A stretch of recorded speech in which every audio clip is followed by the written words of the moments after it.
now we are in grand final. I guess nobody can believe in this, but we're here and we will show that LGD is not that monster how others thinking. Well, absolutely. I hope. Yeah, me too, my friend. Well, there's no better place to slay a monster than this close to Transylvania and in Romania. So, my friend, congratulations. Best of luck to you in the finals. It will be a hell of a match no matter what happens. And that is Maposhka. We'll send it back to you guys on the panel. Thank you so much. What a lovely human being Maposhka and the rest of his teammates are. Here we go. Just two teams remain, LGD and Team Spirit. We're going to see them in the grand final later today. It's going to be a best of 5. Spirit will be looking to carry the momentum forward. But before then, we are going to have the match to end all matches. The games that will decide whether a team of Russians who have all been to TI before can conquer some of the greatest minds and voices and personalities from the Dota 2 community. This is the culmination of the All-Stars final that we got the pleasure of witnessing yesterday, where Team Dragon was basically beaten by... You know what? I can't say their names. I'm still too upset about it. I'm too upset about it. They call themselves Team Borscht, but they're actually known as Thunderhide, that's it. Yeah, see, I can't say the names. I can't look at them. No, I can. I can look at them all day. Look at this, so cute. Don't be so cute. But at the same time, who are Team Golem on the left? Well, you're about to find out. You're going to find out the hard way. Team Thunderhide. Do you know some of these faces in Team Golem, Lacoste? I do. I quite frequently play against Vagamama and his stack because we're unranked grinders. You know, there has been developing unranked meta where it's like very high skilled and you just enjoy Dota with no stress with your friends. Also, you know, our ex-colleagues, Merlini, Blintz, we have also Sheepo, and who did I mix? Excalibur. Yeah, Excalibur's like 14k MMR or whatever. I might be exaggerating, but he should be around like 11 because he's extremely skilled. Sheepstick is technically our colleague as well because she appeared on the draft panel earlier this week. You are correct. That's true. And I have to say, maybe she's going to appear on the panel more regularly in the future because she knows so much. She was one of my Dota tutors. She came and helped me learn so much. Unfortunately, I haven't put much of it into practice yet because we've been here. But do you have hopes for this team, Effie? Can they avenge Team Dragon today? You know, I just want to see some all-random deathmatch shenanigans. I want to see them run at each other nonstop, and I have hopes for them for sure. They've got the great Blitz Dota. Yes. Who Purge is intimately acquainted with. Yeah, he's a big tryhard. When I was getting ready to leave for the event, I was like, weird. I see Blitz online every day playing ranked. What could this be for? He's been practicing, guys, for this moment. But what Effie was also hinting at, Purge, is the fact that you used to be on Team Zephyr with Blitz back in 2014, 2015? 2014 is correct, yes. And you the good old days. You peaked with this epic battle in South Korea. Oh, yeah. I was the highest win rate pro for a good, 6 months there. Yeah, it was better than PPD, Puppy, trash compared to me that year. And then eventually we started losing and it dropped. But, you know, I was good for a bit there. You tried to resurrect the team, didn't you? Team Veggies, I believe, during one of the... that was me. I was just tagging along mostly. Oh, okay. I can't take credit for that one. Just tagging along for the ride. What is Blitz like in game? He is pretty serious. He gets a little high stress. Like he sometimes has, he gets nervous sometimes. But he tries really hard. Puts a lot of emotion into it. Yeah, he's a good player. And that's not what we want to see, Purge. What do you want me to say? That he yells and he gets angry, but hype. Well, he does get hype. He definitely gets hype in game. Is that what you want? Oh my goodness! Look, Sheepo, she's actually got a plan. Do you think that Blitz has given her that? Because Blitz is currently the coach of Team Liquid, which means he's Insania's boss. So in some ways, it could have been really awkward if Team Dragon had won yesterday, because it would be Insania versus Blitz. Look at the difference. The left, they seem like they've They're organized super something. chill, They've got yeah. notes. They're chatting. They've been smoking cigarettes for 20 minutes in that room. And And on look the at right, Klos. He can't even fit the badge in They're his just- pocket. Like, he's struggling. they're just standing there like, when are we going to get on there? I have to give props though to Team Thunderhide because they've just been in the tent next door to us, commentating the games and doing panel like we're doing right now on that lower bracket final. So they've just witnessed Team Spirit, the hope of Eastern Europe, go through to the grand finals, and now they've had to run over and do their bit for the cause as well. They're probably hyped up on that win, though. So they're probably pretty excited. I got to say their morale's got to be high right now. That could really make a big difference if they continue randoming heroes that they're a little bit sloppy with. I was talking to Dandy in the morning, and he says that this is a huge upgrade to the roster that we had yesterday. And that he's really afraid of playing into Excalibur. And as he said, as you said, he's a tryhard. He's really afraid. So I think the strategy that maybe should have been executed by literally anybody in the show match yesterday, maybe we'll see it today. You get some good farming hero, and you just need a good 10 minutes. Like BSJ got that Axemate, he stacked his medium camps, and they just died in. It's like, well, if you had a good 10 minutes, you can get a quick Ags, maybe a fast Midas that can propel you forward. You got to be a little bit try, not too try. Don't buy a Dagon, but Effie, would you recommend, apart from buying a Dagon, because I know you would you recommend just dying if you get a hero you don't like? Or is that going to put you at a distinct disadvantage in this particular type of game mode? I mean, you don't want to give away deaths, but just have fun. This is what this is for. For just talking It's about not- stacking camps and not about fun. farming for 10 minutes, that's not what we want to see. We want to see just a deathmatch, bloody battles. You just need a casual 10 minutes of farming to get a quick level 10. That Yeah. way, anytime you respawn, you got your talent, you got some items, and then you run at them. That's all. Just a little. Believe me, I don't want them to See, farm all game. if Purge had played it, it would have been the most boring thing in the world. I'll call it. If streamers get Templar Assassin on Wagamama, they win 100%. I love that F is just like, no, we want to see actual action, and Purge is like, no, this is like a coaching session. I want to see patience, farming, and not have any fun. But you know who's going to have fun? Slacks and Sumi. Ladies and gentlemen, welcome to part 2 of the TI-10 All-Star Match! I'm Sir Action Slacks here for you, and with my lovely and wonderful co-host, Sumi! Hello, everyone. Hello. It's just me. The stadium's empty, so continue. All right, Jake, so what do we have today? We have 2 teams Yes. fighting for the ultimate title. Oh, that is right, Sumi. This is what people have fought for in All-Star Match forever, for so long. We have it up there, replacing the Aegis of Immortality, the Aegis of Immortality, in fact, the cheese. They fight for the cheese. You know, a lot of people in Dota think that only the Aegis matters, but the cheese also matters, and that is what our community team and our Russian talent team will be fighting for today. Yeah, you'd think so, but ironically at this event, many have not really cared about the Aegis. But no, that's okay, though. They've left it several times.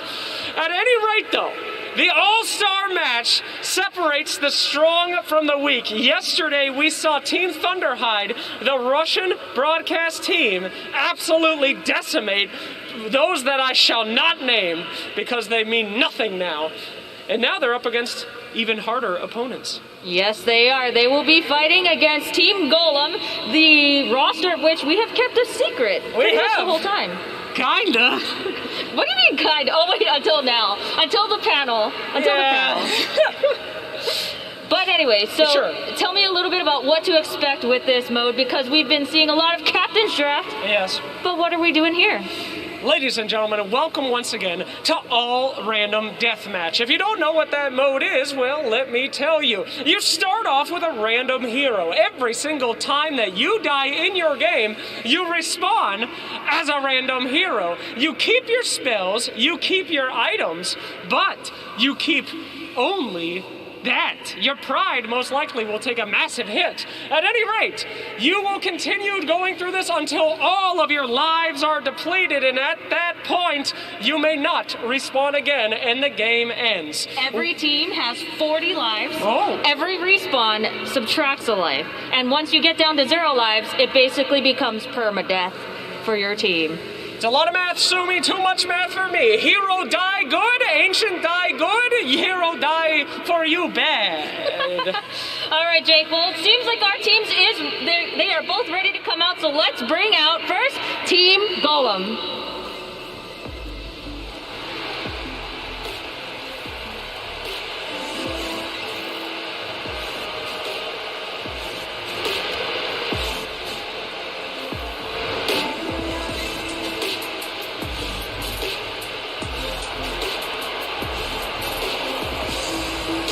Team Golem, a team comprised of precious community members for Dota 2, is bringing the pub experience to TI because 4 of their players will need to slash roll for mid. Featuring Wagamama, who played on dial-up 56K internet and DC'd whenever his mom picked up the phone.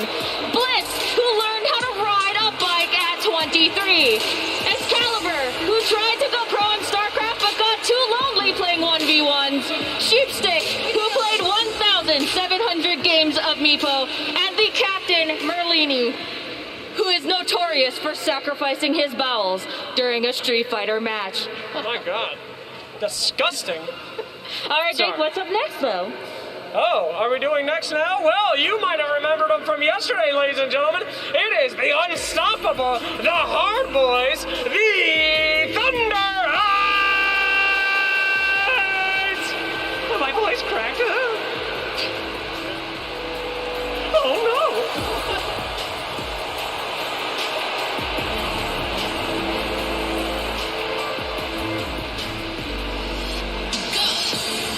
That's right, my friends. We've got Host, Dendy, Resolution, Smile, and Solo. These guys had absolutely zero mercy for the boys that came out last night. And now they seem to have no mercy for the folks that are coming out here today. They keep trying to rename themselves Team Borscht. We keep asking them not to, but they'll do it anyway. Host, are you ready to take another team down? Yeah, for sure. Another CIS team in the finals. We represent the same. God damn, hell yeah. Dendy, you are representing yet again your region, your skill, your people. Any thoughts on this match? No mercy.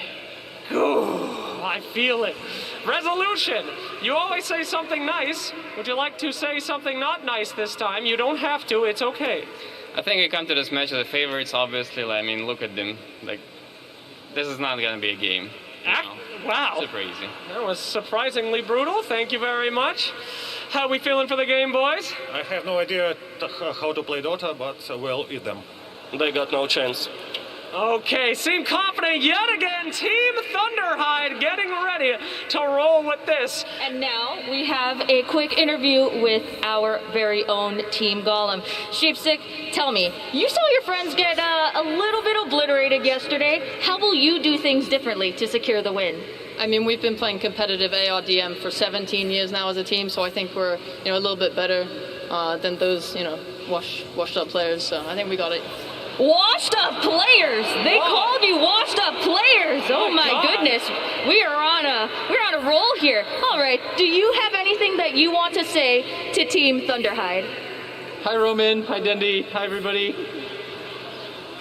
They waved back to you. All right, what hero do you want the least and why? Techies, because I lose my soul. Techies, because you lose your soul. All right. How did you prepare for this match, sir? Trying to pump my team up. I'm the most experienced here. I've filled the most pre-TIs, pre-grand final panels here. So, we're ready. Thank you. He prepared the panels by being ready. All right, the final question, and perhaps the most important question of this entire interview. Are you aware that your comms will be live on stream during the entire match? No one told me. No. Well, you know now. Gentlemen, ladies, everyone, we are about ready to start this match. Teams, please head over to your pod. Let's go! Yes, a beautiful tradition once again, sending these poor people to the slaughter for our entertainment. It's what we're all about here in Dota 2. Jake, You have to put a more positive spin on it. Give me a positive spin on what we're about to see. Ice Frog literally nerfed every hero I love into oblivion. Techies will never be picked here. Omni Knight had one game and he lost. I don't have to be positive about anything. I'm extremely upset for the last year and a half. All right, thank you very much, Jake, who is the biggest Windrunner fan. Thank you very much for all of your time. Thank you. Are you cutting me out? I'm still... You can't do it alone. I'm still here. Continue. All right, Jake. So, yeah. We talked about this a little bit yesterday, but for the people who may not have been here yesterday, let's talk a little bit about the meta. Oh. So, yesterday you told me, and we saw, that both Team Thunderhide and Team Dragon built... I think they built like 10 Dagons. That's right. That is right. It was mostly Team Thunderhide. These guys know all random deathmatch. I told you, don't itemize like a normie. You're not going to have the same hero over and over again. You need Dagons. You need Blinks. Somebody put a veil. A veil? Banana slam a Jana? They can't hear you, Jakey. They can't hear you. Moron! You don't buy a veil. What if you get anti-mage, all right? You got to pick items that will transfer to hero to hero to hero. Aghanim's Shard. Does it transfer or doesn't it? I literally don't care. But Aghanim's Scepter does, my friend. That one is always a good one. Every hero has an axe. So now, what is the best hero to be playing in this mode? They said no techies, so... It is techies. I don't know why. I mean, Brian is just too incompetent to understand the power. You need to pick a hero that is going to be good for you. For example, Sheepo, one of the greatest Meepo players of all time. Fantastic hero in this game because no one knows how to play against that hero because it's been irrelevant for 2 years. Things like that pop up that you can use your Dagon Meepo to win the game. Now, Sumi, keep with me here. All right. That's the power. Don't play normally. This is all random deathmatch, and you're against tryhards. You have got to think outside the box. So tell me yesterday, Team Dragon, it looked like it was pretty even, and then suddenly they were 4v3, or they were 3v4, and then all of a sudden, all three of them died at the same time. That is right. What do we do to avoid that this time? Well, you probably don't pick bad teammates. I think that right here, Team Golem, they have some strong teammates. They have someone that might be able to stand up to CIS, because let's be real with you, that region is dominating so far. This is quite similar to our grand finals here coming up. But Jake, the Eastern Europe region, they have ex-pros. Yes. I'm sorry if I confused you. Golem has literally no chance of winning. I'm not trying to make this weird or anything. Blitz is on the team. I won't lie to you, I asked Blitz to play one game with me to raise my MMR to boost me, and he lost 8 in a row, and then asked Fog to fix it. I mean, the guy has no clue what's going on. He's Liquid's coach, for God's sakes. Oh my gosh, I hope Team Liquid is not watching this. Jake, you are putting everyone blast tonight. There are no blasts here in Dota. This is actually very non-toxic behavior. I disagree. I very much disagree. All right, let's say some positives, okay? Yes. Wagga Magaga, this guy, don't mess around. Drops items all the time. Picks them up before someone can steal them. He ain't pulling no swindles. These guys play a lot of Dota. They play a lot of streamings. I mean, they have basically no lives. You can go on any kind of platform at any day and see one of these guys doing something Dota related. The only one that has a life is Merlini, and somehow we still got him back. So, I mean, it's a sickness, and that sickness will lead them to glory. All right, well, they have people that apparently have no lives. I'm so sorry to the team that will probably be watching the VODs later. But let's talk a little bit more about Team Thunderhide. Yes. They are our home team right now. They are coming in from a win. They have experience on the TI stage, both yesterday and literally like 8 years ago. That's right. Team Thunderhide is a team with a lot to prove. Not that much to lose, though, because they have lost many times in recent memory. Much to prove, though. They do not want to lose against these guys. Is there any bigger shame than losing to Blitz Dota? I'm not sure that there possibly could be. So, they're going to try hard, as we saw yesterday. I don't even think they were trying that hard yesterday. There was a lot of laughter. There was a lot of joy. Yeah, a very strange thing to see. But, Jake, they said no mercy today. They did. Does that mean that that they're going to try? Or does it mean that they're not going to try and it's still going to be no mercy?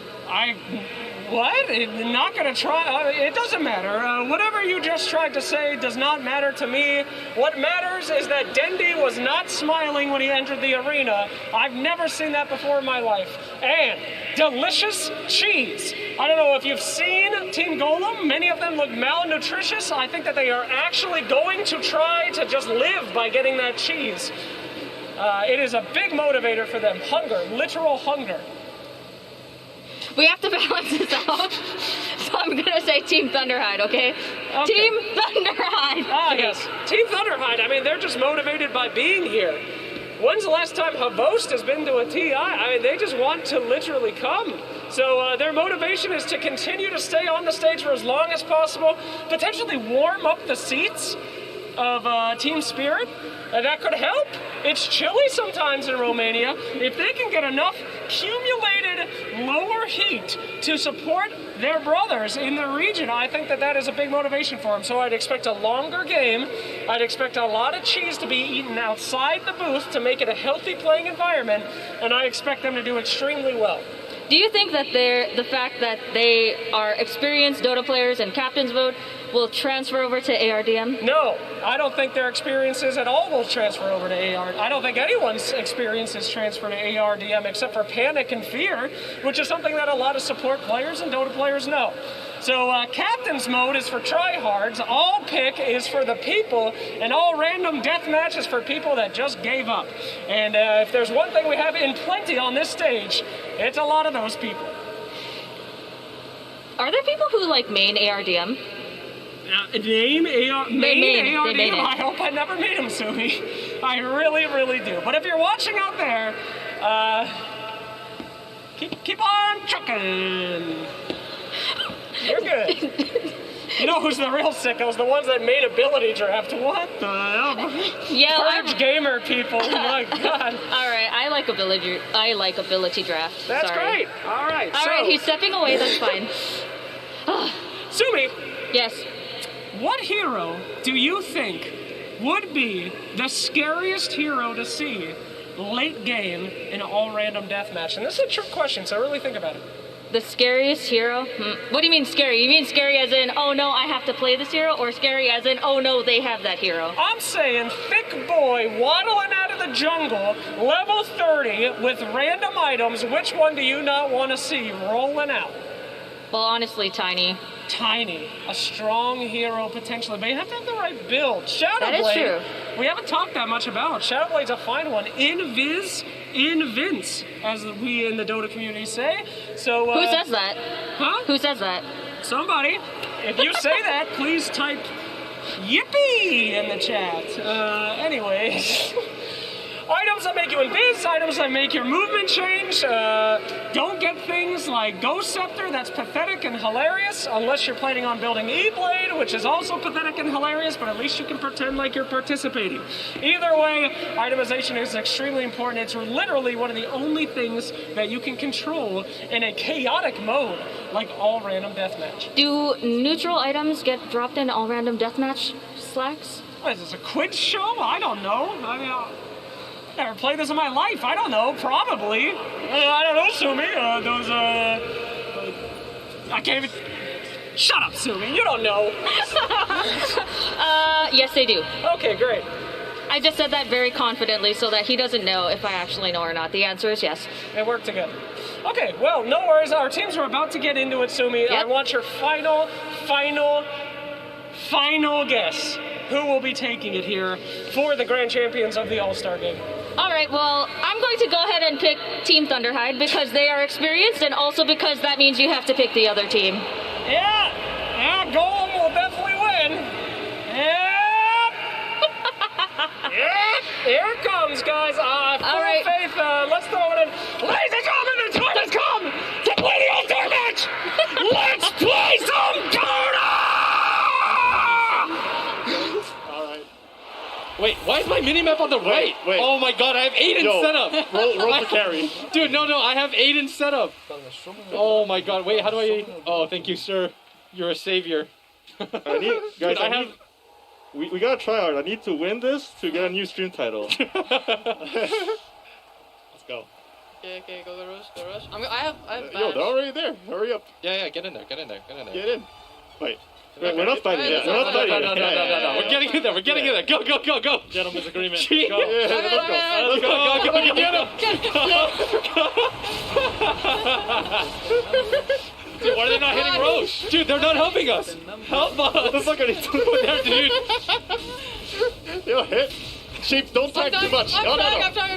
Yeah, don't let them use you like that.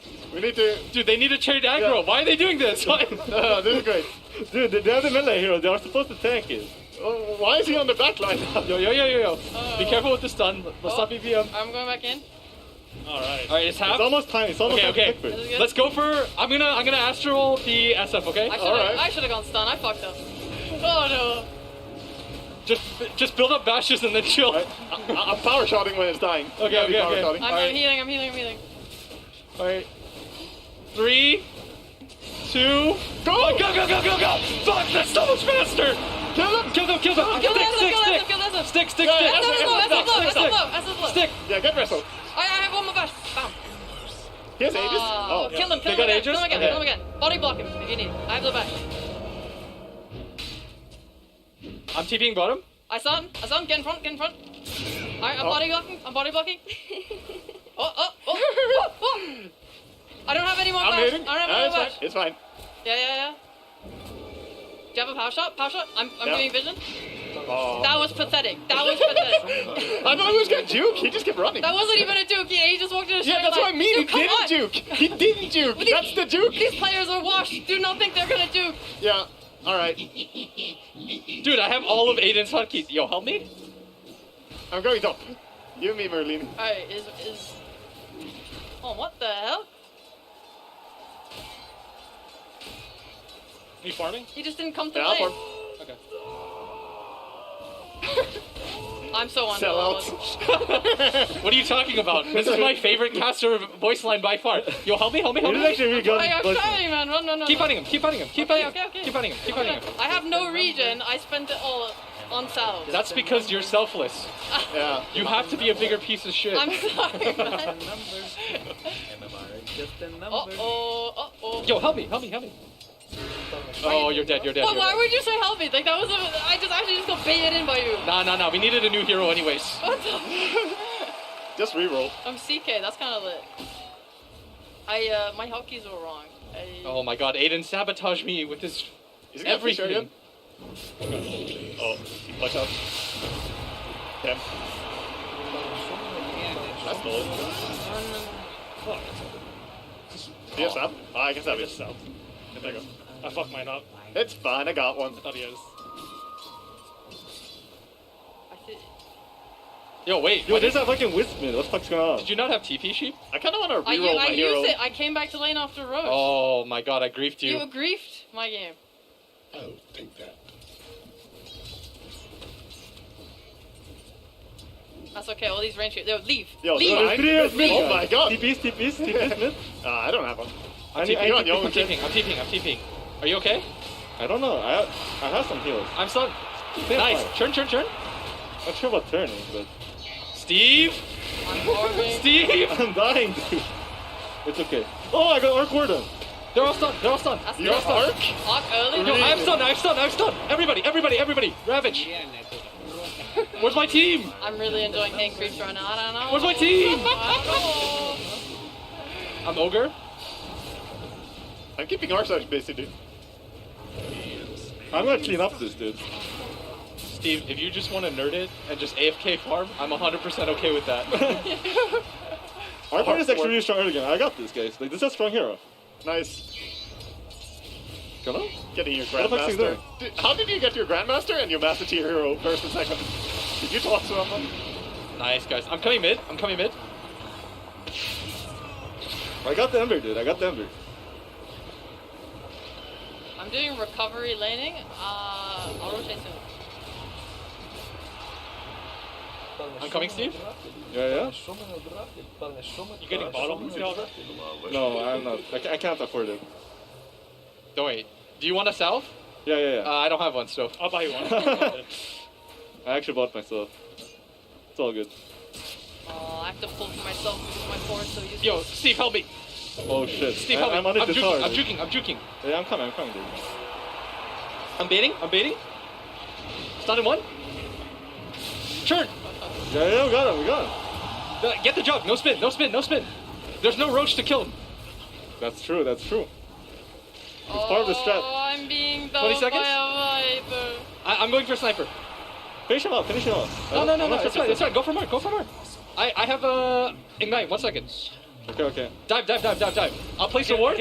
I'll place the ward to tank. Kill him, Ben, please. I actually want to keep my hero. You don't want ogre anyway. Digging on my hero is really good. I have AM. Keep my hero. Dude, he has arcane already? How? Yeah. Who do you have? I have AM. That's useless to me. Useless. That is so No, bad. AM is actually good on lane, dude. Dude, seriously, walk down mid. No, AM is actually good on lane. Okay. No, AM is actually good on lane. If you play the hero properly, it's actually really good. There's a viper. You wanna go laning against that? Yo, come bot. Like we smoke, we go with anti-mage, we kill viper. Okay, let's go, I let's do go, not let's go. want them to have this hero. I'm buying Orb of Venom. Okay, nice. Let's go. All right, I'm eating. Ben, you ready to slap? Yeah, let's go. All right, go. I have 2 null talismans. I finished farming. I feel like the correct move is to kill me, guys. I stun first. Yo, get him! Yo! He's free. He has no. Yo, kill tight after. Okay. I'm gonna gank mid. Excalibur. Last hit from my carry. What hero are you? Why Excalibur? Nice kill steal. Yo, dive him. I'm mid. Yeah. What hero are you? Yeah, I'm being chased. No, I'm gonna die here. I'm just swapping I'm heroes. diving. Dive him. Hands off keyboard. Okay. Hands off keyboard. I'm Dive him. Big shit. I'm tanking. Oh, got him? Drow with null talismans. Here we go. Go find The multi-shot. Yo. No way. He's duking us. He's not that good. Wonderful. Okay. Anti-mage is low. I have the perfect ganking hero. I'm coming bottom soon. Yo, let me farm. It's my turn to farm. Okay. I have how many CS check? Okay, guys, come mid. Right here. Can't kill him. TP is mid. I'm bottom. Here you go. I have no TPs. Is there a rune bottom still? I'm actually really close to 6. Actually, yeah, there is. Oh shit, he's getting. Okay. Once I This get is wonderful coordination. If you guys come here, we can kill. I'm gonna be 6. I'm going to die. I am going to die. No. Oh no, he's 6. No.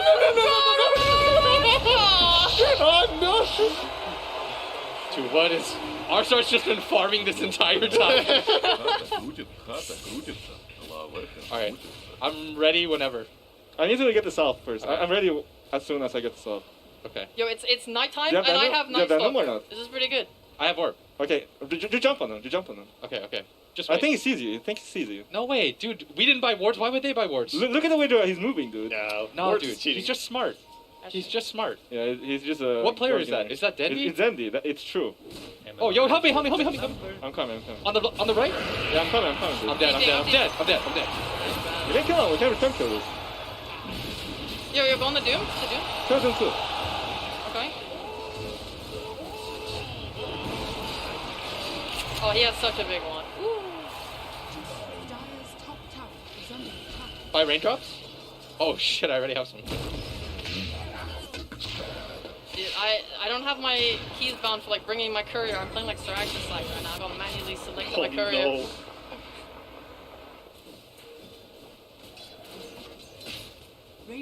Steve, don't worry. We'll take the blame for you. Guys, Try hard in this game. stack camps. Stack camps. Stack camps. Stack camps for Steve. Stack camps for Steve. What is this? Pile onto Steve. Oh no. I need help. Help, team. Yo, I'm coming. Run to me. Run to me. I can't really run, dude. Run to me. I'm Ench? Oh, that can work. Yo, this is the hero. Sadly, you have died, and I have to inherit your farm. Ooh. Yeah. Can we kill bottom? I can TP mid. Yeah. TP Like bottom. Look at their until play. Look at their what they're doing. Can I kill them? Can I play hero? I'll be there in a little bit. Soon. Ish. I've been trapped. I'm coming. I'm dead.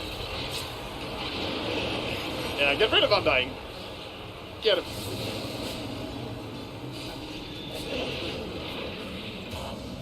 What is this? Yo, here, dog. I'm cosplaying as Aiden. Let me get the last hit. No, we got it. Wait, Radiant? What? It doesn't matter. It doesn't. No. What do you mean Radiant? Oh, it's Shared just the bounty. Alright, it's fine. Yeah. Yo, I'm pulling a nothing nade in. wrong Let me here. farm small camp. Dude, look at this guy. He's actually just trying to farm a blink dagger. He actually counters my heroes, so we're gonna have to gank him. Okay. Soon. What hero are you? I'm PL. Okay. I'm level 4 impetus. I just want to fight. Let's go then. Let's go then. I got Fairy's Trinket. Uh-huh. Who's taking Tome? I would like it. I'm not 6. Ooh. I think we should gank Can we kill the Dendy. sniper mid? Yeah. Yeah, fight them. No! Fight them. Fight them. What is Fight them. this? Fight them. I'm coming. Oh, yes, Dieter. Don't worry, I'm coming guys. to. I'm coming to. I think they have wards, We need guys. people. Yeah, I'm pretty sure they definitely They will. have wards. What? Can we kill a Tinker here? Can we kill Tinker? I'm so far. I'm orbing him. Last hit. Oh, so close. Sheep, I'm coming. Yeah. I've been doomed, dude. No. You're fine. Just run to me. I'm just gonna, get you. We need some fighters mid. Oh my god, he's got one hit. I don't know. I'm gonna get him. Maybe. I got him.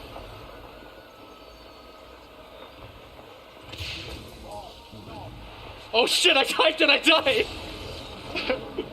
I'm fighting top. I'm coming for the duel. I'll just chase this guy. Okay, I cannot. I'm not backing. He's gonna die. Let's go. I'm getting the arc here. Or I will die. I'm TPing. I don't know how to play Dark Below though. Bear with me. Oh, he ran. I'm up in 5. I have Spirit Breaker. I can charge him. Just keep going. Alright, that's a kill steal. I put in so much effort for that one. Sorry. Yo, you guys want to dive mid? Yeah, Oh, go kill him. I misclicked. Give me a sec. Focus top, guys. I got him. No. I Can't cancel it? No, I canceled my Yeah, thing. I got it. We got him. Oh, nice. Nice. Got him. Any clock? Yeah, maybe clock. Dude, I'm going to buy that, Spirit dude. Breaker. Yo, kill the 4. I'm running top. I see nothing but clock. Go. That's a level 8 clock. Do we kill him? Let's go. Yeah. No pussy. I'm ulting. I'll hold him. Nice. He's hungry. He's dead. Yeah, should die.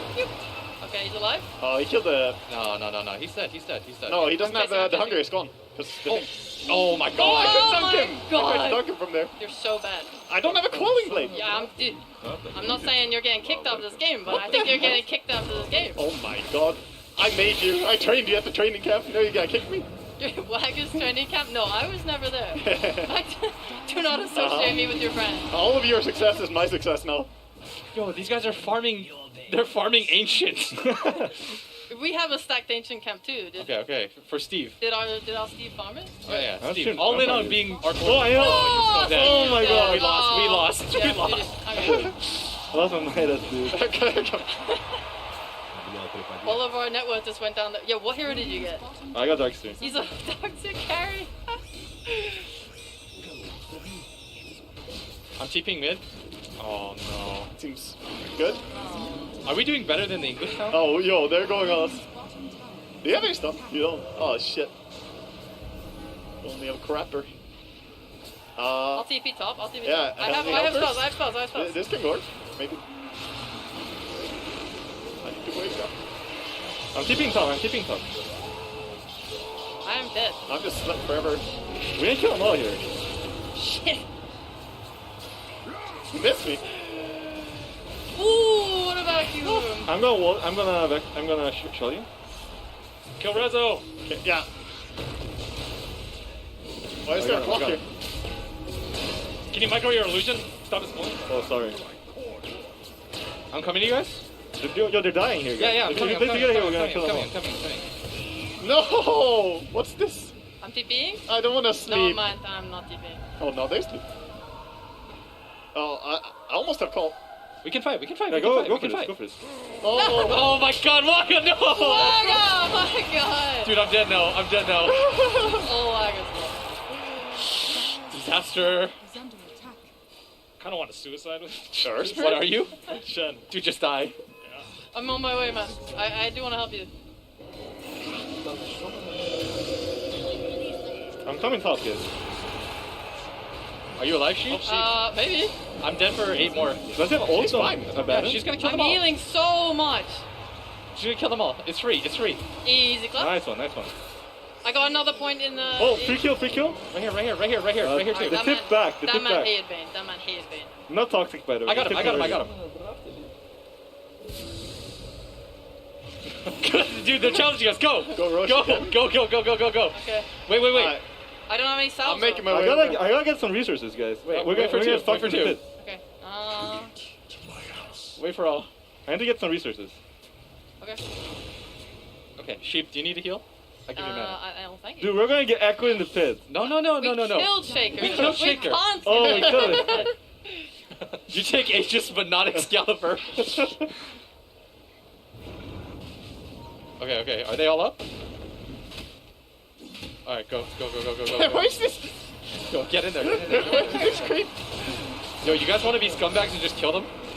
Steve, I know you've I got don't balls. think it's good. I don't think it's Steve. Alright. When it's at like 5%, okay, Steve? I don't know about that. I mean, I'm my honor, you know. I mean, I'm down to kill him after. We're gonna go for the Roche. Guys, I have to. Honor the Roche. I have to fulfill contractual obligations when this Roche ends, so I will pause the game. Will, you're gonna die immediately. Dude, I'm not gonna die. But dude, I'm dying to the battery. Oh my god, I'm dead. Okay. Oh, I silenced them all. What's going on? We're going? What? They're all silenced. Oh, this is an outbreak. God damn. You sold out hard, Sheep. Yeah, but me so much. Alright, go. I'm dropping everything. Fight them. CM, behind you guys. I don't have a body silence.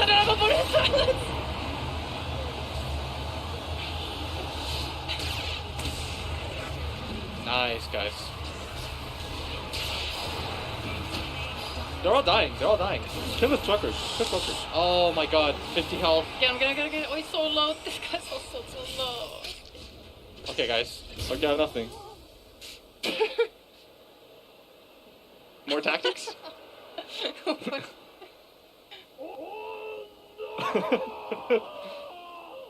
Care to elaborate?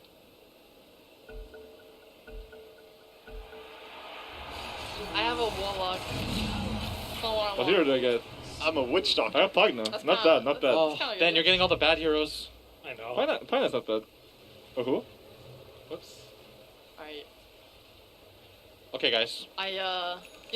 Let's 5-man smoke. guys, We only have 12 lives. We need to start killing them. this Okay, game okay. is Defense of the Ancients, Oh, by the yeah. way, and they've taken one Then he tower, has and Aegis. we've taken none.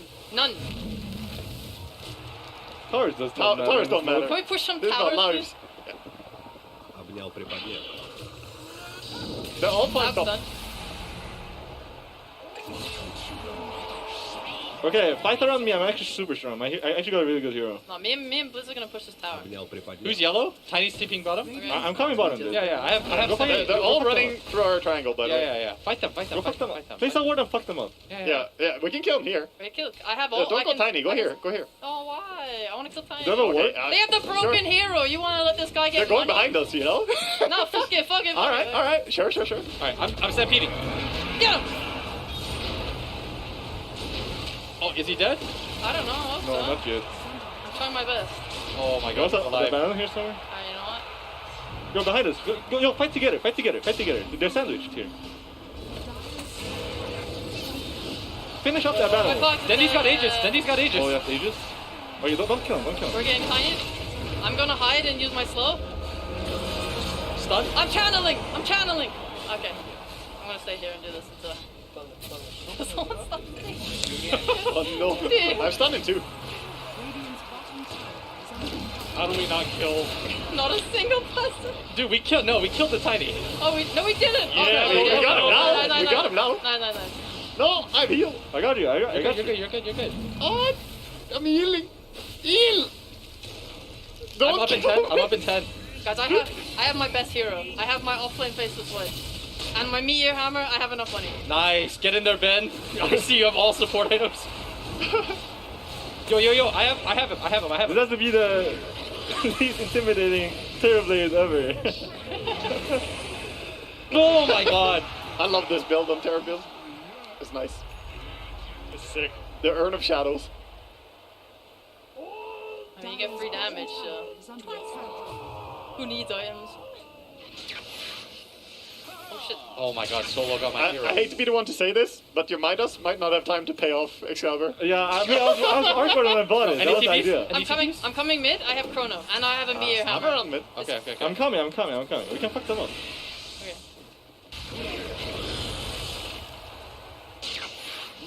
He zipped out. I'm soaking.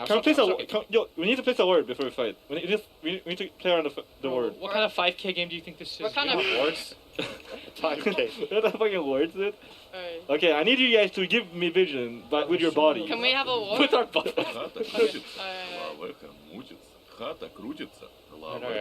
Wait. Just wait mid. We never took their mid tower. We Okay, can't make this move. don't call this break. Kill every ET. Yeah, kill the ET. Kill ET. Fuck it. Yo, Yeah, wrestle. Kill wrestle. Kill Rezo. Good shit. Did he just ult a bird? I think so. Kill him. What a combo! Woo! Kill him. Yo, get the Wraith King too after? Yeah. Yo, keep For it sure. forward. Kill him too. Alright, we got him. Oh, shit. Okay. Yo, he's going BKB again. What the fuck? They lost. Disqualified. That's messed up. I'm lying. Minus 500 MMR. Bruno told me. Yeah. We'll have to hold Bruno to that. Okay, I'm getting blink, guys, and we're gonna win. Wait, how does it work now? If we run off our last 2 lives, it's just over? Yes. When it's 0 and then you die, it's permanent. Yeah, if someone dies, yeah. Okay, guys. We get one full Dude, I just got Ocean Hunt. We farmed 0 neutrals or what? All I'm saying is the other team lost it to like 30 minutes, guys. It's not looking good right now. It's 19 minutes. No, guys. Guys, we're gonna win this game. Calm down. Play around our words. We're gonna win the game. Okay. Calm down. Listen to the sound of my voice. I'm about to have my dig on.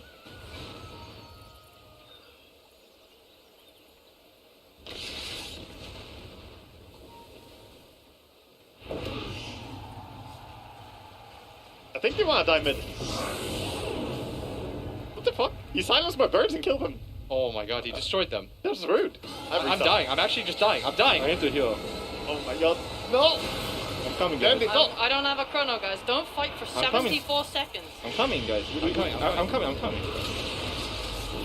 They're disrespecting us. They can't do this. That's it ult? No. He does not. Yo, this guy. Yo, kill a fucking silencer. Yo, give me vision. Can we chase? Of course. Yeah. Chasing. I have a bird.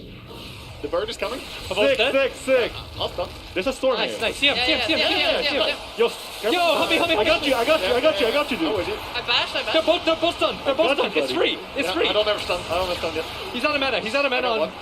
Kill Medusa then. Go. Keep going. Find Storm.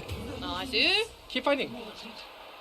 Mid tower. Okay, Let's guys. go. No one can die anymore. Okay. No one can die anymore. This is when we win. Wait, I thought we get 5 more No, heroes. you get 5 more We get lives. heroes. You get 5 more lives. Yeah, 5 more lives. Everyone is All of allowed us can die once. 1 death. Yeah. If anyone dies more than 1 death, they will unfortunately not make it out of this booth alive. I'm not dying a single How many time. died more than me, Sheep? Don't look keep at flaming don't me. look at my score. What? What is this? Guys, I'm gonna just assume that I'm lying and I won't die again, and I will buy items accordingly. I have a Sounds good. Okay. Do you want essence ring? I have. Yeah, give me. Guys, I have Chronosphere. We can fight. If I don't die, guys, we cannot lose a fight. There's no way. All in on Excalibur. Protect Steve. The birds are your bodyguards. I think they're smoked, guys. I think they're smoked. Okay, back up. Back to tower. Back to tower. I have Blink. I have Blink and Chrono. Okay. This is free. I will just sit back. Just send our Ricky first. I need people in front of me in the fight. Oh. No, they put a small. They what? put a word. Maybe They have a word. if They have they a go word me here. here, it can work. Let me put what I can put. They have a word here for sure. Yo, someone buy a sentry. Where's my supports? Yo, there's a shaman here. Can we kill him? It's fake. They're loose. Back up. Reset. It's all good. I can't do my taunt. Game sucks.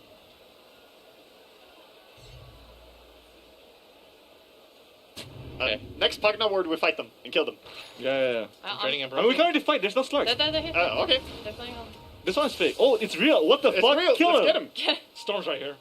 Go bait. I get 5-man Chrono. We win game. Okay. Help me with it. Help me with this guy. He's dead. Kill him. I think I'm okay. Meteor. It's done. We won the game. Oh, tank! Tank it, tank it, I'm tagging, I'm tagging, I'm tagging, I'm tagging. Yeah, just Oh, get him, get him. Yo, help Steve. I need help, Steve. It's all good, guys. It's all good. all Game good. of patience, game of patience. That's my TI Chronos here. Well done. That was good stuff. I knew this pipe would pay off, man. Dude, these guys actually warded. Oh no. Yeah. And they sentried. I can't use the line, so I'm just gonna have to copy paste into chat. Are you whipping me? Let's go. We sit on this high ground. I didn't know you were into that Waga. You wanna come? Yeah, I'm coming. What heroes do they have? They still have Shaman. They have a Slark. What items does the Slark have? Does he have anything? It's like a blink. I don't know what type of Slark it is, man. Guys, let's run our strats. I think this is working. Ezos, you see it? Disruptor's on the right. We have a haste line, guys. I'm kind of low though. They got TA? Can we camp up here, no. guys? Yeah. I don't think it's the right item for TA. Go. Get ready. I'm Yeah. There's a punch. Watch out. Watch out. Oh shit! No! Kill him! Punish him! I'm using the meteor hammer. I avenge you. Wonderful. I got you. Oh, I landed it. Go fight this. They're so weak. Yeah, They're so weak. TA. They're so shit. I need help. Help me, guys. I have a boy coming to you. Yeah. Another boy. Let's Yo, go. taste, Let's go. boy. taste the sword, please. Can we cash? Yeah, go. He's slowed. It's free. I'm bashing. I did not bash. Try. This is a comeback. We're doing good. Guys, this is the best weird content shit day that I've ever had. I actually need to get mana, guys. I'm out of mana. Why does Visage have to be a hero that I'm doing well with? This fucking hero. Okay, so if I die with BM, Visage is glorious in team fights. He's good, but I'm Visage, dude. Alright, guys, 4-4. They have wards everywhere. What the hell? Yeah, Slark isn't that strong. He only has dagger. Guys, I'm Beastmaster with the dagger. Like, let's go that's fight. So fucking good, dude. I'm buying of lads. Let's go. Oh, I don't think we can kill that. It doesn't even matter if we kill this Slark, honestly. He's useless. He's got a useless hero. I just assumed you were gonna land. They have us. Enigma. They have Enigma, guys. Does he have Blink? That guy? I don't know. Wait, who is it? It's Solo? I don't know. Yeah, BKB probably. Yeah, probably. I have Roar. Oh, he's switching to Lincoln's on TA. I have Roar, guys. Don't worry. Respectable. Okay. Oh, was it TA that was buying BKB? That's a nice build right there. We gotta Marlene, we gotta change Wait, guys, our I need you They're guys trying to to bait tank for this the black hole. I have Roar, guys. Don't worry. Yeah. Okay. I also have Chrono, actually. Okay, let's just go then. I mean, I need heroes to tank them. I know we got them. Get in there. I'm watching Enigma. I'm watching Enigma. Yeah. Baiting I'm it. going for Baiting TA. it. Going for TA. Oh, He's dead. Yo, here. Yeah, I'm chasing him. Wait, they're done? Wait, No. did they lose already? Yeah, that's all they're... Yo, walk in circles around him. Walk in circles around him. Yeah, don't Yo, kill walk him, in circles. Walk in circles. Yeah, let him get his team respawn. Don't Walk kill in circles. Walk in circles. It's not auto. It's not over yet, right? Yeah, no, it's not. Yeah, let him live. Don't kill him. Let him live. Don't. Walk in circles around Roman. Lead him back. Guys, if I can blink. Dude. Yeah, one more team fight. Yeah.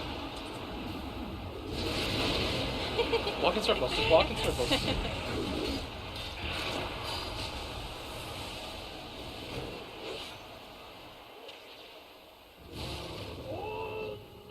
Alright, push bottom. This is where we fight. On the bottom lane. Okay, I have Roar in 28. Oh, we have neutral. Put a ward. Can I put a ward here? Put a ward here? Okay. Okay, nice. Okay, all that matters, I want Dendi to die in this next fight. We have to get him. Win or lose. All in Dendi? Yeah. We killed him last time. Dendi on the mag. All in Dendi? Yeah. I need you guys to be in front of me, guys. It has to be him. We can't kill anyone else. I can't be in front of you, man. Any other kill is illegal. I'm a ward. Let's just smoke over here. You want to wait for Chrono or no? I mean, I don't care. Nah, guys, run at them. Don't be- Go don't fight be- them on this ward. Go fight them on this ward. It's solo, look. We're going mid? I'm debating Is on that what we're them, doing? Yeah, let's go mid. The mid we go there. Alright, guys, if we see Dendi, all in. Yeah. Ignore no, everybody else. You can't kill anyone else. The others are vulnerable. Okay. Dendi Mia? Oh, I think here they dusted. They dusted. Oh, they're TPing out. Ignore. They're dodging. They're dodging. Ignore. Just Yeah. find them. Maybe over here then. Yeah, You'll yeah. be farming on ancients. Where's Dendi? Dendi? MMR is just an MMR is Dendi? just a number. Here, Dendi. I'm sending my little birds. You want DD? DD room? Dude, they're hiding in base. Yeah, they're hiding somewhere for sure. They're hiding. scared. They're hiding. Are they sneaky? I think they smoked up and placing a ward now. Maybe they're roshing. Yeah, we have a smoke. Let's smoke again. Yo, when rosh up? When rosh up? I don't know. I think. Did we kill the second? We killed it pretty early. Give them It's another up. life. Oh, it's up. Yeah, come rush. Come on.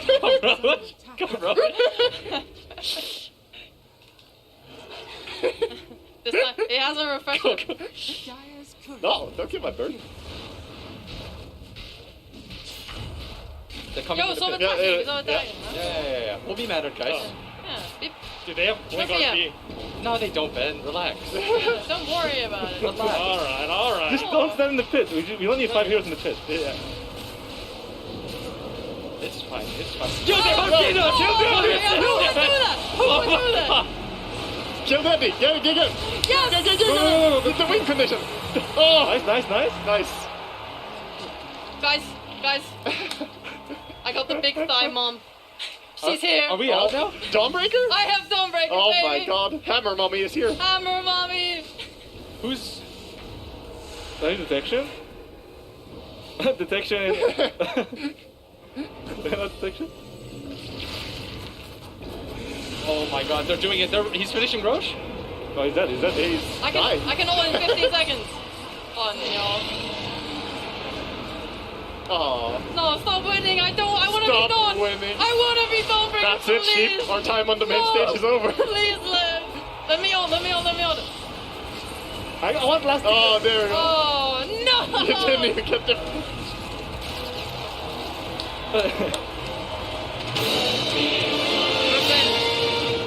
Shout out to God.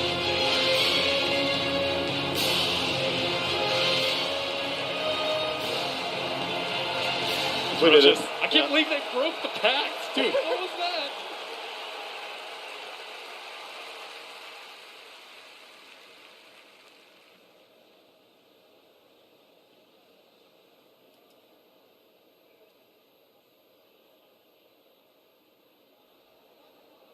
Cheer. It was a great match. It was very back and forth. It looked kind of like Team Thunder had it at first, but then Team Golem just came back with a lot of really good ultis. Absolutely. And basically took the match. And Jake, you always believed in them. I absolutely did, Sumi. You poor fool, you sweet summer child, to ever doubt the power of Team Golem. Gods was in the back, coaching them the entire time, hunched over. Well, you couldn't see, it was like a little demon in the back, whispering sweet nothings. I never thought Team Golem would lose. I trust them, I'm friends with them, I love them, some would say. And now I think we're going to bring both teams out for a quick interview. So while they come out, Jake, tell me, what did they win today? They won the cheese. We've been over this like 15 times. They got cheese. They get the cheese. It's beautiful. It's wonderful. It's delicious. It's nutritious. Everybody loves it. It's cheese. And they even provided the utensils to eat them.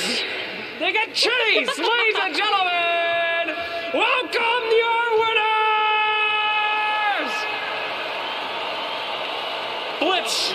My goodness gracious, the first big victory that you've ever been a part of since you began your Dota career here on the main stage. How are you feeling? I'm feeling great. We disbanded Navi once again at a TI, so I definitely am a part of Dota history again. Oh, that is really great to hear. Excalibur, my friend, are you lactose intolerant? I actually don't know, but I think I can. We're about to find out, ladies and gentlemen. Hell yeah! Ben Merlini Wu, how does it feel to still be the top talent of Dota despite leaving for literally 3 years? I was only good 10 years ago. Come on, let's be real. Well, you just won again. Congratulations. See, Sheepo, the Peepo, the Meepo. I don't have a question. I just wanted to say that. How you feeling? Oh, I'm feeling great. I can't wait to eat cheese. Great. Exciting. I have something for you. What do you have? I have this. I drew it while we were winning. I had so much time because it was so easy. If my child draws something like that, I'm putting him up for adoption. And my boy, Wagga Magaga, drop your items. bombs dropping like it's hot in that match. Things were looking a little scary halfway through. It's like my wife used to say to me, yeah, it was over very quick and disappointing, yet you managed to pull it back. How did you do it? It was the Windrunner, actually, that we got. Shut the fuck up! Ladies and gentlemen, we're almost gonna let you have your cheese, but first, the losers excuse me. Excuse me, we don't call it that. The exit interview, LMAO. All right, so now we have Team Thunderhide, who did take the first match of the All-Star Tournament, but then unfortunately fell to Team Golem. Gentlemen, Sheepstick said that she had so much time during this match that she drew this picture. Flex? Do you have any comments about this picture? Is this Lex? Wait, I have a question. Is this a picture of him? That's him? It is a picture of him. It's you. It's great.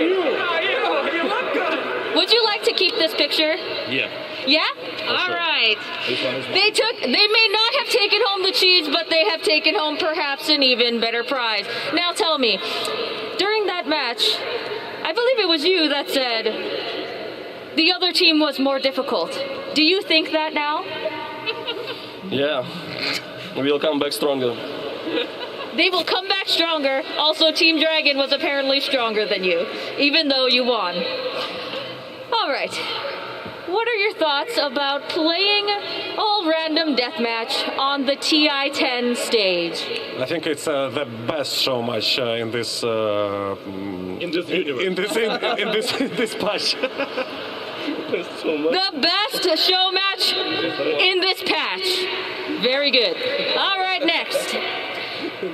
Tell me, if you had anything to say to Team Golem, what would you like to say? Well played. Well played, team. I have one more. MMR is just a number. MMR is just a number. Thank you very much. All right, final question. You were sitting in the VIP suite, and you were talking with Effie about the game, and Effie said that you were going to win it all. Do you have anything to say to all of your fans and friends who believed in you? Sorry, guys, we let our guard down during the game, and they took advantage of it, and we tried really hard our best, but it just wasn't enough this time. But we'll come back stronger next year, and, we'll be much better. Next year, everybody, they're coming back next year. Final thing, can we get one more Team Borscht from the team? No. Team Borscht. Team Borscht. Team Borscht. He said no, but they did it anyway. Sorry, but I win this time. I'm on the winner's side. Is it reddish? Is it reddish? No, it's cheese. You know how in TI they win the Aegis, but they have won the cheese. Jesus, are you still talking? Get off the stage. You lost. Nobody cares. All right, let's go. So winners, please grab the cheese and then make 6 feet away from each other in a very safe manner. 6 feet, spread it out.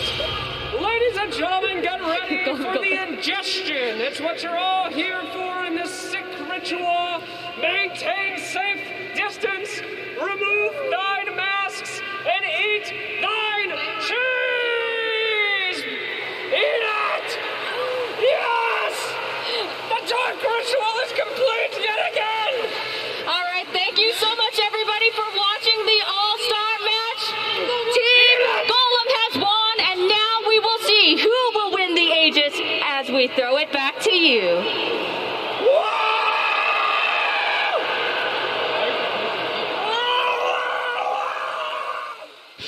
Well, congratulations to Team Golem indeed. They get the cheese, but all that we really care about here on this grand final stage is who takes that thing right there. Who takes the Aegis? Who takes the International 10 World Championship? We're here to crown a champion. Only one series ahead of us. But before we look ahead to that grand finals, I want to look back because this is TI-10, the 10th International, and I am joined on the panel by a lot of people that have a lot of good memories from TI. And I want to start on the very end. Fogged, what's your best memory of a TI? Ooh, that is tough. It's actually really hard. There's too many good memories because from 90-minute games to 100-minute games where people are casting neutrals, killing each other, because we've had that was what, TI2 or TI3 actually, with AC and Draskell casting that, to just epic moments of comeback, to kind of boring ones with TI4 where everybody didn't really watch the finals, to OG doing Cinderella story runs, so I can't choose an exact moment. Do you have a moment, Gods? I mean, I have a few. I mean, you mentioned some of the different TIs. I remember Sing Sing playing Meepo at TI4. TI4 did have some good games. I also remember OG's run at TI8, coming from open qualifiers to closed qualifiers to winning TI itself. That was insane. So there's just been so many amazing stories at TI. What was your reaction to seeing TI1? TI1 was a wow moment because I'd been playing Dota 1, I imagine same for you guys, for many, many years. And to see suddenly Valve pick up Dota and run $1 million tournament, it was unheard of at the time. Did you believe it? Not at first. Definitely when I first saw, I was like, surely $1 million? Esports tournaments had $50K prize. Yeah. And that was unheard of. And then when you see this tournament happen, you see Dota 2 in not in person, I was watching online, but you're suddenly wow, this is legit. This is for real, and this is going to be the future for a lot of us. Yeah, and I know that you started watching at TI3 in 2013. What was your first reaction to watching Dota on the stage? I actually never witnessed it from the stage. This is my first TI, but TI3 is the one where I started watching Dota in general, and the dream was instantly ignited. The fire was ignited. I started loving this beautiful game. Yeah, there's a lot of people with you right now. Obviously, we love everybody that started witnessing it from the start, and we love everybody that started witnessing it maybe today. Welcome. Love to have you aboard. We're going to show you a video of a decade of TI. Yes, a decade, 10 years of TI. And we're going to start by hearing from people that have been to 1 to 5 TIs. Меня зовут Данил, мой никнейм ГПК, мне 20 лет. 我是 Face 边，今年23岁，来自 PSG.LGD 战队。 Hi, my name is Dobson. I'm playing for OG. I'm 23 years old. 大家好，我是 Ori。我是 AME。 Hi, I'm Abed. 大家好，我是来自 Elephant 的 Euros。 Hey guys, I'm Matumbaman. I play for Team Secret and I'm 26 years old. Так, первый интернешнл это, скажем так, проверка нашей команды, но для меня это как, скажем так, очередной турнир в Доте, который, турниры в Доте будут еще. This is my second TI. 今年是我第3次参加 TI。第4次。I attended 5 TIs in total as an analyst, player, or coach. 我觉得 TI 主要给我人生带来就是打比赛那种激情吧，就是我感觉打 TI 就是会是一件让人热血沸腾的事情。最直接的物质上的有一些改变吧，高额的奖金。TI definitely brought me money. That's the one thing. It also gave me a sense of purpose to what I'm doing with my life. It's something to reach out for, to achieve this big thing for your life, and winning TI definitely was one of them, and winning second is my current goal, so it definitely gives some purpose to your life. I mean, the most memorable moments are probably just, lifting the 80s, the finals, and of course the craziest comeback games from TI8 that we had. Some crazy games against LGD and EG, so those are the most memorable games, like the ones we were about to lose, but then we bring it back. 应该是我们 TI9 被小狗1打5吧。 Probably my first TI, it was TI6. The first time I saw all the players I looked up to. 应该是 TI7 吧，当时第一次打 TI， 然后遇人游了，然后就当时记忆比较深刻吧。For me, it was TI7 lower bracket game against Virtus Pro. That was kind of the turning point for our team to win the whole tournament. TI8, when I went as an analyst, I was just watching OG playing, and they weren't really the strong powerhouses going into the TI, but the stories they made and the quality of the games they brought was really fun. I think I would tell myself to not get so knocked down on when we got eliminated. I was really feeling down. It was it felt really bad. I would tell myself it's okay, it's like life continues, it's not the end of the world, and probably would try to teach me some, I don't know, humility maybe. I was young back then, so. 最好还是不要穿越回去，也许穿越回去说了一句话就改变了时间线，改变了世界线吧。No, I don't really have any plans how many TIs I'm gonna play. Maybe I'll take a break after this one. Who knows? 看状态吧，如果觉得自己状态好，就会一直打了，然后变菜了就不打了。Well, for now, I try to take it one TI at a time, but obviously I want to keep playing and I want to keep coming here as much as I can until I win, that's for sure. A TI win is indeed the goal for all players that gathered here in Bucharest this year as well. And I think that something needs to be said. We saw Thompson in that video. Thompson is the most recent Royal Roader, and that is if you go to the international, your first international, and you win it. That doesn't happen that often, although it happened more often than you think. You want to have a short quiz? How many Royal Roaders have we got, including TI1? So I give you 5 already off the boot. Fog, do you want to give a little guess? I will also tell you there are, you have let him, calculate in the meantime, there are 45 TI champions, of course, although actually you can remove 5 of that because we have 5 returning champions, with OG winning twice, so that leaves 40 players with TI winning records. We're all sitting here doing math. I know. I gave you this time, intentionally. I see Fog still calculating. I have I don't know. It's kind of just like a random guess. I feel like. Yeah, I feel like it's probably at least half, maybe, or around half. A lot of them. It's probably. 18. You're correct. It's 18 nice. Royal Roaders, and this year, guaranteed, we get at least one as well. So there will be at least one added to the numbers. And I say at least one, maybe 4. Yes. That's crazy. There's only been 2 times that a full team of Royal Roaders has been there. Of course, TI1 was one of them, and Wings was at TI6 as well. But all these stories from TIs, I mean, there's a lot of lessons to be learned, Lizard, from having played TIs. Do you think players can use those lessons once they come on stage? Because we saw Matu just there saying, like, he should take it a little, life goes on, a little serious. But we also seen the pictures. He just got eliminated. He's heartbroken. 100%. Every TI teaches you a lot because you're working under such immense pressure. The emotions are getting to you, and you have to learn not only a lot about the game, but about yourself as you are playing and going through the main stage. Yeah, it is quite incredible, the achievement to win TI. And it's mentioned in the video as well, there's money on the line. Yes, the money plays a part because it adds to the pressure and it adds to the relief of winning, because you heard the players say it, God, it's life-changing. It is. It's millions of dollars. It's, the biggest tournament of the year for a reason. The money plays a big part for some players. Even the ones that care less about the money, the pressure is enormous because for so many Dota players, it's about legacy. It's about proving you're the best.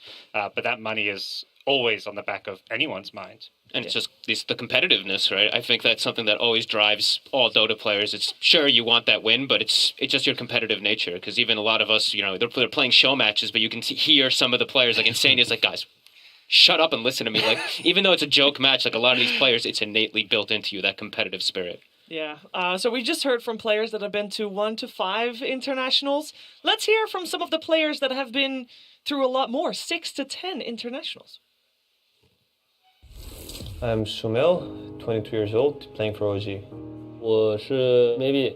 Hello, I'm S4. 我是Sanbing. Hi, I'm Heen. My nickname is Puppy, and I play for Team Secret. My name is Johan Sundstein. I'm 27, soon 28, and I play Dota for OG. I played in 6. This is the 6th. 5、6、7、8、9。这是我第6次参加 TI. It's 7 TIs now. Yeah. So I played every TI since TI3. So 3, 4, 5, 6, 7, 8, 9, 10. That'll be my 8th. 9年吧，我少打了1年。I think the biggest change was when I became owner of Team Secret. I think it obviously puts a lot more pressure on you when you play the game, comparison to when you're just like a kid that just wants to play Dota without any other problems. So I think that was like the biggest leap for me, at least. 就很多人嘴上说着梦想什么之类的，很少有人真正的去接触到梦想的那个舞台吧。但是就是我们这些能打 TI 的选手，就是能站在那个舞台，有机会去完成自己的梦想。对我来说最深刻的 TI 就是 TI2，因为我们是在 V 社的办公室打的，然后那一年我们把 V 社的办公室弄得超软，然后我们也把他们的杂物啊什么就吃的这些全部都吃完了，他们就每天需要 refill 很多，就是那个重补，所以那一年对我来说还蛮深刻的。I would obviously have to say the most memorable TI was TI7 with Team Liquid. I think it's just the eHome versus EG game, TI6. It felt better than winning TI5, I would say. TF5 with Secret. I was playing with RTC. We were kind of the favorites at the tournament, with maybe one other team. And losing that tournament was pretty painful, but I learned so much, so I don't regret playing it with Secret. It taught me a lot. 如果有一道时光机能回到第一年 TI， 我会跟自己说，在 TI2 的时候别吃太多生蚝，因为我在 TI2 的时候拉肚子了，因为吃了太多生蚝。If I would go back to TI1, I wouldn't say anything because I want to win that tournament and I want to change it. TI6 versus DC. I would like to tell myself not to play Brewmaster. 算了吧，感觉不太想穿越。就是发生就发生了呀，就是之前发生的遗憾不圆满，有可能是为了你以后圆满就是做的铺垫。This is my 7th TI, and I haven't thought about it before you asked, but maybe 10 TIs would sound kind of cool, so including this one, 3 more. I do think it would be nice to get more TIs under your belt before you quit. No, not really. I'm just gonna keep playing until TI is a thing. 未来感觉可以的话，应该每届都想参加吧。I mean, I don't have a plan of any sort of type like that. How many TIs I will play, but I hope that I will play every TI. I don't know. I can't say. Maybe there's going to be a new tournament anyway. That's going to be the new TI with Dota 3 or something like that. But it's very hard. I don't make plans like that. I keep going. I keep playing. 打第一年 TI 时就觉得打了10年就应该会停止了，结果现在已经是第11年了。虽然去年没有 TI 嘛，可是我还是继续的在打这Dota，所以看吧。如果我儿子需要他爸爸在的时候，我可能就会特意去花多点时间来陪他了。No, it's probably like 2. Really? Yeah, it's 2 TIs. Yeah, you're trolling me. No, I'm not lying. It's obviously a troll.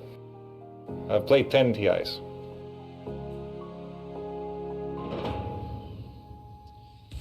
There's one thing that you can count on when you see these guys talk about Dota. They don't think about giving up, because that competitive spirit, even if people say, guys, I'ma retire, they'll be back, folks. It's not a thing. People just, it draws you in. Yeah, I really liked hearing like how there's just a difference between a lot of the players were saying like I would go back, but I would change this, and some of the other ones would be like I wouldn't want to change anything because mistakes build your future, or you don't want to change something that would have caused you to change the whole entire spiral of the future. So it's cool to see the differences, how they all think about it. Yeah, it is definitely very cool. I mean, I say that people sometimes retire and they come back. When we focus on the grand finals ahead of us, there's one name that is very clear there, because Zhao 8, TI champion of TI4, did really good. After TI6, he's like, you know what? That's it for me. It's been a good run. Absolute veteran in the scene, of course. I'm gonna call it quits. So he skipped TI7. He skipped TI8. He skipped TI9. Guess what? He's back, gods! You can't take this man away. You cannot.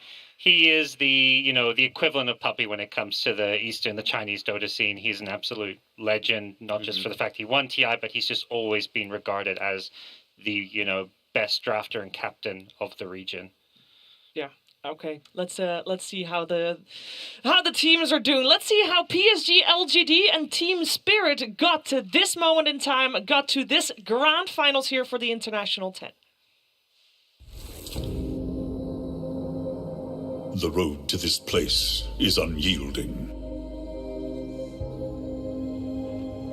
Paved in sacrifice and littered with fallen foes. Where a gathering of global titans once battled.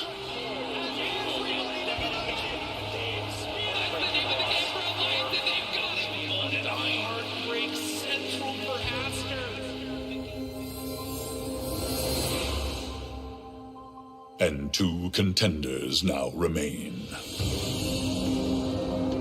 They have struggled. Sitting on an Ops and Century and after Sumail. Wait, more toss again! They got Sumail! They don't have Chrono afterwards, but they might not need it. Scepter now inside the found. I don't know if he thought that or not, but figure of death out! Usually when OG is in the found, it's good. Not this time! And they pull him back down again! No tail die! Easy game. I don't think that was the voice line. And endured. Without the Elder Titan, this will be difficult to defend, even with... Oh, the tether! All right. Tether stuck comes through with the bash. Carl takes a tumble. And LGD absolutely crushing their way to a Game 3 victory here. Conquering all challenges that faced them to earn admission to this final fight.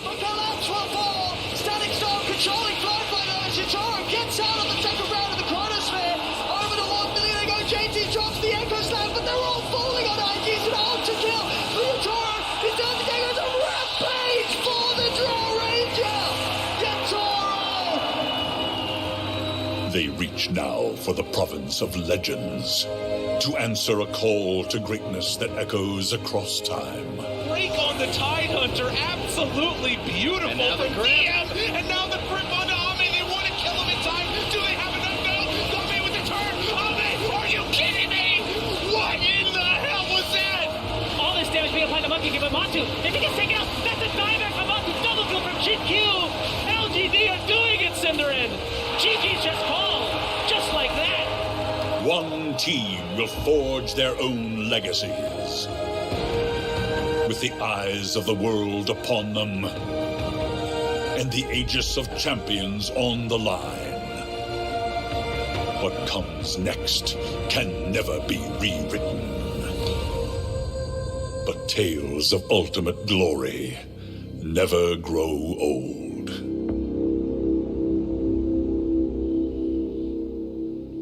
Oh, goosebumps. Grand finals time. Lizard, we got PSG.LGD and Team Spirit in these finals. Did you expect that? Did anyone expect Team Spirit? Maybe there were a couple of odd ones out predicting Team Spirit in their brackets as the grand finalist, but after dropping early on into the lower bracket and PSG.LGD just being on top, these are 2 completely opposite roads that led them here. Yeah, it's the team everybody expected in the finals against the team that nobody expected in the finals. Yeah, and this should be such a fun one because I think Spirit has absolutely proven themselves time and time again throughout this tournament, not just to have any type of flukes or anything that people say. This is just pure talent on this team, so it's going to be a crazy matchup. You could write a book about the flair that Team Spirit is bringing to the table, from picking 13 different carries to having the most rampages on one single guy to improving tremendously through the lower brackets. Now, there was one thing that Toronto Tokyo actually said in an interview on the Chinese broadcast yesterday. And it was, I don't know why everybody didn't think that we were going to go this far because we've been doing really well, but maybe that was because it's only in scrim. So I went asking around, and Team Spirit has been crushing it. If you ask any other player that they have scrimmed, then yes, they would have said, yeah, Team Spirit, they got what it takes. I even got from Seb, he said they think the Team Spirit will have a better chance against PSG.LGD in these grand finals, Gods. Yeah, and I think the fact they've been able to make that deep lower bracket run, there's something to be said for momentum. A lot of people on paper would have pegged, Team Secret to be the favorite in that lower bracket match earlier today. But that momentum, when you're going through that lower bracket, it just builds up. Playing with confidence in Dota is something that's just so important. And for Team Spirit, it's not just the confidence. They've got the skills to back it up as well. They do indeed, Fogged. They do indeed. Yeah, the confidence is definitely a big thing when you go on the main stage and you have the balls to say GG easy after some games, let's be honest, right? And then also just the confidence as well in the interview for Toronto Tokyo to say things like that. Oh, people didn't really expect us to make it to this point, but we did. These are young bloods. They have to have that confidence. So I feel like that's always really good to have going, even when you're playing against legendary players. Yeah, when Collapse was asked before the tournament, would you rather play upper bracket or lower bracket? He was the only one of his team that said lower bracket. There was no hesitation. It was you had to say it like within a second. It was upper bracket, lower bracket, lower bracket. No hesitation. I don't blame him because they're looking so amazing under pressure. This team seems unfazed by emotions completely in the booth. They're seemingly having a lot of fun and just crushing it. They actually played versus PSG.LGD in the last Grand Finals, the last tournament before TI. They took a game off of them, but they improved since then quite a lot. It's going to be explosive TI Grand Finals. I think so too. We talk a lot about team spirit, of course, because PSG.LGD, they have already locked in their slot, had already locked in their slot for the Grand Finals yesterday. So they have had plenty of time to prepare for their Grand Finals opponents. They were able to study and watch Team Spirit make it all the way through their fellow countryman IG yesterday. And of course, this morning, we saw Team Spirit take out Team Secret there. So they've been watching, they've been studying, they're ready. I think Team Spirit is ready too, though. So it is about time to get these teams on the stage.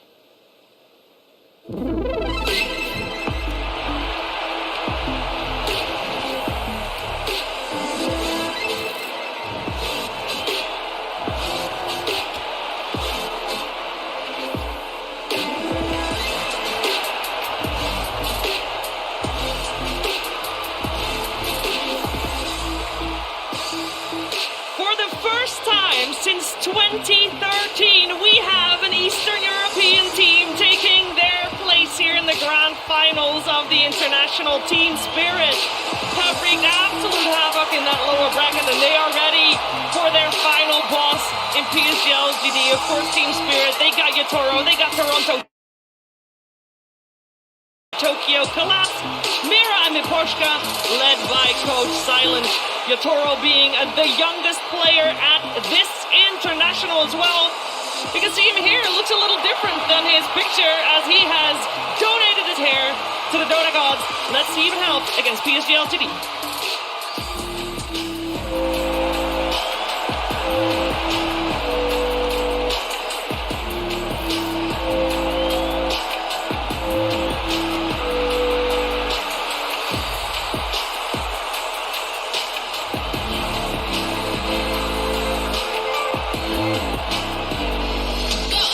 PSG.LGD, was there ever any doubt that this team would take their seats here in these Grand Finals? These 5 players and their coach have been favorites.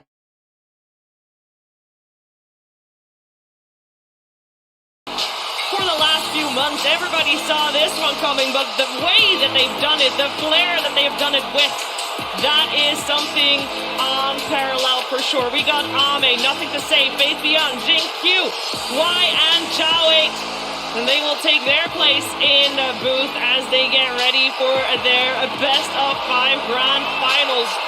We want to quickly highlight Ame, the carry player of PSG.LGD. He came second at TI 8. He came third at TI 9. He came fourth at TI 7. I think it's about time. He has a good shot at making it a first place here.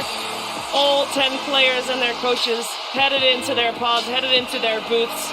I think at this point, all focus, is going to be on that game.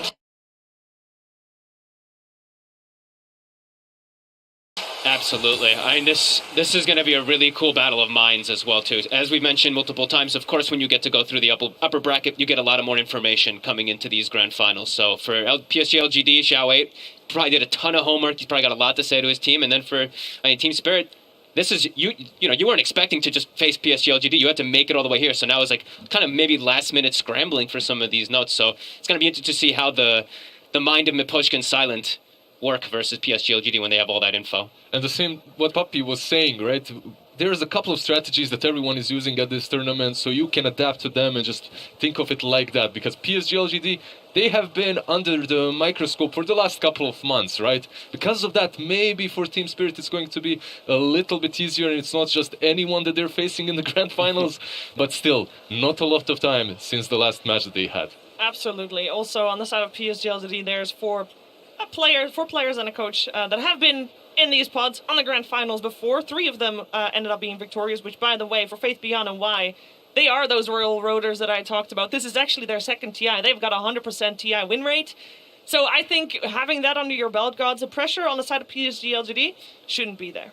At least a lot less, I think, because they've been there. I think there is still that little bit of pressure that they've never actually, had their back against the wall. I think that's where, Spirit, they've made this lower bracket run and there's all this extra info that PSG.LGD have to look at, but when PSG.LGD, they've had an easy run to now. So if they, drop a game or see, find themselves being challenged, that's where things will get interesting. But the fact they've been there before, that experience, that goes a long way. It really does. I think it's also about time that we get these 2 teams on even playing field, because of course Team Spirit, the name, I know that there's a lot of people tuning in and they have seen PSG.LGD. They've been to 9 internationals, 10 if you also count LFY in that, of course, and they've had top finishes.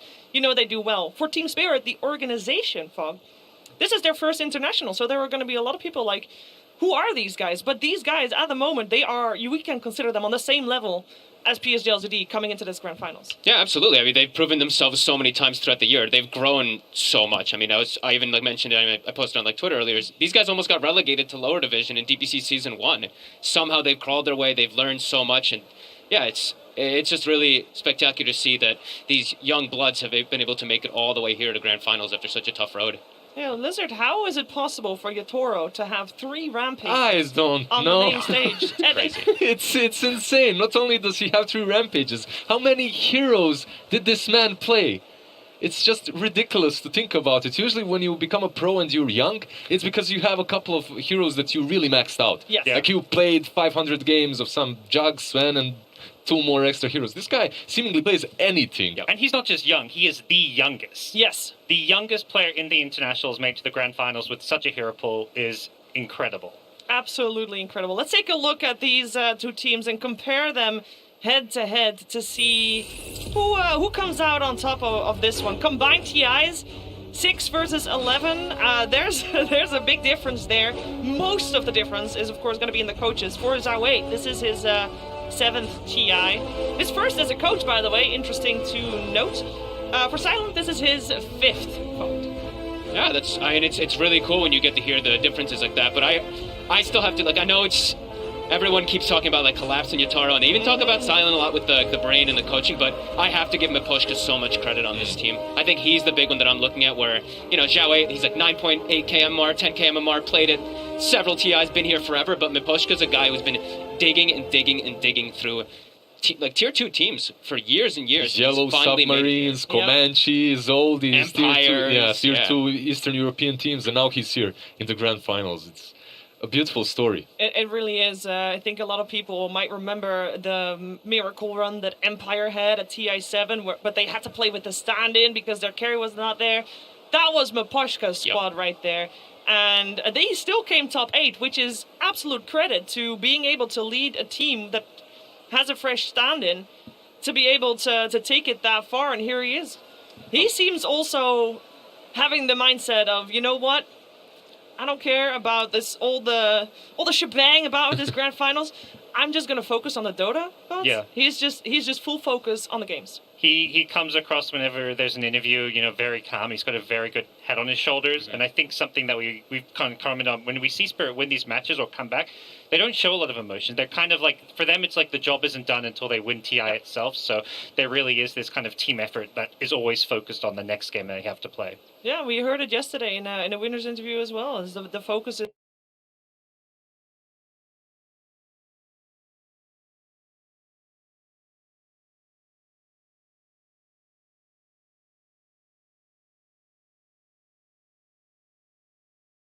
Yeah, we just play a Dota game with friends and we just focus on the game, and once we're in it, money doesn't matter. A counter argument for all the pressure that's on Team Spirit, I would say even that they reached grand finals. Yes. 4 of them haven't been on a TI before. Yeah. How much pressure can you...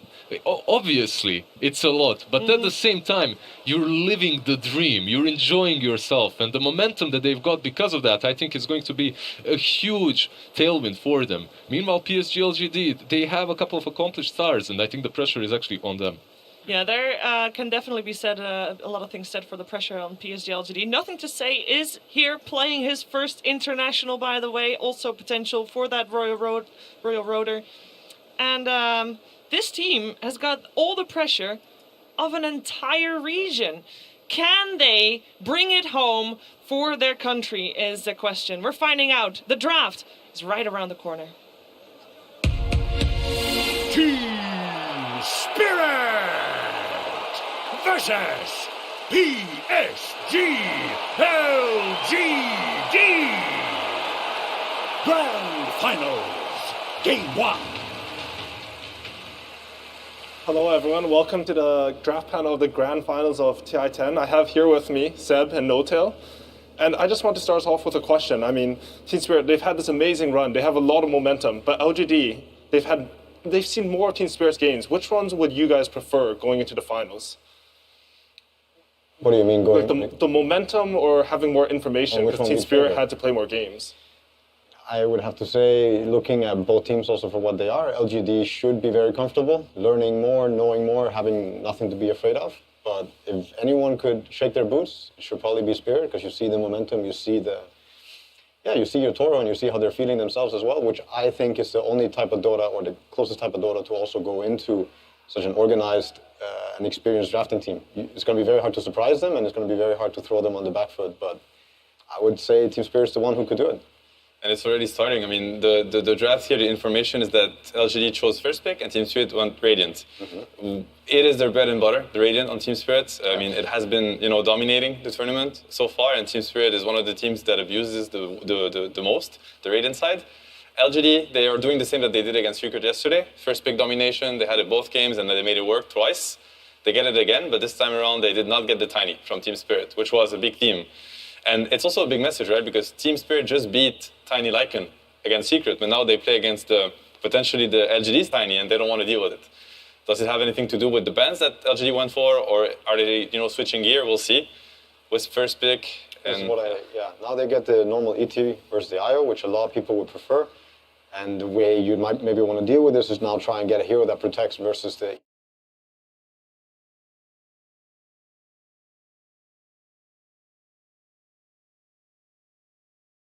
ET coming to your lane. It could have been the Monkey, it could have even been the Tiny, and here you go, an Ursa instead. This is just to protect the IO and make it stronger, actually give it purpose on the lane. Because if not this, ET and Tide there's so many lanes that you could go into. If they pick this casual gyrocopter, I think the lane could be atrocious for them. I think there's a little bit of a tournament meta thing, right? Because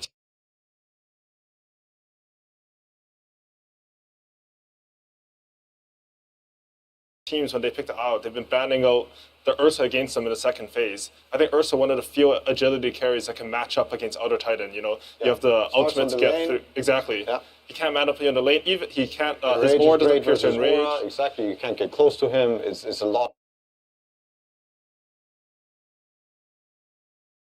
The thing to mention here is how both teams covered really well the Magnus angle. Think about it. Like ET Tide. Tide is considered a very fight happens, right? The Ravage covers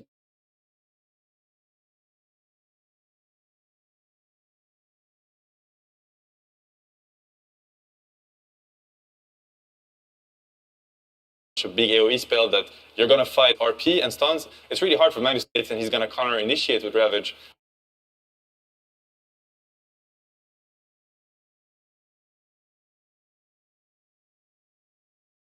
So you're kind of setting up the Tide for a great go for this Tide, kind of like 8th pick instead of the Ursa really.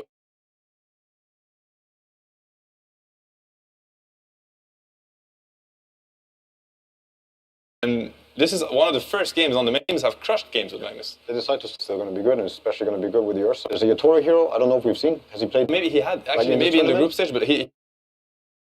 This is what I think now LGD is thinking really hard about. It's like, what are they gonna pick that's gonna mess with our strategy and potentially our win condition? I think they want this Ursa to stay as a win condition, make it really annoying. Teamfight is also something of it. Like Tide can be good versus Ursa later on in the game. Like this whole scaling and how you want to fight, Tide can be overwhelming quite often. It's why it's also one of the top heroes of this tournament. But yeah, I'm looking for the Yatoro TA this game so far. I want to see it. So what I've seen from the start of the draft, we have pretty strong lanes coming up from IO Ursa, and there's a lot of team fight coming up from Team Spirit. Is it something that you guys think about, like how you want to match the team fight? Is that something important for LGD right now? I think for both these teams, it is important. These teams excel at team fighting. I think they think about it a lot, drafting-wise. They have proven every game. You know, these are the Mag Wyvern teams, the ET Magnet. Like, these are heroes that are really excel at the 5-on-5. They abuse positioning. They abuse vision. These teams are, you know, the finest teams at doing so. So, of course, they both do think about it. A lot of other things can happen in the Dota game. It's such a complex game. So there's the team fight part, there's the scaling part, there's also the laning phase, Ursa, the timings. For example, you will need these timings in this game to actually be able to enter these fights, because if this is an Ursa who's behind and you're playing against ET Tide, all of a sudden it looks super overwhelming. It looks like your heroes are really trash. But if you actually get Ursa to the point where he needs to get, he can destroy the enemy. He can go in first. He can do so much for his team, be a frontline, like do all these things, Roche at minute 10. He will play with Aegis into Tide, and now it's a very different way to play the fight, right? Ursa's just going on Tide. He has Aegis. Tide doesn't want to click Ravage. The whole team fight changes completely. This is why if they can get the Ursa to his timings, he can break a Tide. If they can't, and these things are going to be decided with the second phase that is coming up. They're also going to be decided with the laning setup. And I do also want to mention how these two teams, in my opinion, are probably the two best laning teams of the tournament also. They will punish each other's for every opening that they're gonna, every angle they're gonna expose, they will punish each other's.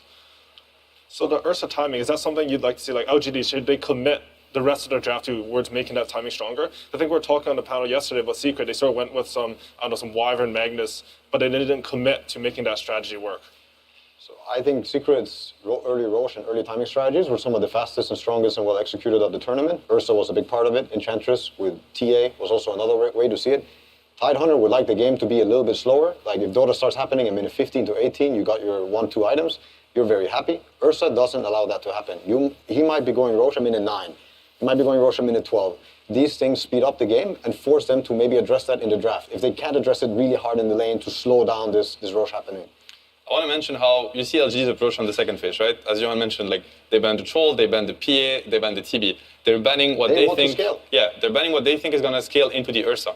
I do want to mention the Lion pick, which I think is really, really strong, really powerful. First of all, it does not expose their draft, and yesterday we talked a lot about first pick versus second pick, which is now like second pick, meaning Team Spirit. They are past the danger zone because now they get to react twice. With picking this Lion, first of all, it gives actually Tide a better lane against Ursa. It's going to negate the pressure, the aggression from Ursa on the lane. And Lion Hex actually is one of the best tools against Ursa. Ursa can buy the shard, he can buy Aghanims to get away from stuns, but Hex is a mute, kind of. He's not going to be able to get out of Hex. So LGD now have a very clear fight condition, which is they get the fight on the Ursa, they Hex him, they burst him. Team Spirit, that's Team Spirit's fight condition, and LGD don't really have the tools to stop that. Ooh, wow. Okay, that's new, and that's great. He played this in the finals versus an Animajor versus EG, and his Naga looked pretty solid there. I mean, I play a lot of Naga Siren, so I think this is a great Naga game so far. I think the lane is good versus Lycan. I think the matchup, you guys were talking about scale. I don't think Ursa scales at all against Naga Siren. Very, very true. Yeah, yes and no, I would say. There are a lot of fights where Naga can feel very underwhelming. I don't think the strength of Naga is ever going to be team fights. You see it in this patch where illusions don't ever get to do a lot in fights. PL illusions are kind of different. They stick on you, they hurt more, and they keep coming. Naga illusions, they can get wiped quite fast, quite easily. They don't have the best tools right now. There's one thing that I see though with this Naga pick is, so now it's another bite strategy, right? Exactly, you see how these guys are going to fight. You can already imagine it. Sleep might be very good. What about you trade bite for sleep, disengage, and take the fight after that? Maybe that's what they're thinking. They're going to make it as hard as possible because LGD heroes, they don't push out lanes very well, right? Ursa doesn't want to show and clear waves. That's not what Ursa does. Neither does Wisp. Lycan can do it to a certain extent. So the way this game should develop in the mid game is Naga is going to push out all the lanes, already making it really hard for LGD to find the fight that they're looking for. And if they ever find it and they bite the Ursa and they're ready for the fight, sleep is going to happen. They're going to disengage and take a better fight on their ground. You also see what they can re-engage with here. Yeah. Like the team fight from LGD is quite simple. If Ursa's out of control and he has a Satanic and a Skadi and a Basher and he's bitten, he's a big problem in the fight. But still, if you sleep that and his 4 other heroes, if they don't have BKB, they're just going to die to the sleep Ravage. And can Ursa fight alone, even if he's bitten?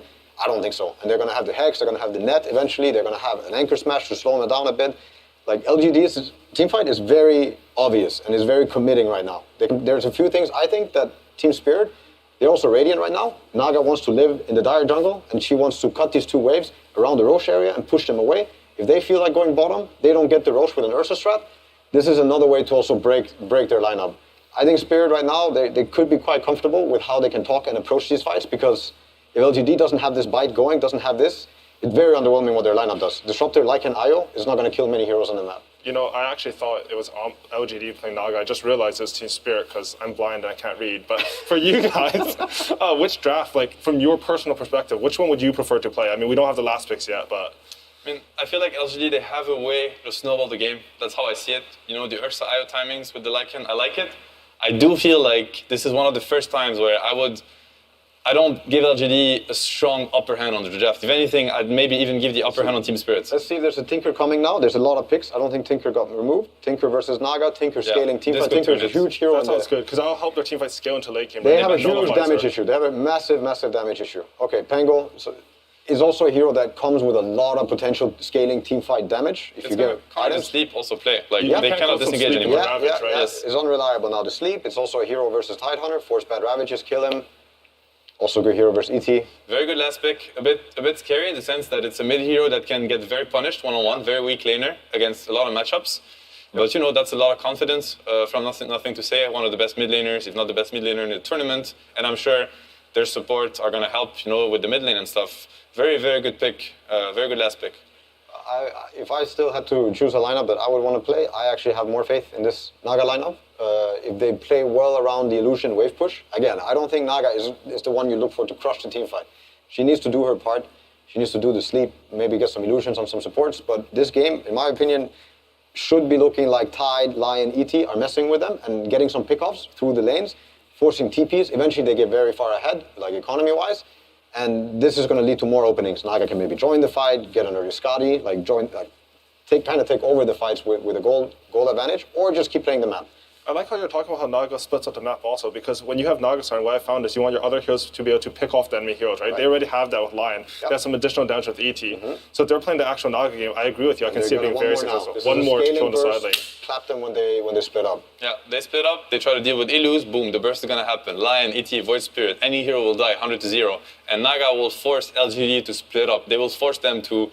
They're going to cheat the map. They're going to create unfair situations, and it's going to be hard for the LGD to fix that unless they have full control of the game. This is why the laning phase is going to be incredibly important. You know, for LGD to kind of slow down what Team Spirit is putting. I would say it's even more important for LGD to actually have good lanes for the sake of their own timings. If they don't get this Ursa threatening the Roche around minute 10 plus, this means the whole game is going to slow down, and Naga's going to get into the jungle, going to get these waves, Lion's going to get closer to Dagger, and if you create that, I think Team Spirit's lineup is going to be really fun to play, and it's going to be a very hard game for LGD.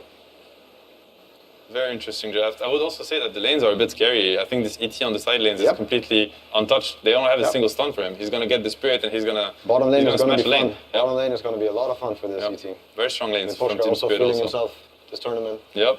Miposhka ET. Scary stuff. Yeah, Toronto getting his Void Spirit again. Full confidence for both teams, honestly. I think at this point it's really going to come down to, who has a better idea going into this draft, and that's the beauty of Dota. It's a best of 5. It's meant to develop so much, but they're kind of getting to know each other. You know, this is what I can bring to the table, this is what you can bring, and you know, they're going to get to learn like what counters what. The meta is going to evolve a lot between the series. And I would also like to point out that Team Spirit has been the most amazing learning team so far in this tournament. Like how they are adapting and how they're learning and how they're actually changing up their own playstyle into something new every game. But I would say every team fight, when there's a bite happening or a Pangolier roll, this is when LGD need to get something done. Because if not that, they lose. This is like their main team fighting tools.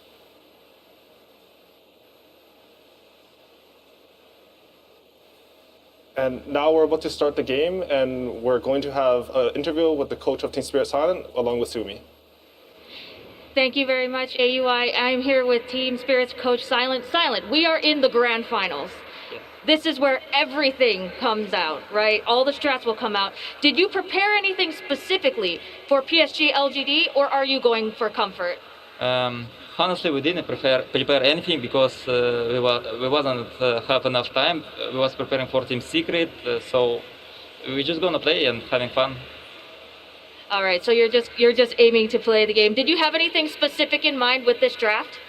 Not really. We was looking into their heroes and was trying to counter-pick them. All right, well, we will see how the drafts tend to play out throughout this series. We'll take it to OD Pixel and Insania in the meantime. Thank you very much, Sumi. Yes, ladies and gentlemen, welcome to the grand finals of the International 10. Team Spirit up against PSG.LGD. Insania, it's a pleasure to have you by my side once again. How excited are you to see these two teams go head-to-head in this best of 5? I mean, I'm extremely excited. This is bringing back memories of TI6, where you had DC make the miracle run in the lower bracket and going up against Wings at the time, and you have some of the Wings players on LGD's side, so I'm feeling TI6 vibes, and I think this Game 1 draft actually looks really, really good for Spirit. Okay, what is it in particular like about what they've done here in this first game? I mean, I feel like, as Notel and Seb touched on, the way that the lanes are set up, I feel like they're going to have a really nice start to the game, and I feel like LGD is like really, really timing dependent, and they need to make sure that when they pop roll and they use the Wolf Bite on Ursa, they get a lot in the fights. And when I look at Spirit's draft, I see answers. They have the sleep, they have like 10 different stuns that they can throw out, and even if they burn the Ravage, I feel like the 4-man of their draft can still fight. So if they can get the Naga fat enough, if the Naga can ever join the fights and actually have a presence, I think their draft looks really, really nice to play. And it's, you know, you've got to be excited to see it, right? Another game, Yatora just continuing to show off his versatility of carry heroes. This is crazy here. Here in the grand finals, Naga Siren coming out. I mean, when you see how the man can play on all the list of heroes that he's pulled out so far, there's no reason to doubt that he can't pull out a top-tier performance on any of the carries available in the game. Yeah, absolutely not. I mean, he's shown that he can play pretty much every single hero in the game. I've been so impressed by it, and the crazy thing is how flexible he is, too, and playing, like, he can play a hard carry one game, and then the next game he's playing tempo, and this has led to, I think, Spirit having, like, the versatility in their draft and the ability to adapt the way they have throughout the tournament is, in my opinion, in large part because he's so versatile in his playstyle. Yeah, I mean, as sort of a drafter, you know, when you come into a series or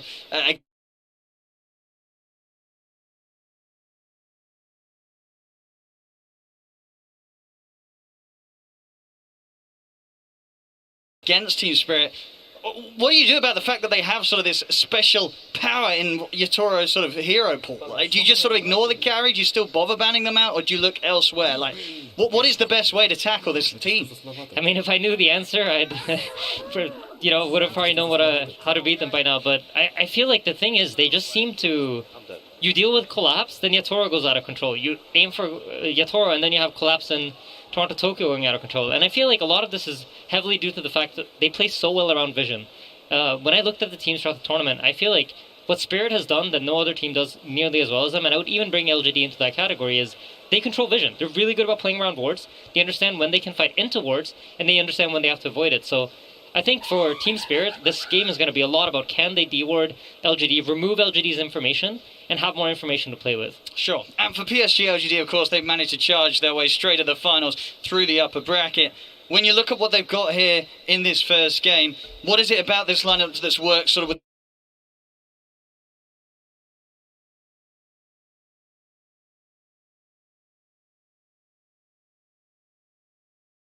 the play style that they've been able to just destroy teams in their run up to the grand finals? I mean, this looks very similar to their tiny sort of draft fight. You're going to have this one core that's going to be unbeatable. They have this mid laner that's going to provide control and lockdown for them so that he's going to be able to the Ursa. So the concept timing, and once we do, you cannot. The problem will be if LGD get that Aegis on the Ursa where they can start ignoring the Tide Ravage or even fighting without the Wolf Bite from the Lycan, that's when they're going to be at their strongest. So I'm expecting all hell to break loose after the laning phase. Absolutely, and I can't wait to see it. Here we go, ladies and gentlemen, finally getting into the action of Game 1 beginning between Team Spirit and PSG.LGD. Let's see if that chaos starts coming quick and fast. We know that both teams are very much able to bring it with some of the fantastic performances they've given us so far on the main stage. Yeah, and straight away Yatoro's coming out with a really smart play. He sends his illusions within the tower range, but he puts them in an area where the tower doesn't have vision, and by doing that, he will scout out the ward immediately from LGD. And this is what I mean, right? Spirit are so on top of all of the small things that will give them any sort of information advantage, where they will have more vision than their opponents. Let's see if they're able to maintain it throughout the early stages of the game, where it's very likely for those movements to be coming from lane to lane. See both teams avoid one another here for the bounty runes. Bit of a poke onto Maposhka as Yatora will still be able to grab that bounty rune. In fact, as you can see, 3 bounty runes to start things off here for Spirit, so a bit of a cash bonus to begin the lanes with. Yeah, and that was nicely scattered out with the ET. They find information of where and how many heroes has LGD brought to which runes, and then they can split up their heroes accordingly and make sure that they get the advantage on the runes. Let's look at some of these matchups. The mid lane, Pango versus Void Spirit, Toronto Tokyo versus Nothing to Say. What are we going to have going on here in the early few waves? I think most likely it's going to be a pretty farm-heavy lane. I don't think really either of the two heroes are going to aim to kill each other. Probably going to be a lot of trying to push out the wave, control the runes, and then around 6 minutes when the real rune spawns, that's when you'll see both the supports collapse on a mid lane. Because I think both Pango and Void Spirit really rely on that rune control. I'm looking at both sort of the side lanes, the two carries, Arme and Yatoro. Who's going to have the easier time? I think if you take a look at top lane, you see Ursa against Tidehunter is generally a pretty good lane matchup because you think of how the Fury Swipes stack up on him, and they have the sustain to tank the harassment that's coming out from Team Spirit. So I think as they level up on the top lane, I imagine the Wisp Ursa will do fairly well up top. But with that said, I think Collapse is still going to have a decent game. I mean, Collapse has definitely been that solid rock of a player for Spirit time after time. He's been the one that they have been very happy to give that prioritization, get his game into a good shape, so that he can be the one to lead the charge into the team fights and start the action off for Spirit in those mid-game. Yeah, absolutely. And bottom lane, Yatoro's kind of playing this type of laning where you're not going to be pressured at all. Team LGD's priority here is first trying to get their Lycan farmed and make sure that they're playing for their own farm. So Yatoro's going to have a great start, and he has the ability to farm up the jungle because he has the illusions that can both push out the wave and farm the jungle camp. So I expect Yatoro to be leading the net worth charts as soon as we get into around the 5-minute mark of the game.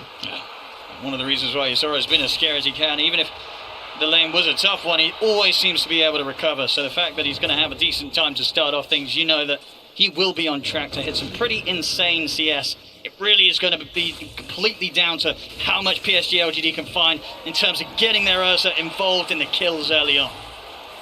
Yeah, absolutely. And there's just some trade-offs going on, but you can tell already from the net worth graphs that Team Spirit has set up their lanes to have very good farm on all 3 of their cores. It's certainly showing so far here on the early CS. Both side lane cores for PSG.LGD just struggling a slightly bit more. It was very early days though. But a lot of levels coming in LGD's way. This Lycan is doing surprisingly fine. He's not really getting pressured that much by the Naga and the ET because he's managed to get the lane control. Yatoro's shoved out the wave, but Rinpoche yet hasn't been able to get a pull to get the lane control back. So the Lycan's getting a lot of farm while Y is able to just rotate around, moves to the mid lane, opens up the small camp. And like we talked about, right, the middle lane is going to be contested in terms of who can push out the wave the most and then go farm the small camp. And Y on top of it runs over, unblocks his mid laner small camp to make sure that he can stay even with the Void Spirit. And when you look at the tools they have available both sides with their supports, do you imagine once the 6 is there for the mids, we're going to have sort of a collapse on the mid lane to try and get the early objective, or do you think it's going to be all about reacting to the side lane fights here for the Pango and the Void Spirit? I think it's going to be important to get the rune. Whoever gets the first power rune of the game is going to kind of get to decide what happens. You get your bottle refilled, but you also have the ability to make a rotation. Mira could be in a bit of trouble here. We'll try and hold back the bear with the Hex. He's got the stick charges, but he's getting run down here by Arme. One more hit will do it. Can he close the gap? He can't. Oh, stun misses. That's going to cost him his life. Not the start there that Mira was hoping to have here in the grand finals. A whiffed ability, and that'll give up first blood to PSG.LGD. Yeah, and Collapse isn't out of the woods quite yet. Arme's hungry. In a bit of an awkward position now, Collapse. Stuck behind the tree line. We'll see how he gets his way out of it. He does have a TP, a little short in the mana. He'll have it back up now. Should be able to walk his way back ground, but a great bit of aggression there from PSG.LGD, just opening up some space for Arme to return to farming. Yeah, absolutely. And you notice that LGD are keeping the lane control up top, so this puts Tide under constant pressure, and you never know when they might make some sort of move and try to kill him. And that forces Mira to stay in the top lane, while if you look at Y, you notice that he's just rotating around constantly. He has the freedom to move wherever he wants on the map, because the lane is so pushed out by the way that the Naga plays, and the Riptide shoving out the creeps, so the Lycan can freely farm under his tower, and the Disruptor has the freedom to decide what he wants to do. Let's see what that call's going to be. We'll come in mid here. Trying to Tokyo taking a bit of harassment on the Thunder Strike, nothing to say. Stepping right up to him. There's a remnant at the ready though, Toronto Tokyo. 2 seconds. He's got the protection here of the Resonant Pulse. And great usage there of that armor. He uses the health damage of Resonant Pulse to bottle up to make sure that he's not within the kill range of the Swashbuckle from Pango. Some good early pressure though from PSG.LGD, forcing Toronto Tokyo to be very cautious in that mid lane as early as it is, just 5 minutes in. Yeah, absolutely. And I think when you think about Elder Titan, you kind of think of him as a lane dominant hero. And both Notail and Sed touched on it, right? You want to abuse the fact that LGD have no stuns. But because of how this bottom lane is played out, with the Naga lane constantly being shoved into the Lycan's tower, the Elder Titan hasn't really been able to abuse his laning phase presence. Look at this now, there we have it. Nice bit of micro from Faith Beyond, that'll grab himself a free courier. As the Wolves chase down poor old baby faceless Rex. Up top, Collapse is also taking pressure now. So again, the freedom of Y, he's just allowed to rotate to mid, set up some pressure on the Void Spirit. Now he's up top, making sure he's just in their face and forcing them to react to his movement. Yeah, he is all over the place, Y. Yeah. Spirit, they've definitely got to try and do something in return. Yeah, they themselves bring the two supports up to top. Just sort of figuring out what to do about this roaming disruptor here in the early minutes of the match. Yep, here we go. First fight for the runes. Where is it going to spawn, top or bottom? Let's have a look. It is going to be down bottom, and it is a DD. It's going to go straight into the bottom of Toronto Tokyo. So a very nice room for it to fight with, but already up top. Spirit, they'll lose Mirror. Yeah, it's a DD Toronto Tokyo though. Let's see how he can respond back with it, because now you have a Pangolier with low mana, and he's going to be aware of it. So he knows that he can make a move here, and the Pangolier won't really be able to respond. Yeah, this is an excellent move for Toronto Tokyo to find it. He's going to use it straight away. Goes aggressive. It's going to miss the Dissimilate though. A couple of hits will do it. Can he quite close the gap? No, he's not going to be able to get the second hit in. Nothing to say, steps away. I mean, that would have been such a big kill for him to find. He got the dream room for it, but he couldn't quite get the job done. Yeah, absolutely. It's unfortunate, but, that's Dota. Disruptor, though, he's going to TP into the middle lane here. I'd be scared to do this. Let's see if Toronto Tokyo has the will to chase him down. Yeah, he's still got this DD going for a few seconds. Why? Living on the edge a little bit. Yep. Toronto Tokyo feels that he can get in with the Astral Step. But why knows? He's keeping his distance. Yeah, and if you take a look at the net worth, you see Yatoro. He's just going to start accelerating his farm even more, but I'm impressed by how well the Ursa's been able to keep up. And this is largely due to the fact that they had lane control for so long up at the top lane, and they were able to just keep their heroes, the enemy heroes, so close to the tower, so Tide could never really feel free. Mate. He's going to try and step over for Mirror, but again, Team Spirit, they've kept their two supports up here, both Mirror and Maposhka, making sure that there's never the opportunity for Arme to get any kills up here right now. As you say, Arme doesn't care too much, complete free farm, level with that of Yatoro's Naga Siren. He's having no struggles whatsoever, but Spirit's trying their best to limit anything else going into the hands of the Ursa this early. Yeah, and you notice the Naga in the bottom lane now. She's just going to put her illusions on the lane, push out the waves, while she farms the jungle camps close by, and try to get ahead of the Ursa by doing this constantly. And LGD are going to try to match by using the Wisp Overcharge to allow the Ursa to farm. And we notice both these teams are so good at stacking, and here we go again. Runes are spawning. And Toronto Tokyo is going to be the focus. Quick jump away from the Rolling Thunder. Yeah, it's an Arcane Rune secured though, so if they can manage to survive these 70 seconds and nothing too bad happens, this is a huge rune for them to have. All about these power runes early on, especially in a game, 8 minutes in, only the 2 kills so far. Yeah, I mean, it's the tension, right? Neither team really has anything to do yet, and they're both drafting for slightly later timings in the game. The Tidehunter is now finally at level 6, so if there's an opening, look for some sort of rotation. I think it's hard to go for the Ursa, so there might even be the possibility of the Tidehunter rotating out of this lane. Sure. And making some sort of move with Toronto Tokyo. When you just look at the heroes that PSG.LGD have at their disposal, and you feel that Spirit, they're just not going to want to try and push into that tier 1 quite yet. I think for Spirit, your expectation was to do slightly better in the lanes, but they haven't really been able to do so. See, it's alright. Getting gone on here by the two of them, but the Rolling Thunder not quite ready again. Not quite yet. They'll get the glimpse back, but no further damage to come onto the Naga Siren, so Yatoro will be fine. Yeah, a little bit of miscommunication there, it seems. The shield crash wasn't used on the hero. The glimpse came in a little bit later. Well, they've got their eyes on Arme. As they know, that play was made by a couple of PSG.LGD inside their own jungle, but Arme, he's out of reach of the Remnant. He's away. Space is there. Down bottom. Faith Beyond continues to push. The tier 1 to fall already here on Spirit's side of the map. Yeah, I think this is the most shocking part of this early game, because I expected the Lycan to kind of get zoned out by the Naga and the Naga Illusions to defend them, but... Let's see if they can get Arme. They've got 4 heroes working on him right now. Ravage. He has the ult up. He's on the retreat up to the high ground, but they'll be able to get in front of him, close off his escape. Spirit will finally be able to claim their first kill here in the first 10 minutes, getting themselves on the board. Yeah, and this is a huge kill because it allows for Team Spirit to now start firing back and taking over this top lane area. They need this tower to fall. And meanwhile, this is the response you see from PSG.LGD. They rotate their heroes mid to try to force Spirit away from the top tower and force them to come defend their mid tower as the more valuable tower for the later Roshan. And they're hitting these timings, PSG.LGD, no doubt about it, and Spirit just having to let them do so. Yeah, I mean, this Lycan really has becoming the big X factor. I don't think Spirit expected him to be this strong out of the laning phase. And now Am is going to comfortably move into his triangle and start farming up. I think once he hits that Diffusal Blade, look to see Spirit LGD trying to make some move. But I think if LGD gets to farm up right now, they feel like they've hit they have enough map space to where they're comfortable playing around their cooldowns and just waiting for the Disruptor ultimate to come online, wait for the Lycan to finish up his items, and then just play around his forms together with the power runes that the Pangolier is securing. I mean, in this sort of game where, both teams playing as carefully as they are, just 1-2 coming up to 11 minutes. Do you look at the Naga Siren and feel that for Spirit, if they can keep this game in pretty calm waters and not allow the early aggression from PSG.LGD to get to them too much, this Naga Siren will be able to carry out in the later stages, or do PSG.LGD always have the means to deal with her? I think to some extent you are happy, but I feel like you wanted the laning phase to go better so that LGD's timings come later into the game. So knowing that your lanes haven't quite gone the way you wanted them to, they must feel like, okay, at some point now, once LGD gets items, they're going to come running at us. Look at this top, nothing to say. He's going to get the lead in onto Collapse. He'll drop the Static Storm as well, putting no chance of Collapse being able to return fire quite yet with a potential Ravage. Doesn't matter though, he's able to walk out to the side. They'll go for the Glimpse back on him. He'll simply look for the TP out, and there's nothing to put a stop to it. Collapse, realising his strength there with a Hood of Defiance, he's got enough tank ability to just TP out of it all. That's the Rolling Thunder and the Static Storm put to waste there by PSG.LGD. Yeah, great jukes. He just dodged out the Pangolier spells, and once the Rolling Thunder missed, he knew that he was safe. Glimpse is used, TP out. Just great presence of mind there from Collapse, knowing exactly how to play his situation out and get out safely.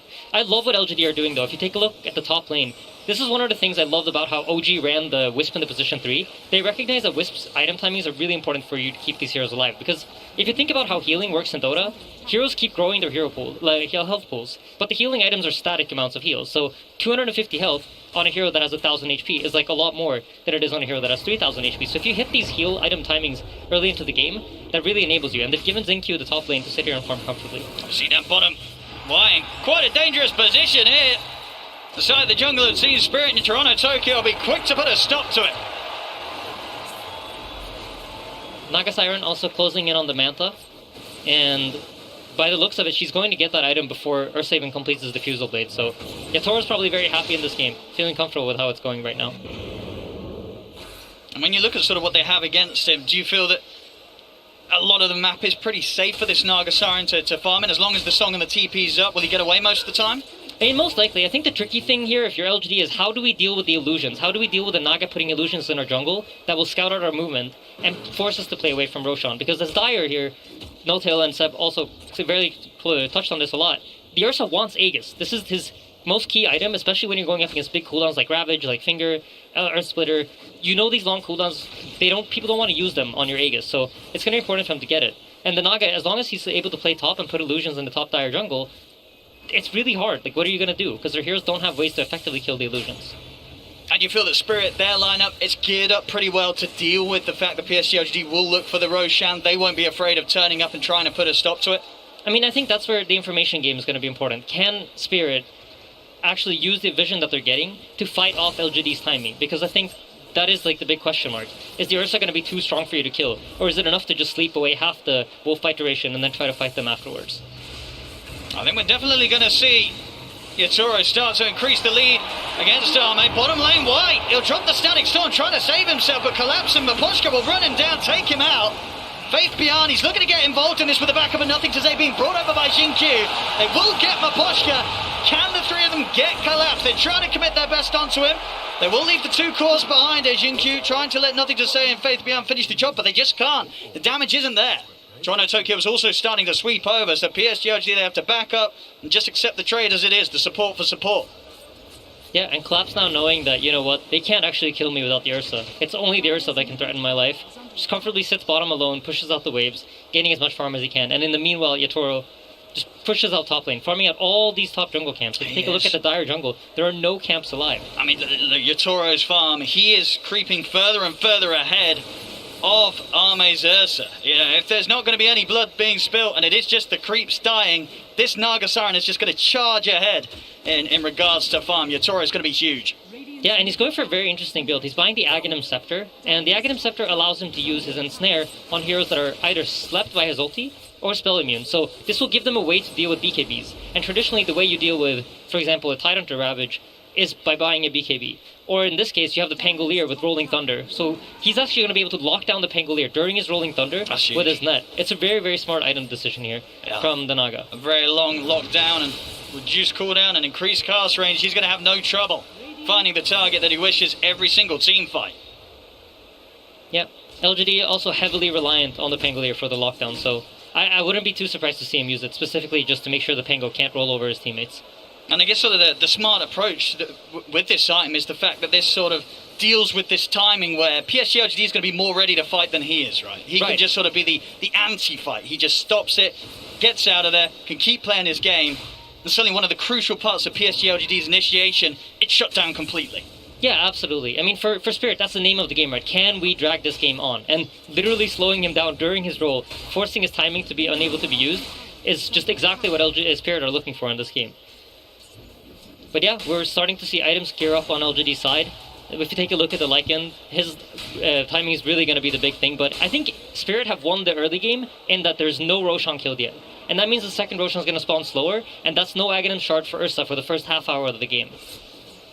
I mean, if you're PSG.LGD right now, what sort of calls are you making? Are you looking at an item that's round the corner and then saying we've got to go? Do they need to go right now? How urgent do they need to be? I think they looks like they're gearing up to look for an opportunity, right? You finished up the Helm of the Overlord. The Ursa now has his Diffusal Blade. Your Wisp is closing in on mech. You already have the Holy Locket. So there's a lot of nice tools for LGD to take a straight-up team fight if Team Spirit present it to them. Siame. It's going to start with a bit of a tickle onto Toronto Tokyo. The Remnant holds back the bear. Quick jump out with the steps. Nothing to say. He's trying to close in. Does he want to keep diving underneath the tier 2? Maybe trying to get some vision for a setup from the Disruptor, but now Team Spirit, they're far enough away. Nothing to say. We're going to hit with the Swashbuckler. Procs of the Maelstrom, nearly bringing him down, but Toronto Tokyo gets away. On as low HP as he is, Collapse also able to TP out, as there's nothing else to stop his escape. Team Spirit, they're able to avoid the move completely by PSG.LGD once again. Yeah, and they didn't even have to involve the Naga. So during all of this time, Yator's still just gaining farm. He's 2,000 gold ahead of the Ursa already. Oh my, this is going to be a problem. He's getting out of control. I believe he just finished his Aghanim Scepter too. So he has Manta and Aghanim Scepter at 17 minutes into the game. He's crazy farm. This is, I mean, Yatoro, it really has been eyes on him throughout the whole tournament and performance of Spirit. Top lane setups there with a net. That's the mid gone. Nothing to say. Going down, Yatoro. Instant Song TP as he knows the response will be there from PSG.LGD. Gets out. They cannot catch him. Yatoro will continue to farm. Yeah, this is a really important kill, but by forcing the Naga Siren to TP out, LGD now have the option of potentially taking back control of their jungle. So this is going to be their objective for the next minute here. As you see, they're going to try to contest this Tidehunter. They know the Naga Siren is not present. See what they can do about Collapse. Jump already in onto the Disruptor. They're looking to burst. Collapse, he's holding on to the Ravage for now. Static Storm's down. Collapse gets himself out inside the Ravage. Onto the 2, and then they blow up Arme. It's 3 dead at the moment on PSG.LGD. I am also caught out. GQ to fall. That's absolutely massive. My goodness. Team Spirit's so aware of everything. They know that this is what LGD wants to do. The Naga TP'd out, they're going to come contest us. They position their heroes perfectly. You see the kinetic field come out, but there's no static storm to follow because you have the Lion in position to interrupt that. It's just Spirit are playing so well right now. They're just recognizing where LGD's timings are. It just seems like already, just in the first 18 minutes of this game 1 of the Grand Finals, Team Spirit, they're just completely in the heads of PSG.LGD. The way that PSG.LGD wanted to play, it's just not happening. They're crumbling, they're falling apart. And Yatoro, he's just going to continue the glory. Mid lane, the setups there onto the Pango. Nothing to say, goes down. Another kill for this Naga Siren. I do not know or see how on earth PSG.LGD is going to stop this man in this game. He's getting out of control, and if you look at the Lycan, you can see he decided to not go for the Aghanims. He's going for drums. They're gearing up for a quicker timing in this game. I think the mechanism comes out on Xingqiu. They get the BKB finished up on Ame, and they're going to look for some sort of team fight. But the way that Team Spirit are abusing the vision, if you take a look at the map, like, there are almost no dire wards anywhere. Radiant are in firm control of where the vision is. And the only ward that they have, I think Mikosha literally just pinged out. There you go. Just controlling the vision. They have more information to play with, and this is what's allowing Team Spirit to constantly be reading LGD and how they're moving around the map. Bottom. Toronto Tokyo, he'll show his face, but not worried about any catch from PSG.LGD. They just don't have the members around. Space is made, the tier 2 tower going down at the top lane. There won't be any defense from PSG.LGD here as Spirit just continue to hit the timings, take the objectives at a pace that PSG.LGD's lineup will be incredibly jealous of. This is what they wanted to be doing, and it's happening the other way around. Yeah, absolutely.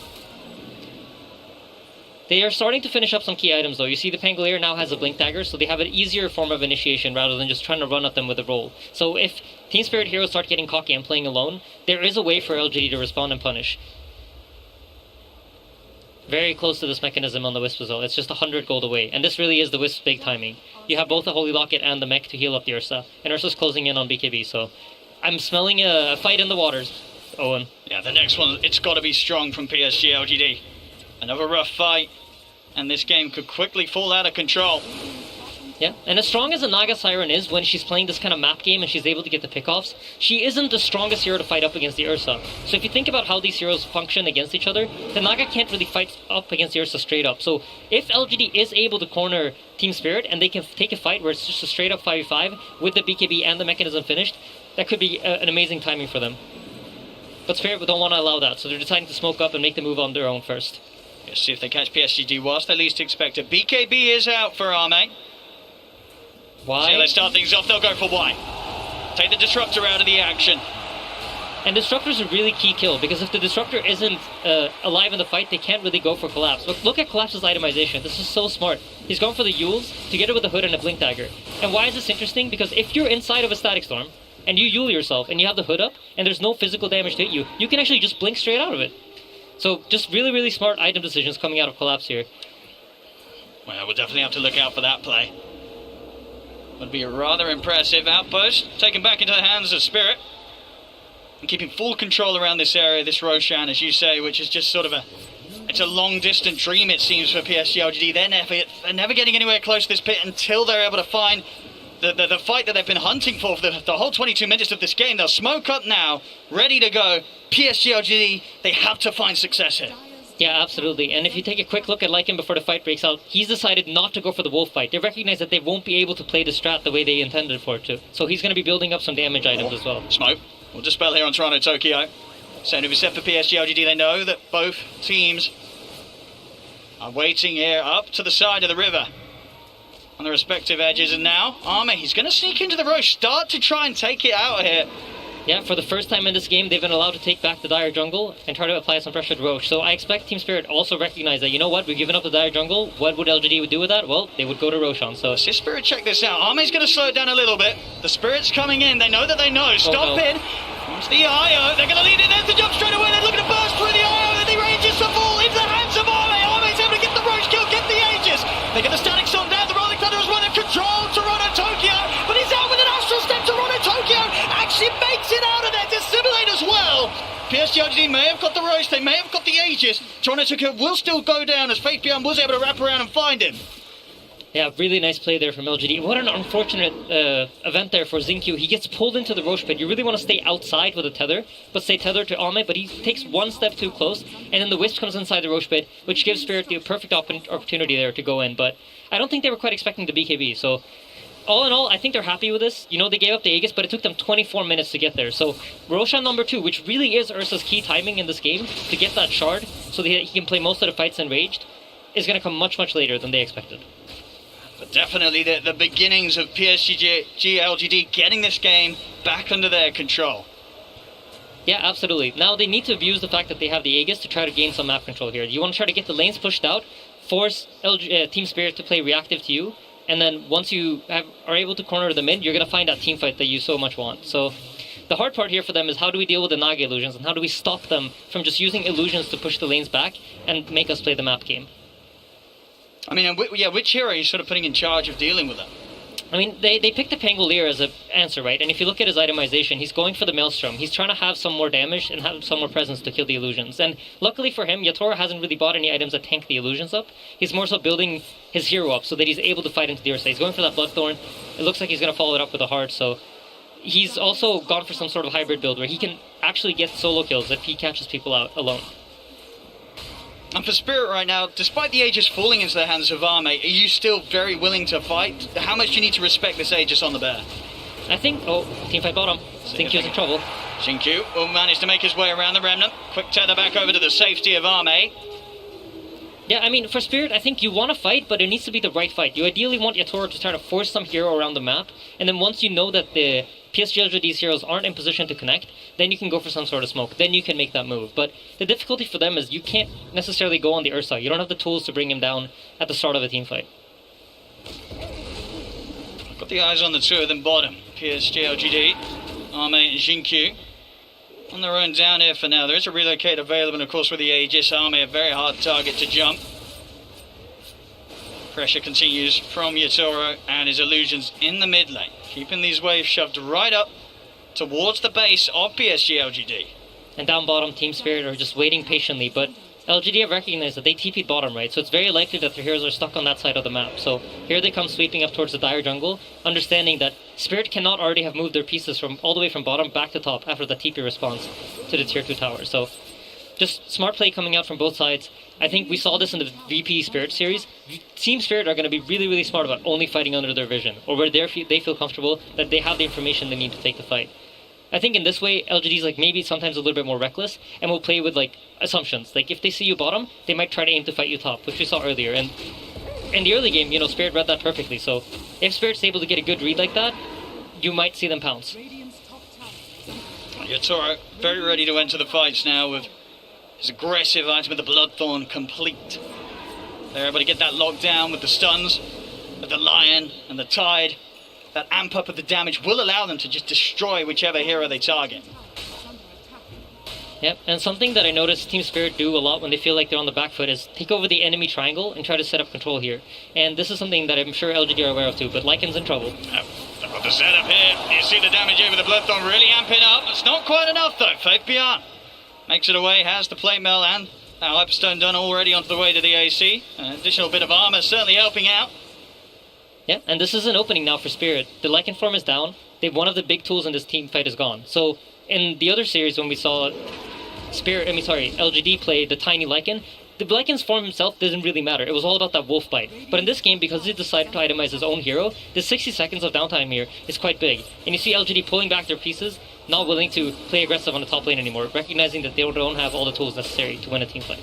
Team Spirit remaining in this whole area of the triangle is Yatoro. Slowly sieging onto the tier 1 tower, seeing what sort of reaction they can force out of PSG.LGD. 20 seconds until that Aegis has gone off Arme. Unlikely to find a fight with that still in his hands, so the game once again falling to a bit of a risky territory for PSG.LGD, at least until they can hold off for that second round of Roshan. Yeah, and Illusion's just slowly chipping away at this tower.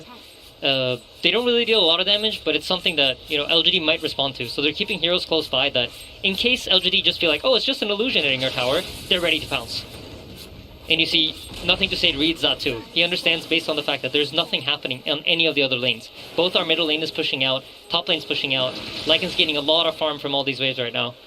He recognizes all the Team Spirit heroes are bottom here. Yeah, he has to be so careful showing his face to clear the wave. Yeah, both teams just reading the map really, really well. And I think Spirit, this play that they've done has been so effective throughout all the tournament. But LGD's done their homework. Spot Collapse around, glimpse back with Blinks there. Collapse breaks the combo, the setup. Instantly going to go for the TP out. If they got anything to put a stop to it, they do. Straight away, they're able to get the setup onto Collapse. He'll look to run, but the damage is done. PSG.LGD, they catch and kill off the Tide. Yeah, and this is a result, right, of Team Spirit has been in the lower bracket, so they've been playing so many games. LGD has that information based on previous games of where does Team Spirit go when they feel like they're behind? What do they do? What is their approach? And I think LGD is one of the best teams at the tournament at just abusing this information that they're gaining about the teams. They understand what is Team Spirit specifically going to do? How do they approach the situation? And they find that smoke because of that. They're playing most of this game with very, very limited vision. I really want to point that out. Like they barely have vision of what's going on the map. Well, even without their Tide, Spirit maintaining their aggressive posture over PSG.LGD's half of the map and already looking for action once again around the bottom tier 2. See if they find the setup. They've got the Hex. They're going to look to jump in. Static Sword's going to be put down from Y. Stops the backup coming in. Still though, is it the burst enough? It is. They take down Arme. That burn from the Bloodthorn, it's enough to send the bear back to base. That's an absolutely massive kill. And I think Xingqiu felt like he could keep him alive. There was no relocate out. So next team fight, here's the tricky part. Do you relocate Arma out as soon as he gets hexed? Because Spirit has now proven to you that we have the abilities to burst your heroes. That's why he's also in trouble. There should be another one. It's definitely another one, Yatoro. Target to target and over towards the mid. The BKB having to be popped by Nothing to Say. See if Yatoro's got the setup. He has. There's the initial route. See if they've got any further follow-up here. They relocate. They'll take him out. They've got to keep nothing to stay safe. Yep. Get him away from Team Spirit. As Team Spirit, they're pushing down the mid onto another tier 2 tower. Nice play by Faith Beyond. Tanks that Aether Remnant with one of his wolves. But Team Spirit, they're doing this so smart, right? We heard the draft panel touch on it. Fighting 5 versus 5 is not really where they're strong. They want to delay this game, keep finding these pickoffs, try to find these opportunities where they can get a jump, burst someone really quickly, and use the fact that we have Ravage to reset. We have Naga Sleep to reset, which is forcing LGD to be very careful about how they use their cooldowns. And this is leading to them they're just playing this game very well. And these small decisions that they're making, where you notice they're not really charging into the enemy. They're not giving LGD the kind of fights that they're used to getting.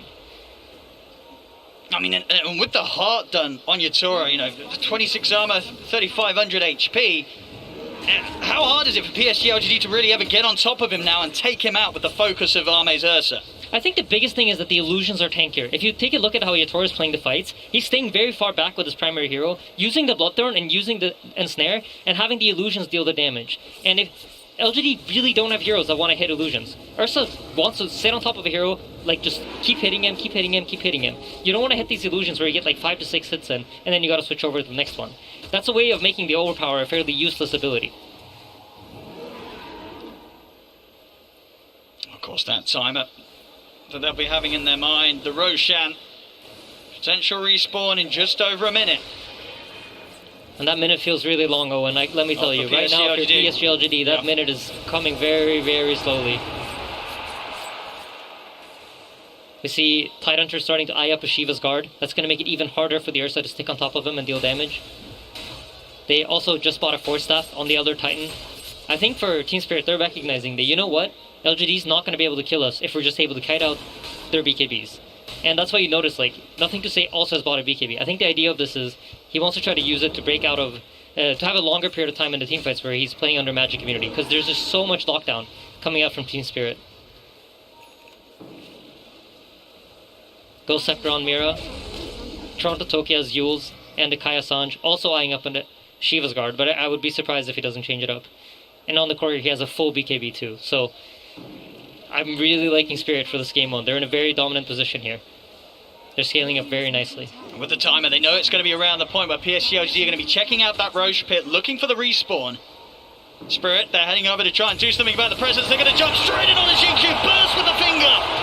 As the IO goes down, no buyback. Xingqiu cannot get back into this fight. Nothing to Say has to roll out with the Thunder. So this is huge, right? Both Lycanform was committed, as well as the Pangolier roll. So if the Roshan spawns, which it does, this is free Roshan for Team Spirit.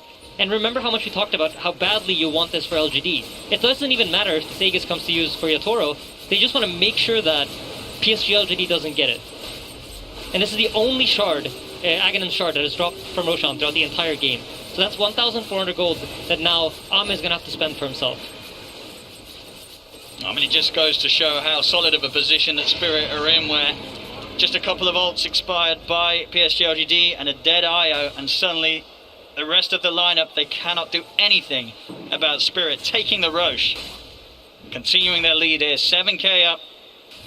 I mean, Yatoro, he himself, 7k difference between him and Arme's farm. Well on the way to having a butterfly complete for the next bit of action as well. Yeah, and with this butterfly, he actually has the option of now utilizing his own hero too, once the situation looks good for him, because the Ursa can't just burst him. The bash is going to miss, there's a proc chance on the bash, there's a proc chance on the miss, so it's going to be hard for the Ursa to just lock him down. And just very intelligently itemized by the Naga here. For the early part of the game, when he knew it was going to be a map control game, he bought the Orchid, he bought the Ags, played for the map, looked for those pickoffs, and those key pickoffs have really led to the situation that they're in the game now. Jambot picked up by Y. You can feel, they feel the pressure of the vision. They're not getting the vision that they're used to. They don't have the information that they're used to playing with in this game. Miposhka is just shutting them down.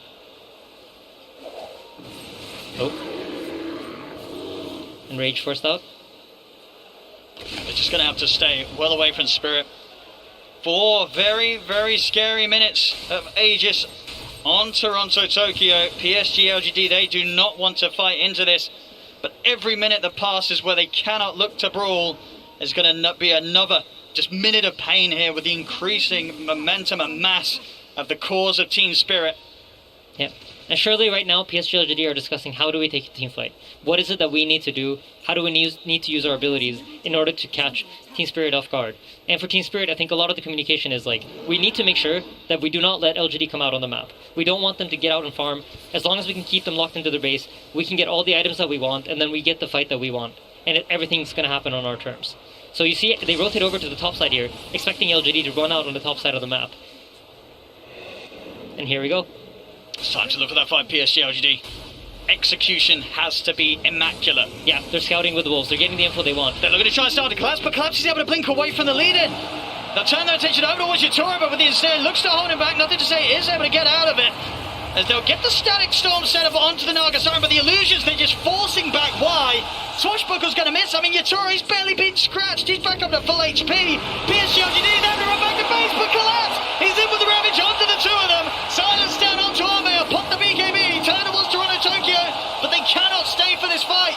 They've got to get back to the high ground, back to the base, as PSG.LGD have to charge back to the safety of their high ground as quickly as they head out. Collapse. Going to look for the setup here outside of the base. Another BKB force. Faith Beyond trying to head back to the safety of his teammates. The ensnare locks him down. The illusion's starting to go to work. Remnant left in the position. They drag him back with a split into the finger. My goodness, the Lycan gets absolutely destroyed. And Toronto Tokyo's not done. Diving up to the tier 4s, committing with a dissimilate. He's trying to go for GQ. Will die underneath the towers, but he's got the Aegis. He's ready for round 2. Yeah, I mean, it's just the micro decision making from Team Spirit is so beautiful to watch. I think every time a hero pops BKB, within half a second, there's a Naga net flying at it. And in the fight, you saw Ame pop BKB to try to man up and fight. And then the net comes, immediately he has to pop his ultimate. He can't use the Enrage the way he wants to. He's forced to use it defensively all the time, just to break the net, just to be able to stick on top of the targets. Just trying to clear out these illusions now. It seems all but impossible. The Racks dying, the melee Racks will fall. They'll get the jump on Yatoro, but they've already lost Y at the start of the action. BKB from Ame, he's trying to stay on target, but Yatoro is able to sing their way back to safety. And now he's ready to go back in. The song ends, Toronto Tokyo, BKB up, jump over with the Remnant, grabs back the Ursa. Ame disappears in a matter of seconds. GQ to fall as well. GG is called. And my goodness, what a buttery smooth start to the grand finals here for Team Spirit. They couldn't have played this any better, Aiden. This is how you dream of entering a grand finals at the International. Yes, absolutely. Everything they're doing, they're firing on all cylinders. Their macro understanding of the game, how LGD might try to sneak out of base, they're in position to cover it. And then once that fight happens, they're immediately ready to respond in the right way. I mean, that was incredible. Yatoro turning up, doing it again, another hero, and it looks like it's a performance that's on top of the world. Yeah, absolutely. I think Yatoro, I mean, we all talked about Collapse so much throughout this tournament, but we gotta give Yatoro the praise he deserves. His hero pool is so wide, it's just allowing Spirit to constantly have these win conditions over their opponents. And it really is, just not the fact that he himself is so individually skilled on these numerous carries. It's just that the team, they seem to have a strat to play around every single one that he's willing to pull out. Yeah, absolutely. I mean, the Team Spirit are so strong. They look like a fierce opponent, and I think a lot of people might have expected LGD to be the stronger team, but, you know, they just proven you wrong. These guys can beat LGD for sure. They absolutely can. What a way to start this grand finals. Team Spirit just charging in with the same level of strength that they have shown us throughout their entire run so far up until this point. It's continuing here where it counts the most. Game 1 will go to Team Spirit. A very strong performance from Team Spirit here in that first game indeed, and I am looking forward to hearing from our 5-head draft panel first of all. Gentlemen, how did this game play out compared to what you thought was going to happen? I mean, I think it was an incredible statement from Spirit. It started with the draft. It started with the mentality in which they played this game. You know, they come here to the grand finals, and of course, everybody expects LGD to be the Titan. You know, can they move them? Not only they can, they beat them. They play fearless. They come up with a great strategy. They beat probably LGD's best strategy. Their first pick, the IO Lycan, and they just break it. I think, you know, as a Dota fan, this is what I was really hoping for, is like, can they compete? And yes, they can. LGD is getting tested today, and that's going to be absolutely amazing to witness. Team Spirit seems to be playing very free, very careless, very aggressive. This Bloodthorn kill on the Ursa bottom was, like you said, a huge statement. I want to say the same thing. This was like a team who saw an opening. They had an item build, they had a timing that not many teams would have pushed, played on, and pulled this off with. This Ursa dying in front of tier 2 also breaks the game at this point, and it's like, it's a very intense game. LGD, they're not broken by any means. They go for this Roshan play, they actually get it. And they're staying alive in a game where I think it's actually looking really hard, and it's really hard for them to scale, it's really hard for them to fight. I think the draft still favored Spirit. I think LGD were not so comfortable with how it ended up looking like. They're much more comfortable if they have a condition where it's like, in 20 minutes we're going to be stronger, in 30 minutes we're going to be stronger, much stronger than you, and we keep scaling. But in this game, with the ET, with the Naga Sleep, with the Ravage, you saw it, like fights can end like this for LGD. Yeah, and I think this was almost a bit of a wake-up call for Xiaowei and LGD, because I think they came into that supremely confident. I think we were even saying, like, maybe they might have even prepared for Team Secret. They weren't expecting Team Spirit to, like, just roll through everyone. And I think LGD, they can make a comeback, but at Spirit, they looked really good in that game. Just everything they wanted to do during that game looked really strong. Yeah, thank you very much, gentlemen, for that insight. Love to hear more, of course, from you during the draft of game number 2, and that is where we, of course, will be heading next, because it's a best of 5. It's all about learning and adapting. And you heard Curtis say that maybe PSG.LGD did not know, like, that they were going to face Team Spirit. I will tell you that not a single person on the planet has had a correct bracket prediction. A little bit of extra information there. So there are 4 people on the planet that have had 20 out of 21 predictions correct. So that's very nice. And actually, this morning, there was only one person on the planet that still had a correct prediction, but they thought it was Secret that was going to move on. So, hey, it's all up in the air from here, and Team Spirit take game 1. Lizard, it's been an amazing opening game. It's been incredible, especially when you go back and listen to what Silent said after the draft. He's like, yeah, we're just gonna play the game. We didn't prepare too much for them. We had Secret on our mind. It definitely didn't look that way. The way they set up the team fights, the way they moved across the map. Draft aside, the way they anticipated PSG.LGD and what they will do and prepared for it and counter-attacked them, it was incredible. Yeah, PSG.LGD end the game with 5 kills. That is like, and with an Ursa draft, like that's just kind of unheard of, and exactly how their draft is not meant to play out. If you're playing an Ursa and 25 minutes in you have 5 kills, there's a big problem.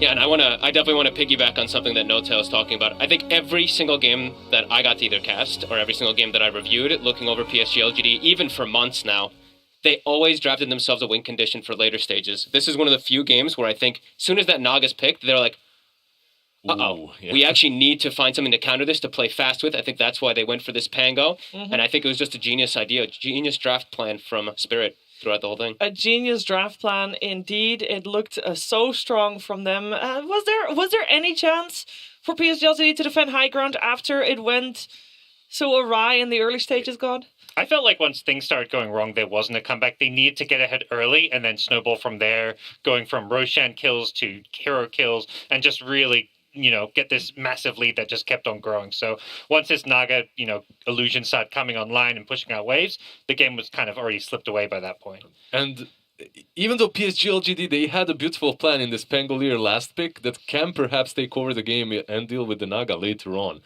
they answered it. They answered it with Yaganims on the Naga and just completely killed their only chance. It's just beautiful.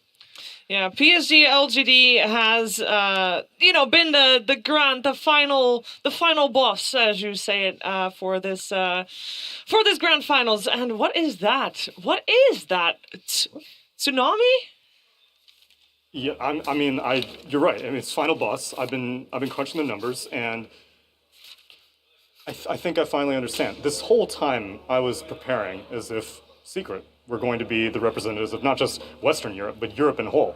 And I was so ready to show you the differences between Secret's playstyle and LGD's playstyle. Things went a little bit differently. I was trying to say that, oh man, LGD, they are the magnum opus of China. They have combined all the best parts of their compatriots, Vici Gaming, IG, Spirit. They're all grinders, actually. Secret, they only played like 27 ticketed games. Meanwhile, you've got I-Leagues, you've got Pinnacle Cups. both these regions are known to grind out games publicly. So that's one thing that was very similar to them. Next up, we've been talking time and time again about how LGD is the fastest average game length, and they are. But Spirit is hot on their tail, not that much further behind. This is no fluke, my friends. After that, I was like, okay, well, surely the ward efficiency, and there is a little bit of a discrepancy. This was the average centuries used per D ward. LGD is still the kings of this whole thing, but you heard Insania at the beginning of this cast. You saw how the Naga illusion usage was used. Spirit understand vision extremely well, and they also understand drafts extremely well. 5 more unique heroes picked throughout this entire tournament. Maybe LGD have been holding on to things, and also it's a big credit to Yatoro, obviously, on the side of Spirit, because Ame, he's no slouch in his own self. He's been putting up some solid numbers. All you people who went in on Team Secret for your fantasy, I feel bad for you, because Ame, even in a losing series, will still be doing work. Though, granted, that's only after he matured a little bit. I think previous TIs for Ame, he's had some issues picking the right items, knowing when to use the right items, knowing when to buy the right items, but he has matured ever since. And this should really come as no surprise that Team Spirit has won Game 1, because this is a rematch from the OGA Dota Pit Invitational just from a month ago. And you know who won that Game 1? It was Spirit also. Yeah. After that, they lost 3 games. Wow, a lot of confidence for Team Spirit coming out from Tsunami there. And yes, that was indeed how those grand finals went. However, since then, I think it is very safe to say that Team Spirit, over the entire 2021 year, Fog, the most improved team in Dota 2 on the planet. Yeah, and just still playing like it's not TI, I guess you could say. Like, not feeling the pressure so much is what I mean. Because I watched them, I got to cast them and watch them throughout both of the seasons, and I was big fans of them. Tokyo was playing with super confidence. Some games, maybe a little bit too much confidence, but being able to see players go up onto even grand finals doing this versus a team like LGD, it's amazing. And you could see there, they were still taking risks in a lot of this game. They were committing a lot of spells, like even over-committing at times, and it ended up working out anyway. So. Yeah, I think we've seen that multiple times when Team Spirit seemed a little down in a game. They don't really seem to care. I don't know if that's the right word to say it, but they'll try to make the plays anyway, even if they're not ahead in the game, even if they're not 20k gold ahead. If they're 20k gold down, they'll still try. That's how they were able to get to this point, Lizard. And that's the right winning mentality. When you're 20k gold behind and you go safe and you buy yourself that BKB instead of that one extra item that could perhaps win you the team fight, you're already signing the defeat. So I really like the mentality and the approach to the game that Team Spirit is bringing to this TI. They give out this aura where it's like, we might eventually lose or get knocked out of TI, but that's okay. And turns out just playing with that kind of carefree, we're just going to go out and, play to win and, anything can happen kind of attitude has really just worked wonders for them. I really cannot wait already. Sorry, for True Sight, I was seeing multiple conversations going on. You saw Zawait giving a little bit of a speech. We saw just Yatoro just, having some comments back and forth. Ooh, I can't wait. I'm getting way too far ahead of myself with all those conversations. But I would like to hear from you guys what you think needs to be changed in game number 2, because we do talk about learning and adapting, Fogged, and in between best of 5, that's when it matters. These 15 minutes that these players have had, key moments. Yeah, I think I know Io is an incredibly strong hero at the moment, but I actually think Io might be one of those that you maybe step away from, because TI, I think we've said it ad nauseum, it starts to come down to these big team fights. It comes down to these big little plays that you can do. Sure, Io can do those little plays, but ease of execution is a thing too. So I think for PSG.LGD, I want to see them go back to their guns, put Jinkyu on his normal heroes where he's going to be able to scale, have a bigger impact than just, I'm a tether, I'm an overcharge, a heal. I want them to diversify and let him also become that kind of carry mode too, because, he's shown how much he can do as. And when you talk about ease of execution, they had, no stuns that game. Disruptor Glimpse, they would, try catch this tide, and then he'd just TP out in front of 4 heroes multiple times. So I think a lot of it is going to come back to the draft, simplify things, pick a few more stuns, and just make your game plan much easier to execute. I completely agree. Just a little bit more team fight for PSG.LGD, and what they really have to get is that late game potential. In the last game, they truly didn't have it. And when you run a timer, that 20-25 minute mark in which you need to break the enemy and you're under pressure, under emotions, you're bound to make mistakes. So just play it safe, pick a hero that scales well into the late game. Yeah, I mean, if we take a look back to the first 10 minutes of the previous game we just watched, I mean, both teams were taking it very safe. It was actually a fairly slow start to the game, which, based on draft, we were not really expecting Gods, because Naga Simon just had all the freedom in the world. Yeah, I don't think PSG.LGD had a draft that was going to scale late game if they didn't get ahead and play aggressive. Usually it's their style to just go around, run at their opponents, look for these kills. And, you know, when you're playing this Ursa as your carry with a mid Pengalier, you don't have that ability to scale, so they had to be a lot more aggressive there.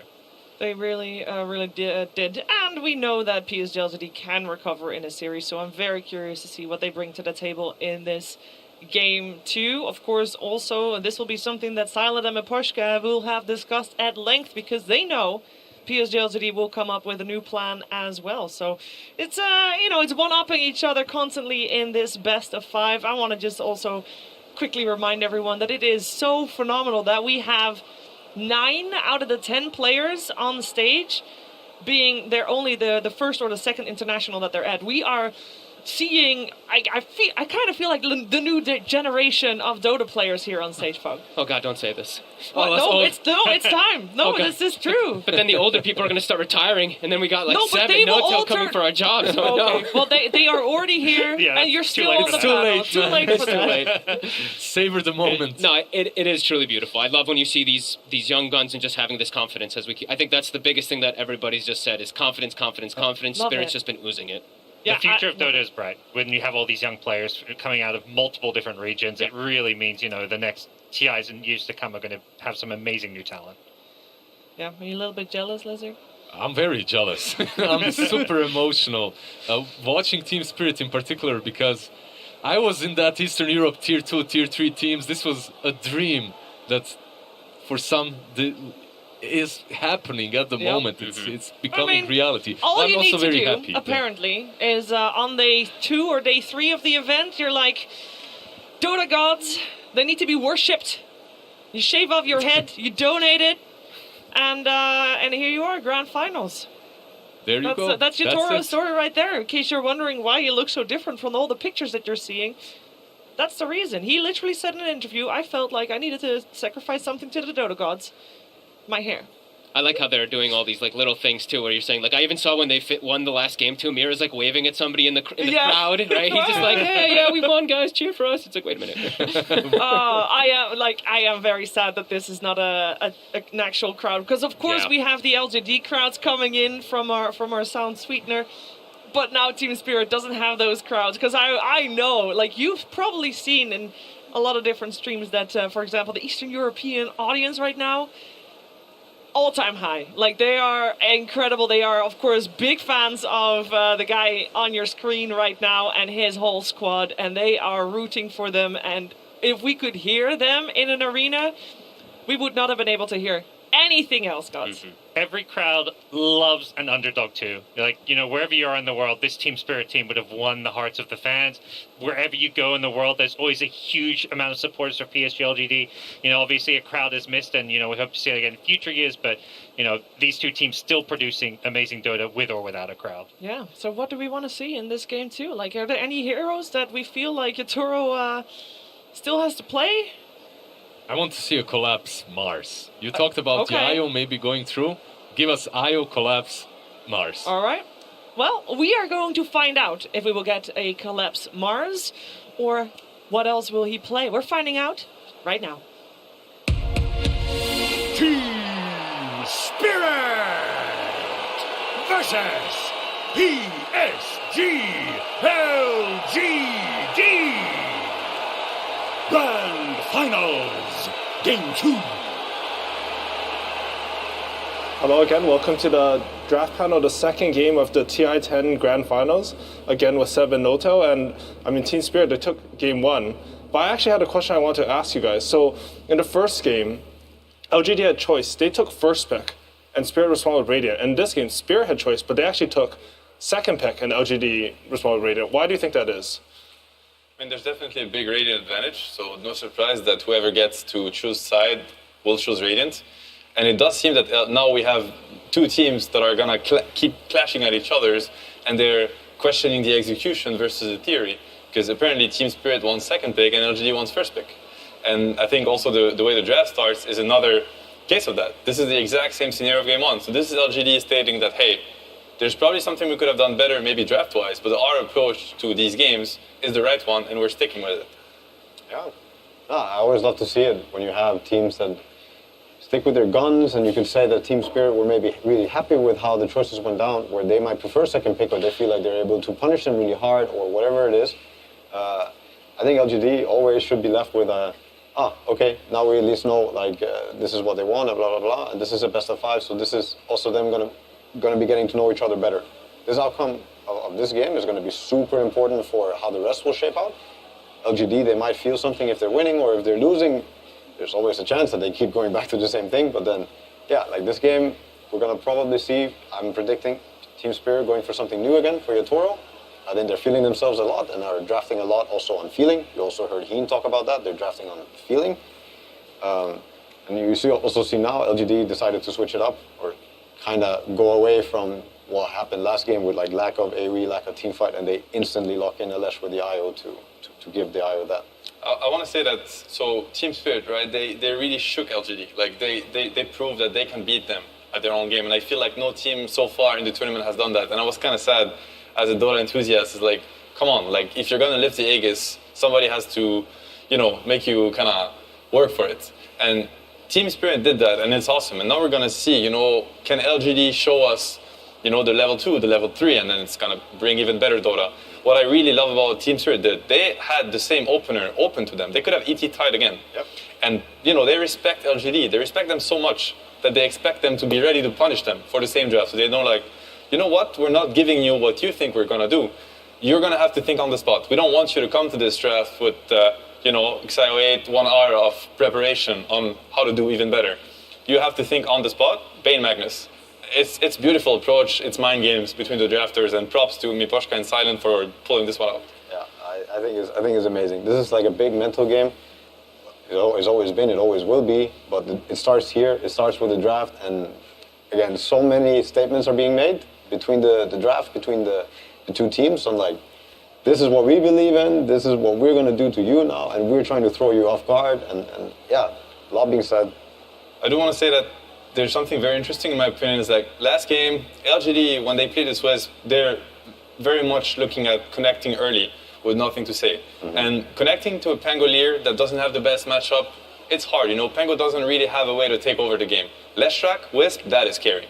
Leshrac most of the time wins his lane. He can power farm. He can, you start accelerating a Leshrac as a Wisp, he might take over the game. And I feel like with the Pangolier, it's not the same. There's a lot more abuse to be had with the Leshrac. You can get the mana, you can get the soaring, you can get like the runes, you can get certain mana abuse that also allows this hero to have a way different game. His timings are something else. Like this going back to base, this not being able to dive, IO can fix all of it for you. He will take the towers, he will kill anything, any camp. He'll take the entire game if he has to. And that's something very beautiful. Another thing to mention, in my opinion, is we have not seen Collapse yet out of his, trifecta, Magnus, Tide, Mars, where he's incredible on these heroes. And he's getting them every game. So he got the mag now again, which means, in my opinion, Team Spirit is going to be in their comfort zone. They have so many cool strategies, so many cool lanes. They understand how to fight around these heroes better than any team in the tournament.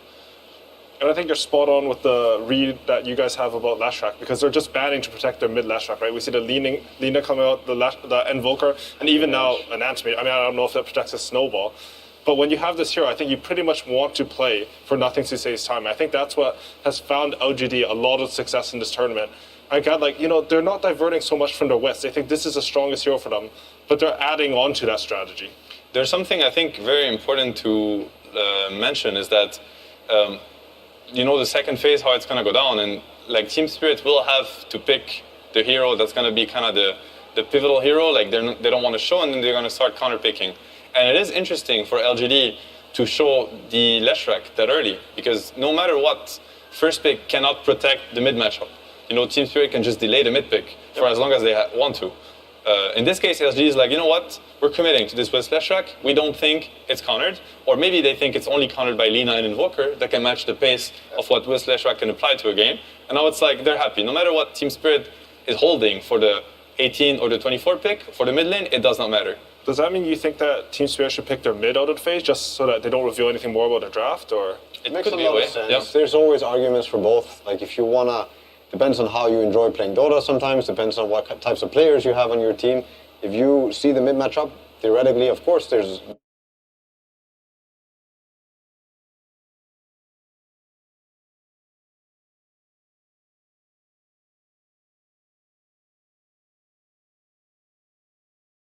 many arguments for revealing your mid matchup or trying to address this and have a stronger win condition if that's what you're going for on your carry.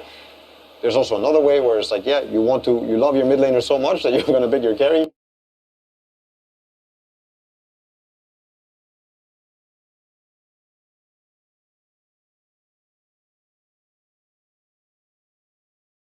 Hero and make sure that this Leshrac is mid and make sure there's no bamboozling happening and he gets the last pick win condition or timing condition or whatever it might be. It all depends. If you pick anti-mage is out, but if you pick some carry hero here and you say nothing can beat it in the game, it makes a lot of sense too because you want your mid guy to stabilize the game and he needs to have a really good start. Yeah, there it is. So that's one of the... So you have these combos, right, that are very hard to... in which you can actually pick them. And probably that's one of the strengths of first pick is first pick has the double pick, right, the Shaker Morph. Yes. You feel like quite often with this phase, you might want to commit just because it's going to be hard to counter and there's this pick against this. But potentially, maybe it was even a setup for the Morph. I think, like, the way I look at it is they're trying to take the win condition away from the Mac +1, and I think Shaker Morph has a way to play fights.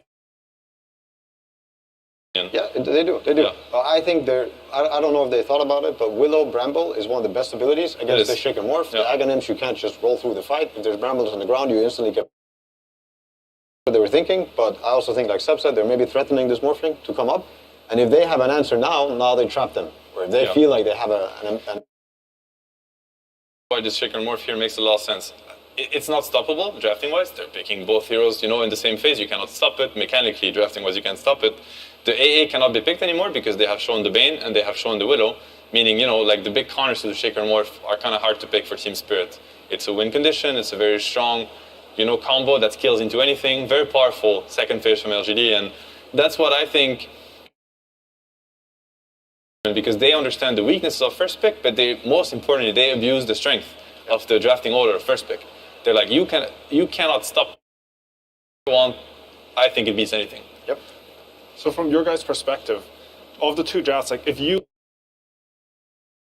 prefer to have right now? Towards LGD, but don't know how you feel about it. I would say LGD in a way, but at the same time, I can also see a lot of people would say that Lash, Shaker, Morph are all heroes that are good against Willow, but I see amazing Bramble. The Tether, you can do a lot of stuff in team fights for the Shaker and the Morph. Luna is able to hit these timings where and Shaker Morph, they need a lot of time. So I'll make the case against for Team Spirit. I'm going to try to vouch and for LGD for what they have going for them. I think understanding how to make a Leshrac have abused that in the online tournaments prior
And that's going to be more than enough. Ame backs away perfectly fine. Poshka's just like, can I get something done here? You know, my wards, getting a little de-warded here, just roaming around. You know, it's actually Y, who's well known for being such a roamer, but on this IO having to play a little bit closer to his ally. Yeah, it is a little bit of a change-up in styles there. We saw a bunch of that rotation going on in the last game from him, as Miposhka, on his Bane, finds another courier kill. Yeah, for Y, despite being a 5-player, he actually gets often categorized by like some of the information scrapers in Dota as a roaming hero. We've been told by some of our stats people, just because he spent so much time going between the lanes. It's Ame, Collapse, facing off with each other. And just the focus right now on the farm, stacking up the camps. Ame again moves up to come and contest this, and Collapse, I don't know if they're really going to be able to do all that much to stop him. Very interesting, but Fissure up top. Now the follow-up, looking for it. Faith Beyond there as well, and this is going to be a kill. That's a pretty stark difference to the 3 heroes stalking the Radiant carry, you know? They gotta get this kill, right? They gotta get something here, that's for sure. Miposhka's waiting off to the side. Nightmare down, a couple punches, but they bring in the IO, trade off that Nightmare. And that's going to be more than enough for the moment, but why? Also dropping low, not low enough. Instead, they turn, find Collapse. One more touch is not enough with Faith Beyond. TPing in, they might be able to find him here. That was the trusty shovel, keeping him alive. Yeah, heading down to the south. TP is available, but Collapse in some trouble. Does the Spirit connect? Ugh, not quite going to be on the mark. He gets out. Trusty shovel indeed. Up top, nothing to say. Zoning back Toronto Tokyo as he kind of came into advance on the Ancients, but the pressure will stay in the bottom lane. We already saw how quickly that top tower went down. No point slowing down here for PSG.LGD. It's interesting though, right? Because you can see that this is a dynamic that we've seen multiple times throughout this tournament. You have Team Spirit with a little bit of a lead, even though it's LGD that are taking down more of the towers. Just that stacking up farming mentality we're seeing from Spirit right here. And look at the treants put out here. They're watching for Toronto Tokyo, right? Yeah. Because they know that everything's on this Dream Coil. That's by far the easiest way for them to initiate. So you just fan out your units like that from Faith Beyond. And unless they're going to smoke in, you're going to catch that puck. And instead, they're going to find the Dream Coil towards the mid lane, trying to take down this Lech. Do they have enough? Yes. Toronto Tokyo picks up that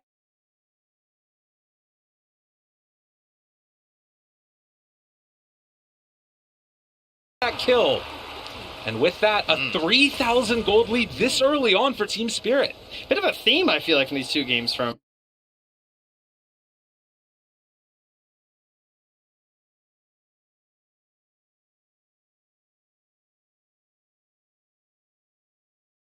PSG.LGD. Ame did a similar thing last game on the Ursa, where he kind of stayed in an area which seems like, surely, you know, like you're in trouble, you know? Right.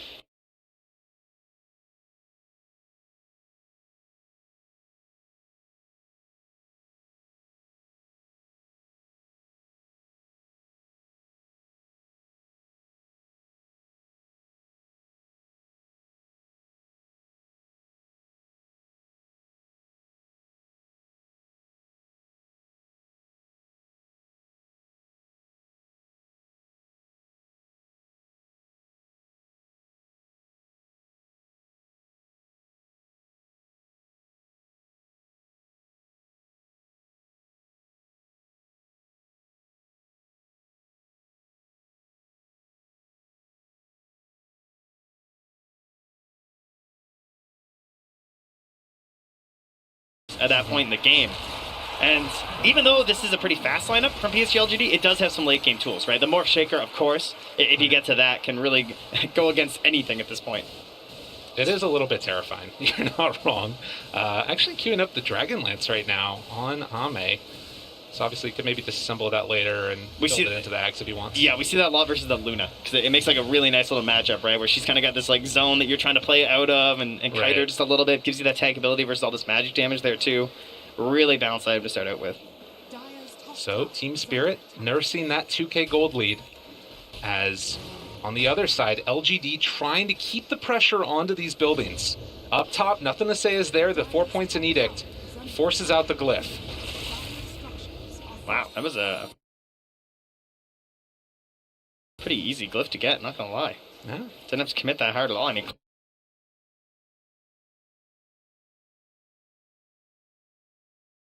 Collapse had already TP'd up there too, so I can imagine they'd like to go for another one soon. And as we approach, you know, sort of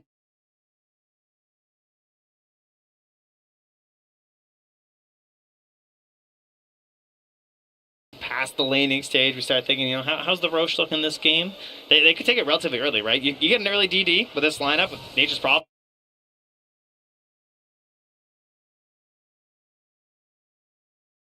And Morphling, they might opt for it.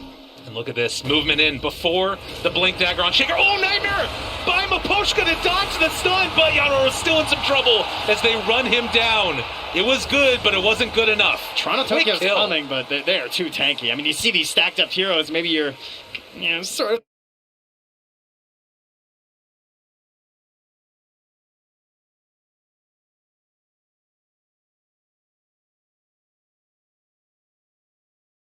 Nothing to say.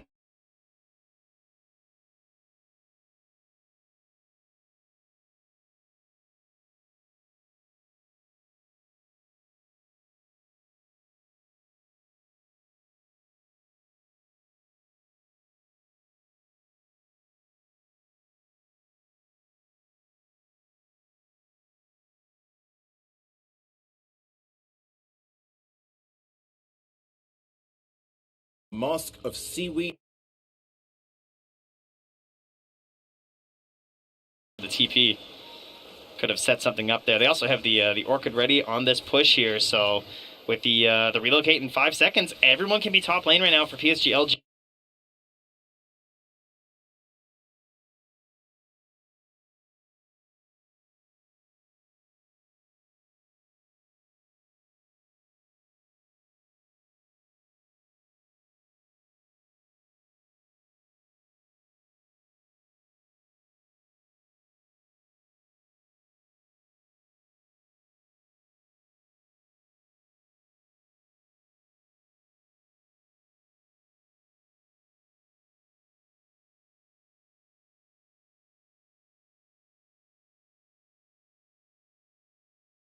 Mega dead. Yeah, he's really greedy. Yeah, it turns out. Oh, you know, you got a full creep wave. That's quite a bit of gold, too. True. But almost a certainty when you go over that play. This does stop the backdoor protection, though. So this is going to stay alive a little bit longer, forcing LGD in this area for a bit. But eventually it will fall. And already if they've gone back to that bottom lane to just push that back out, too. So very well orchestrated there from PSG.LGD. But the courier, it holds the key. Ice Frog, little courier, delivering a blink dagger to Collapse. So, you know, he's got a few more things queued up there you guys might have seen already in this tournament. The Shard, the Force Staff. He's made a couple plays. Perhaps some highlight reel ones. He's been absolutely spectacular. I think he needs a couple more this game. True enough. Not if LGD have anything to say about it. They've also had a few highlights at times, and playing on that Earthshaker with the Morphling, you just know that there's pain coming if they're left to free farm in this one. That's really the worst part of just staying in the upper bracket. Less highlights, you know, less games to play.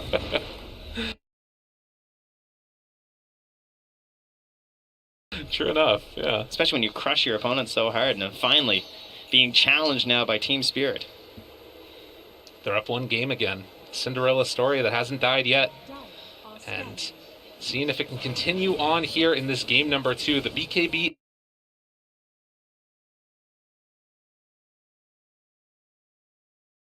is done.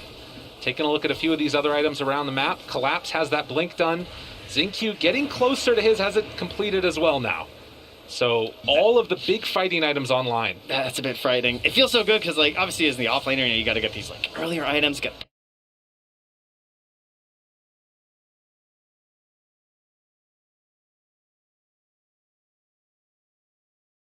Bracer, got a mech, and then you get your blink dagger. When you're playing as a support, you just got that one thing you're striving for, and it's kind of unfortunate when they match up like that because, like, now it feels like your offlaner can actually play, but Xingqiu, like, this is an excellent counter.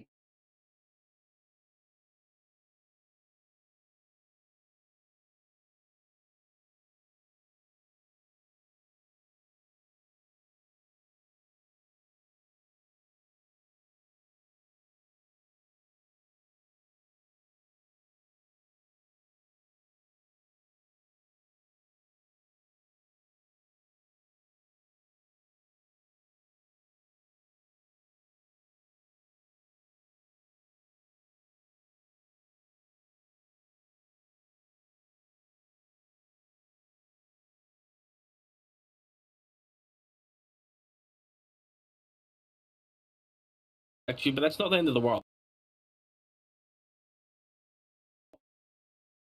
Here, so another game where like the kills have also stayed pretty low. True. From game 1 and game 2. Feels like teams are being very picky about their engagements. So much on the line. It's incredibly tense for these teams. And I'm again, you start to wonder how much the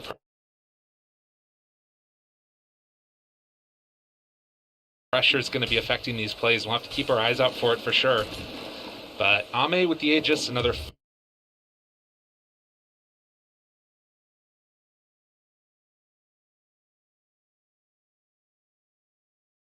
4 minutes with this. And I believe this is going to be the Manta coming out pretty soon for him as well. He can start to play with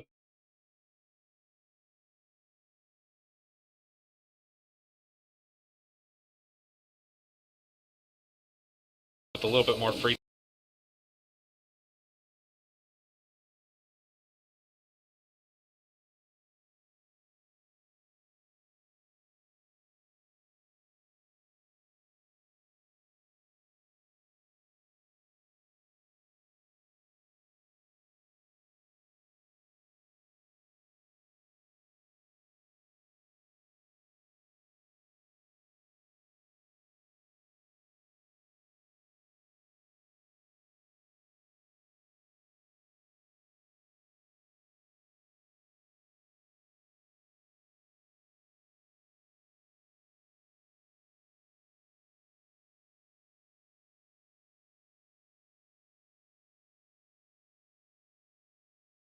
The skewer back on the 2. And the RP! Oh, collapsed it into him again! And look, they're just surrounding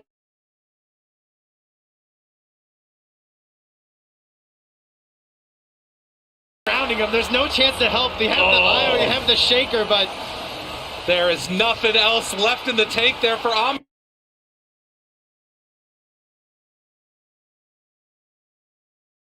Though, trying to TP out, but the stun comes through right at the end. And LGD, another triple kill for Yatoro. And Y will manage to escape from that one, but a huge win for Spirit here in game number 2.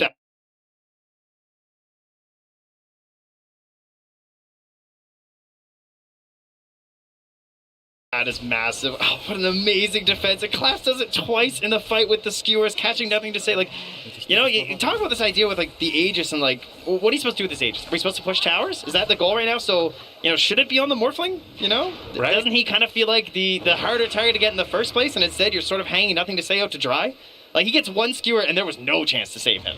Yeah, I mean, again, part of that is also the decision to stick around after that relocate was used, because that's probably part of their idea behind it. Yeah, I mean, that's your easiest long-range save, right?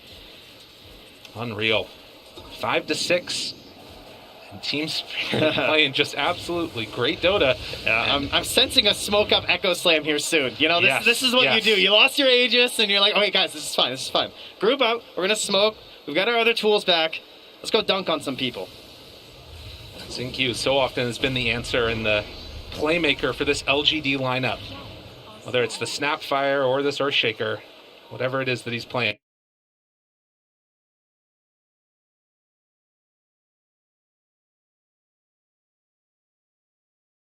I mean, this is the thing that's really scary.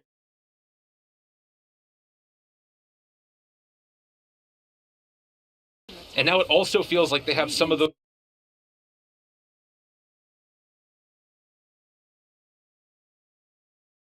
tools with the Blinks Online to actually win those Aegis fights as well. Yeah, sometimes they don't leave that high ground. It just takes one sort of mounting up. Part of the reason why they can be a little bit patient here for Team Spirit, but patience, you know, that's not something they're very well known for. Scary. Invis. And then the smoke up afterwards. Team Spirit looking on the hunt. But LGD, sensing danger coming their way, will retreat out. Just is he going to horn toss him again, Lyrical? Don't tell me he's going to horn toss him again. Oh my god, he got him again, Trent! They did it to him as they find the pickoff. Collapse, you're too good. What a smell. Unreal.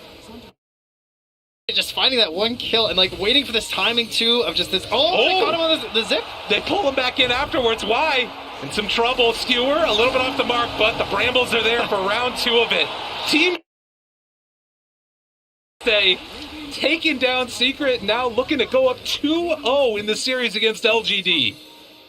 Meanwhile, Faith.Beyond at least, getting something back, right? Yeah, go grab that outpost. The Roche into just taking over the map right now for Team Spirit.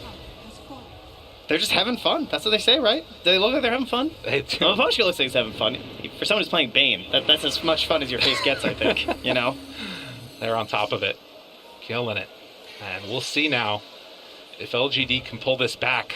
I mean, again, we've talked so much about the effect that pressure has in this lineup. In a lot of ways built to try and just win the Aegis. Not for them and the sort of standards that they set for themselves. I love how you see this sentry they put outside the base too, because I had the same thought. I'm just like, where was that ward? And just nothing. Collapse is just too good. He just feels it. He just goes. At the very least, it's a lot of sentries. They're all over the place. And, that's because they also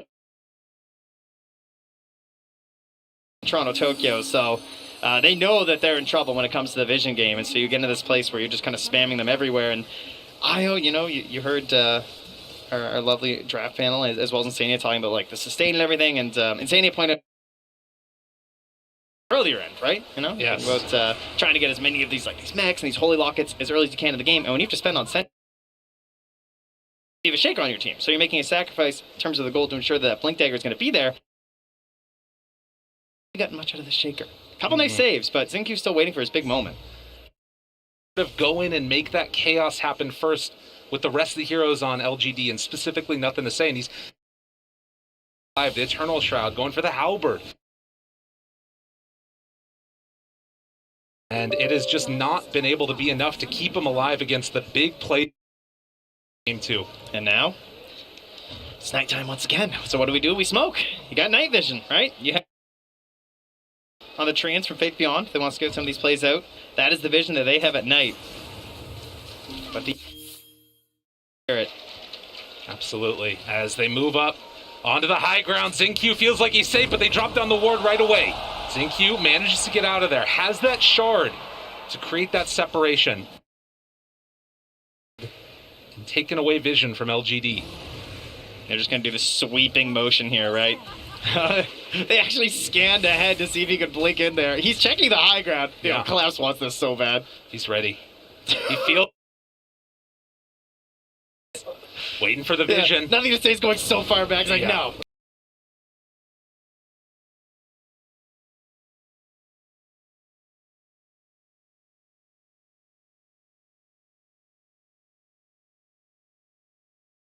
He's going to sit in there. They're going to wait. They're going to be very disappointed for 2 minutes and 20 seconds. There you go. And that's just time for PSG.LGD. So what can we stall for here is the question. Shiva's coming up relatively soon for Nothing to Say, but the Aghanims, that's what we're stalling for. So whenever you get in trouble as a Morphling, you look to say, how good is Manag's game is it? And it's like, oh yeah, right, we picked Morph Shaker. So we do have that going. That's going to be the big window that they're looking for. Only 2 points in Enchant Totem right now for that Shaker. But can still be devastating with all the lockdown that you get. Now, interesting things that we're going to have to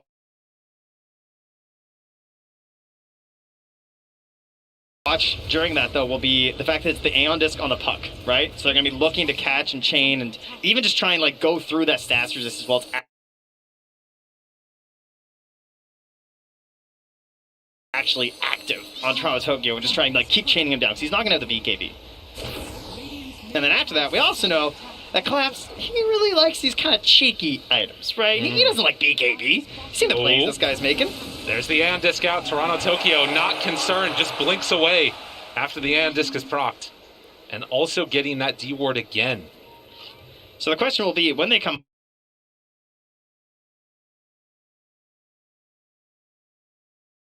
high ground, will you find this big Morph Shaker play? Are you going to catch these heroes without the immunity that they need to survive what is obviously a pretty terrifying duo of heroes?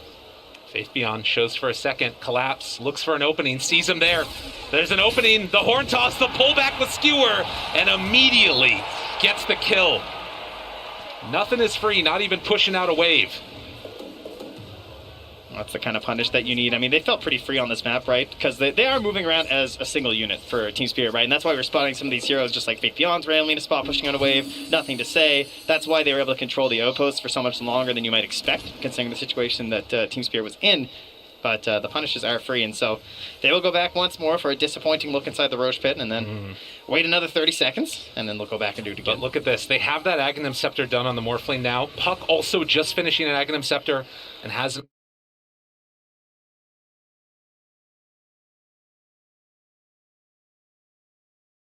Arcane Rune bottled. They're like sending in Wifers. Just these slow movements in. Ready to tether back off Sentry. It's going to catch both. They have vision they right know away. They're there. Collapse. Oh, he doesn't go for it. We've seen them go into these trees so many times. Collapse. I would not be surprised. He's thinking about it. Xingqiu is back there. Oh, they're just baiting out. Yeah, they're waiting on it. And Faith Beyond, in the meantime, farming on the other side. The Radiant, they scanned that pit there. To no success. They're going to send in the Treants, though. So, PSG.LGD, they're in the know. They've got the Morphling, with the Aghanims, with the Shaker, and a team that really wants the Roche.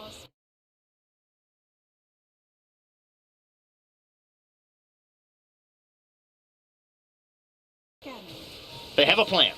This could be LGD's comeback here. Can they make it happen?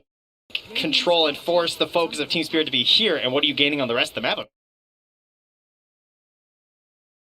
You have the global teleportation, up in 10 seconds for Faith Beyond. Yeah, you have... Are they going to give up this road? I highly doubt they just give this up for free.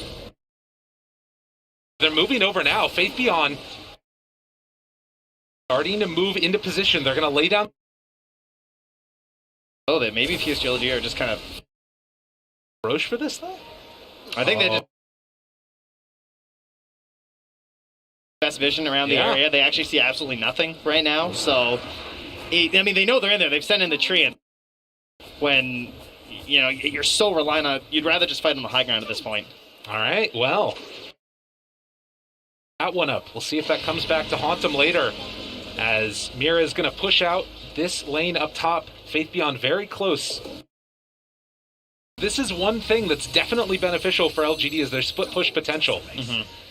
Faith Beyond, BKB with that Orchid. Xingqiu shows up.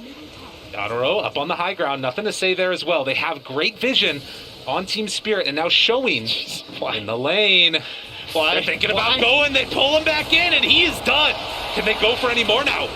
They have full control onto the Luna, but Luna just walks away. Living yet again.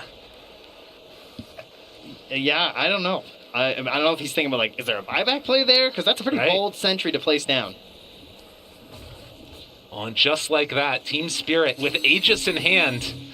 Faith Beyond could maybe go for a play there, but Toronto Tokyo not showing himself, has the boots of travel to join with the rest of the team. Right? They had the ward near the base. They actually saw that Ame was moving over here. Oh, man. This would be such a huge pickup if they can get him. The spider legs. Walking in. They get him with the horn toss. Chasing down for more. Ame's done. Team Spirit. Everywhere they go, people die. It's the ward game, you know? Just spot.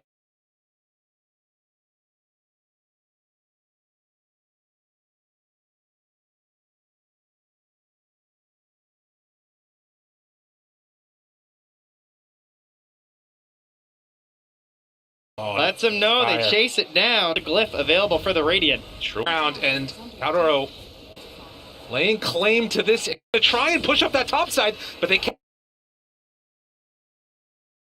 Him back in, breaks the coil. Team Spirit, they're just playing too close. They don't have buyback on this more backs at the very least on the side of Spirit, but no. That's a good question.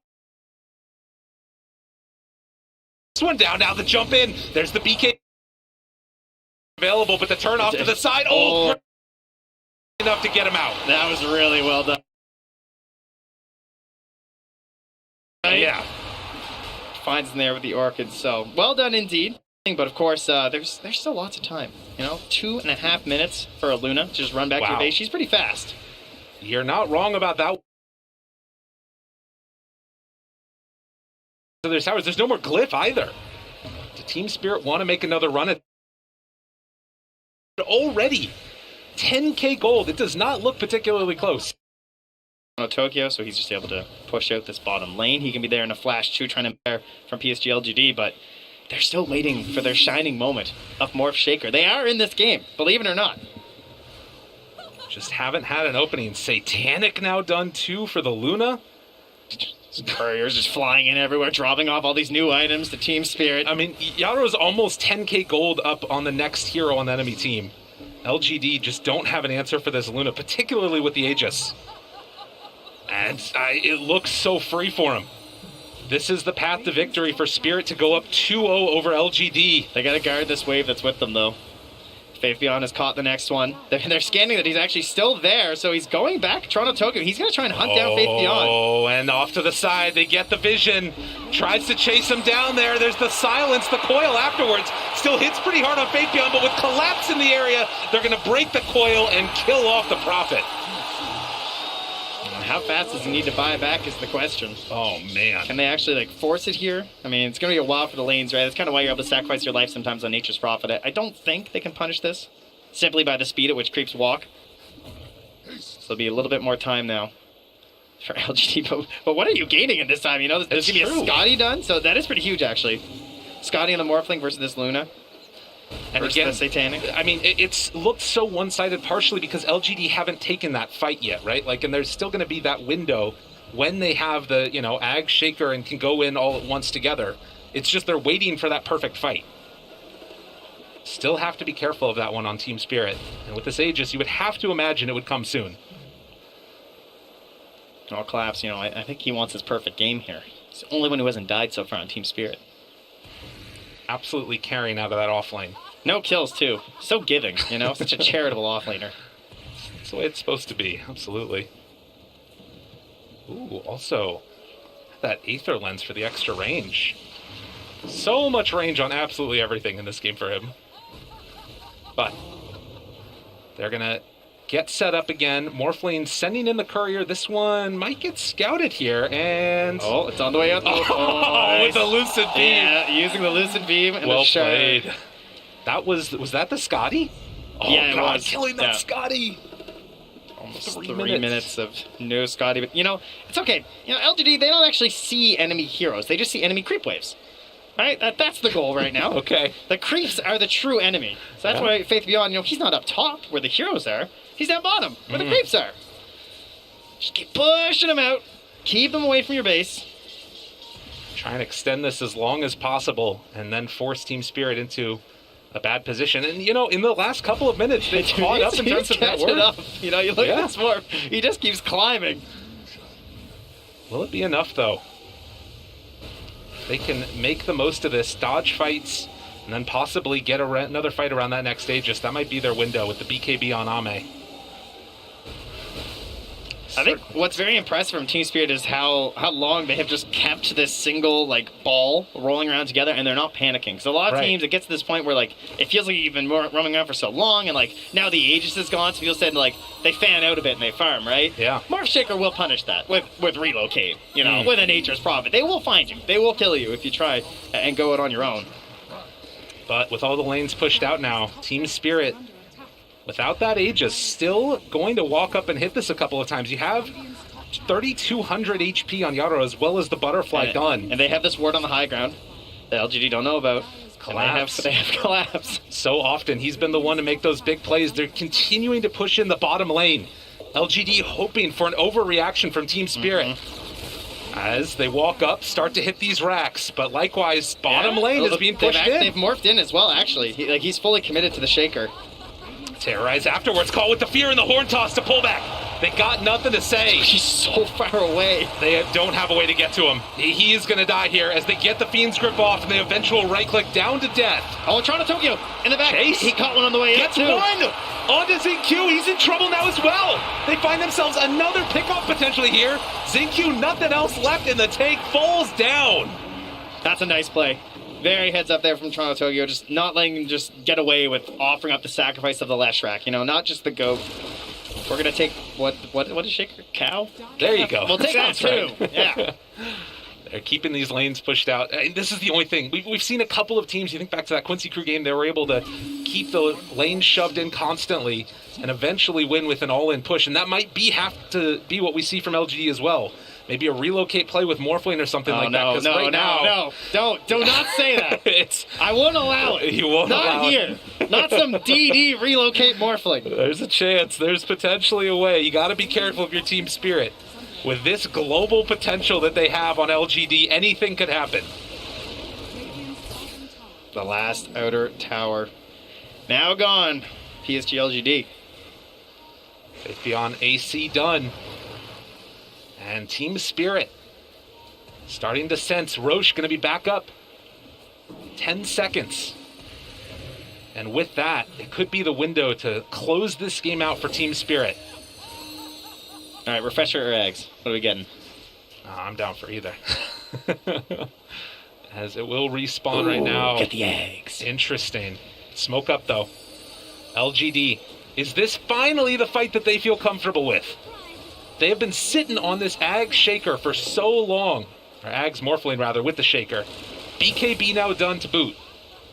Yeah, that's a good point, though. Maybe they get Zinq and eggs here. That would be kind of nice. You can see Team Spirit not comfortable just hitting away in the Roche pit. Nothing to say, walks in. Yadaro up front and center. Jeez. Nothing to say, they jump in. There's the control. The damage out. Mapochka's dead, buys back immediately. Yadaro turns to fight, destroys. Nothing to say. They've got him. Caught to the side. Ame in some trouble. Hit it from the low ground. How many misses are there? It doesn't matter as they chase him down and kill him off. A great win for Team Spirit as they will find more and more. Unbelievable. The chase continues. Yaro just chases him down, and Echo afterwards trying to buy a little bit of space. Nothing to say, but Gimmick Kill collapse, trying to take him down, but no, it won't happen. On the side, Toronto Tokyo will fall with a big stun afterwards. Yaro moving in. He's big, he's bad, he's Luna trying to kill him off. The fear, the pullback, collapse, he's got him. Zinq looking dead as well as they turn and hit. Another one bites the dust, but they buy back now. On Zinq, Faith Beyond getting absolutely shredded. Yadaro is too big as they catch him in again. The pushback, they got him caught and gonna maybe find the kill. Nothing to say. Down low, dead. Another huge win, Team Spirit. They won't be denied. The Hortos catches onto Zinq, and Yadaro just slaughter. The way they play these fights, they're so in sync with one another. GG is called. They call it a Cinderella story. Well, if the shoe fits, wear it. Unreal. They look good. And we got a crowd up there. Talent, very excited for this young team's present. They have been absolutely dominant in this one. 2-0. It's not just the fact that they won 2 games, it's the way they won these games. The patience exhibited here is not something of a young team of like, oh, we crushed the lanes and we're totally owning this game. They were patient. Yes. They knew their timing. They watched for the only way for PSG.LGD to get back in this game, and they just blocked it out. Unbelievable showing here from this team. The patience, the calm, cool collectedness, and now 1 game away from being able to raise that Aegis. Unreal. Very socially distanced crowd. You love to see it from them as well. So we get ready to go into this game number 3, but the man behind it all, Mapochka right there, captain, and keeping everybody with a cool head. Yeah, well, the man behind PSG.LGD. What are the options now? I don't know. You know, you came in, you were the favorites. Everyone expected you to be the ones up 2-0 at this point, you know, for Team Spirit to be digging deep. He's got to come up with these plans. He's been challenged now twice. He's lost said challenge. What is up for game 3? We'll have to see as we head back to the panel. Thank you very much, Trent and Lyrical. Yeah, this game started with us talking to Zhao 8, who said regarding the Magnus pick on the side of Team Spirit, it is all in our plans. And gentlemen, the plan didn't work, Tico. I mean, so first of all, PSG, they're very aggressive early on. They're taking top tower, taking mid tower, trying to go for bot. And then you see how Spirit, they kind of shift away from that aggression. They get up some aggressive wards. Again, Mapochka, MVP in all of these games just because of his vision. My glasses are foggy. They're now gone. But then you have the ability for Spirit to bide their time. And at 20 minutes, they then just turn it up, right? They get this shard of Magnus, and they're just going fishing. As soon as they see someone, whoop, come on over. We got a pot coil. We got a bramble maze on the Willow to go for. We got an Eclipse. We got an overfarm Luna. Yeah, again, I'm looking forward to seeing how they're gonna nerf Toss after this. Like, it's insane. Well, how are you gonna nerf Collapse? I think that is a little bit more short term because that is something, Cinderin, that I think PSG.LGD is gonna look to. Yeah, I think so, honestly, the most important way that that Spirit are winning the games right now is on vision. So a really big part. It looks amazing when you hit all these horn tosses, but the reason Collapse is finding them is that they find themselves in good position where they have better vision. And I think a really key part of that strategy is the Luna pick for the night vision. So, if I think what PSG.LGD were thinking when they said they had a plan for this, you look at their draft, right? They have the relocate away from horn toss. They have a hero like Morphling who's really hard to kill in it. They have a really long range stun from the Shaker, so they have potential ideas that could work against this. The problem is you can't be ready all the time. Like, you have an idea of where the enemy might be seeing you, but every time you're caught off guard, you get that snap pick, and they just keep building and building and building. So my suggestion going into game number 3 is I think you have to ban Magnus, and then aside from that, I think, options are open. Or you need to set up the draft like you did in game 1, where Magnus was actually ignored in the first phase because of the way the picks went down in that order. Now let's talk about the start of this game, Tsunami, because it felt a little bit like a repeat of the start of Game 1. Especially because it was another IO draft. Granted, it was a much more different approach to IO, but the dynamic was still quite similar. And I think the cheap initiation, both literally and figuratively, has been very, very popular over the past 6 months. We saw, Beastmaster's Aghanim Scepter being like, I don't need to commit to a fight. I can just toss axes from miles away. Amber Spirit has emerged to be the most popular of the spirits as of the past few months, just because if I get a slight chains, great. Otherwise, I don't really need to go in. And now we're seeing the prevalence of Horn Toss, where it's like, I'll fish for a skewer. If I don't get it, I'm already going back to my base anyway. So I think, they're, like Sin said, if you don't think that you can get vision superiority, you're not going to beat Spirit. No, and they didn't beat Spirit in this game too, T-Gov. I want to talk about the Shaker Morph combo because that was something that we saw PSG.LGD go for, and we thought, okay, you know what, they got a set draft, this is what it's supposed to do, but it didn't do what it was supposed to do.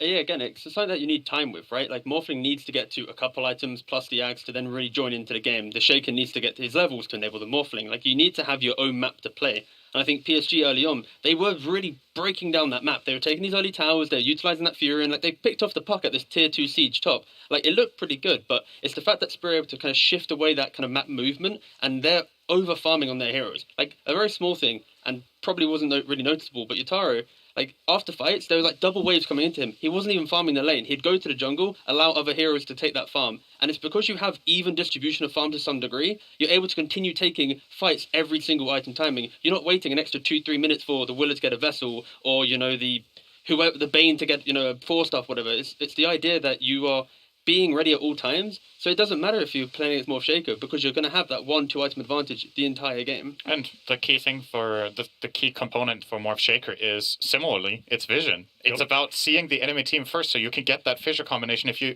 in all of these OS Frog moments we've had in the past, we're like, man, this shit is so broken, It's out of the fog comes one fissure, then the other fissure, it's X marks the spot, and they both jump in and kill someone. The problem is, I think we saw that literally one fight in this game after they got it, because every time it was Team Spirit that got the initiation. So, I mean, hats off to them. I'm honestly just super impressed. I was one of the non-believers, I'll admit it, going into this finals. I thought, okay, this LGD have looked so dominant. Even though Team Spirit are catching steam here and are looking really good, I still think they're going to falter. And at this point, LGD need to pull an IG from, which major was that? Against EG, the reverse sweep Singapore major. They need a question mark.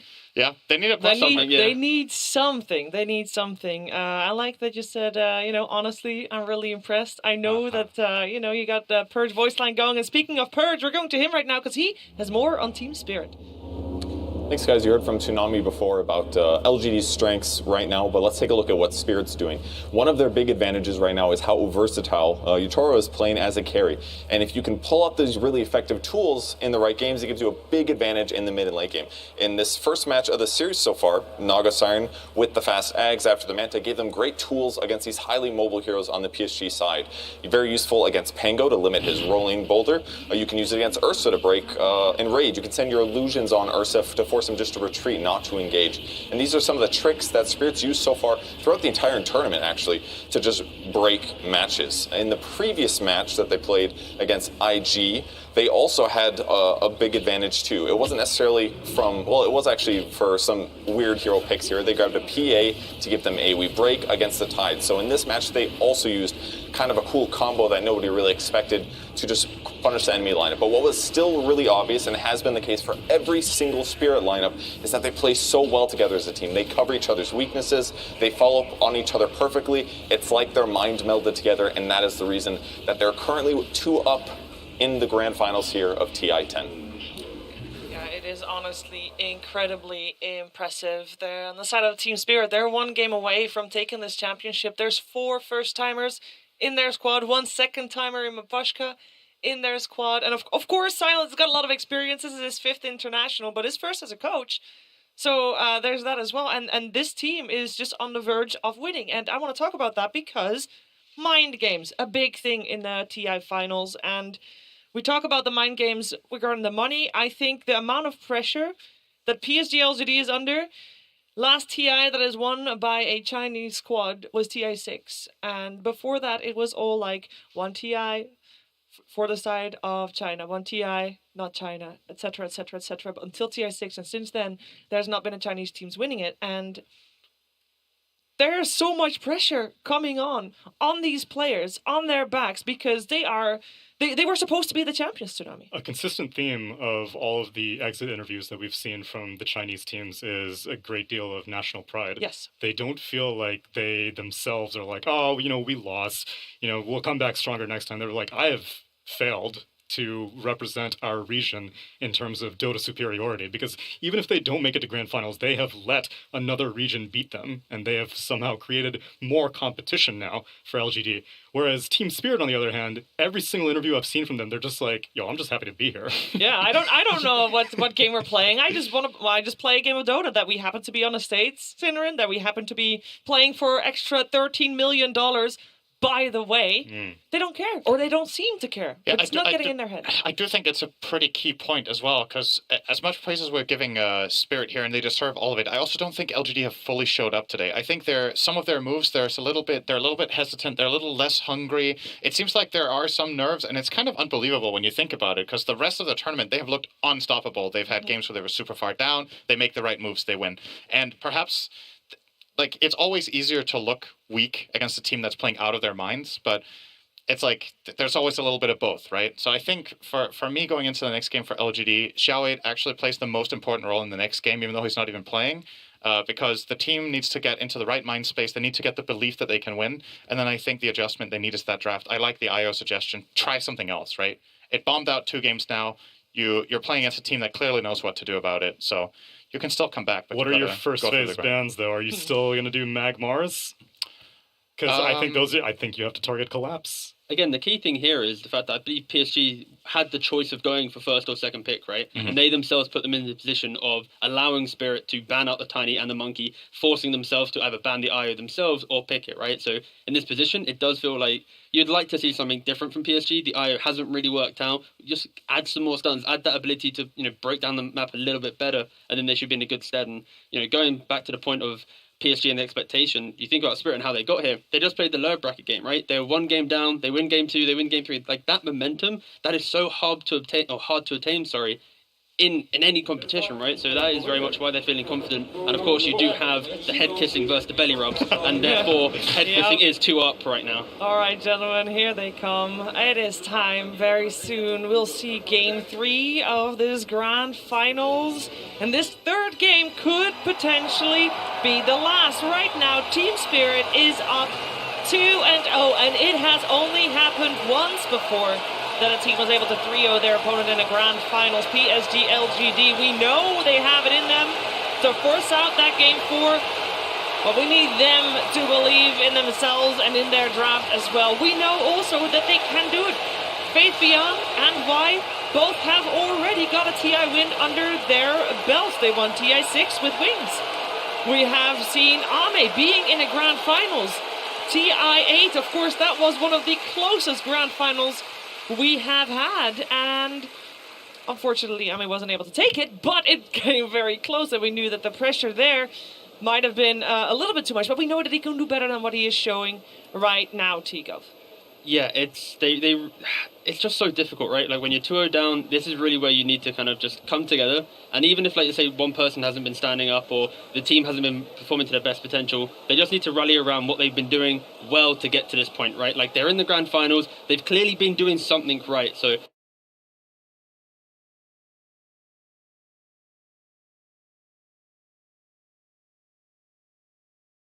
This is where you just need to kind of break that off, reset, go again, treat it like it's the first game in the series.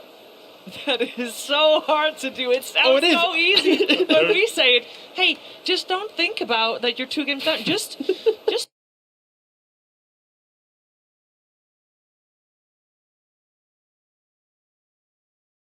play a game of Dota, Tsunami. How hard is it? But the problem is they've just now lost as many games in this grand finals that they have throughout the entire tournament. True. I don't know if they're used to losing. They have having to repair is a challenge, and Spirit has had to repair on their journey here. And having that lower bracket run coming into the past 2 days, playing 2 series means that in their second series they're already warmed up. LGD was sitting here waiting for the secret series to finish. They have not had to be on the back foot and be like, oh my gosh, okay, we gotta change our dynamic. I have no doubts that Xiaoba Xiao8 would be able to deal with that, but it needs to come now or you're gonna lose. Isn't it kind of crazy to think about that no matter what the score is in this grand finals, LGD has a better win rate at this tournament than Spirit? Yeah, like, that's by true. far. Like, it's not even close. No, like, it's not. Even if they 3-0, their win rate is still way worse. So that's what finals are about. Like, it's the final game. Have you got it when it matters the most so far? Spirit definitely do.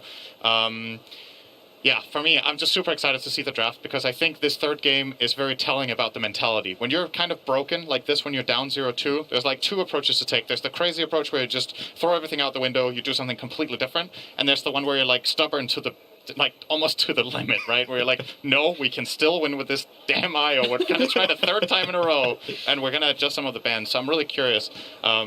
And I honestly, depending on your perspective on it, I think I can see both approaches as a sign of strength and a sign of weakness. Sure. So it's kind of hard to just say out of the first 2, but I really, really, really want to see what they're thinking right now. But do you want to be the team that potentially loses 3-0 in the grand finals to the underdog, just going IO every single time, not really changing it up?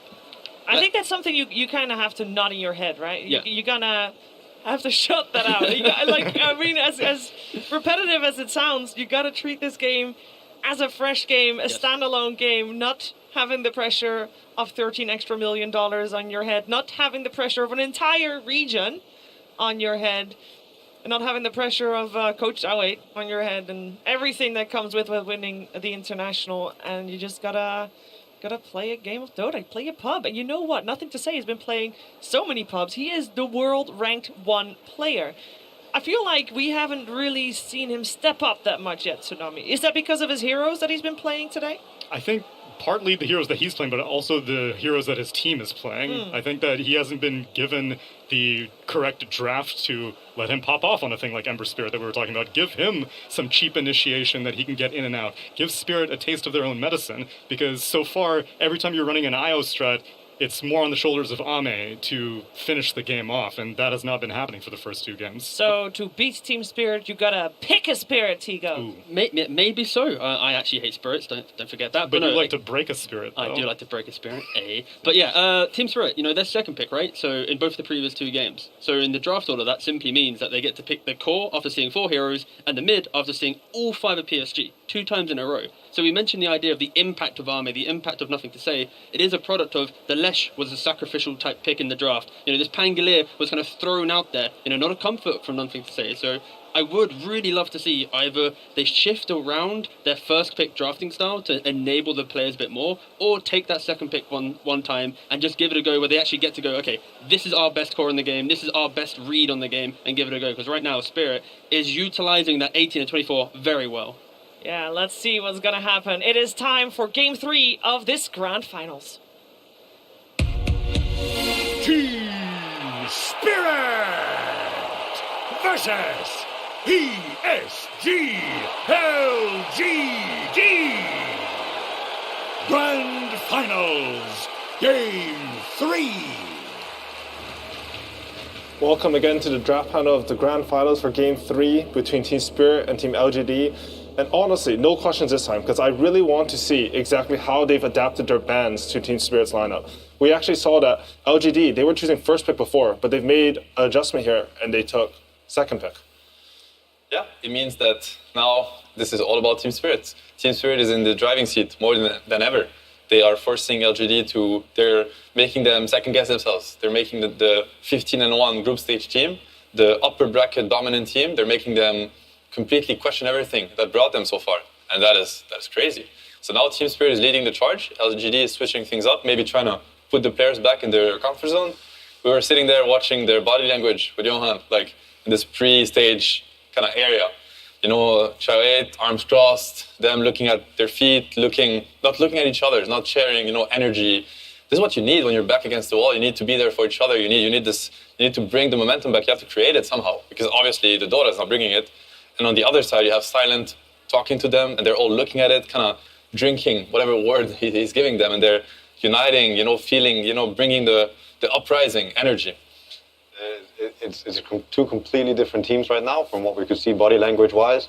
I wonder if this change-up will make them feel slightly better, because now it's a new page, new book. Chao 8 is going to go back to a second pick. Maybe that will give them some type of confidence boost or belief in now what they're going to do. I do think that they need to play harder, play better. Team Spirit is showing up today, and LGD, they need to bring their A game every game. And we see, even though they lost last game, even though they're down 2-0, I think this might actually be a good sign for LGD. Yes. They're still confident, even against what Collapse showed on the Magnus. I think this is the first time I've really seen people pick the right counters against Magnus. Finally. You need to deal with the skewer, right? It is finally coming up, and I also want to mention, this is the beauty of Dota. Magnus has dominated many patches. It has dominated many years for different reasons. It has been about Empower at times. It has been about RP at times. This Magnus is about skewer.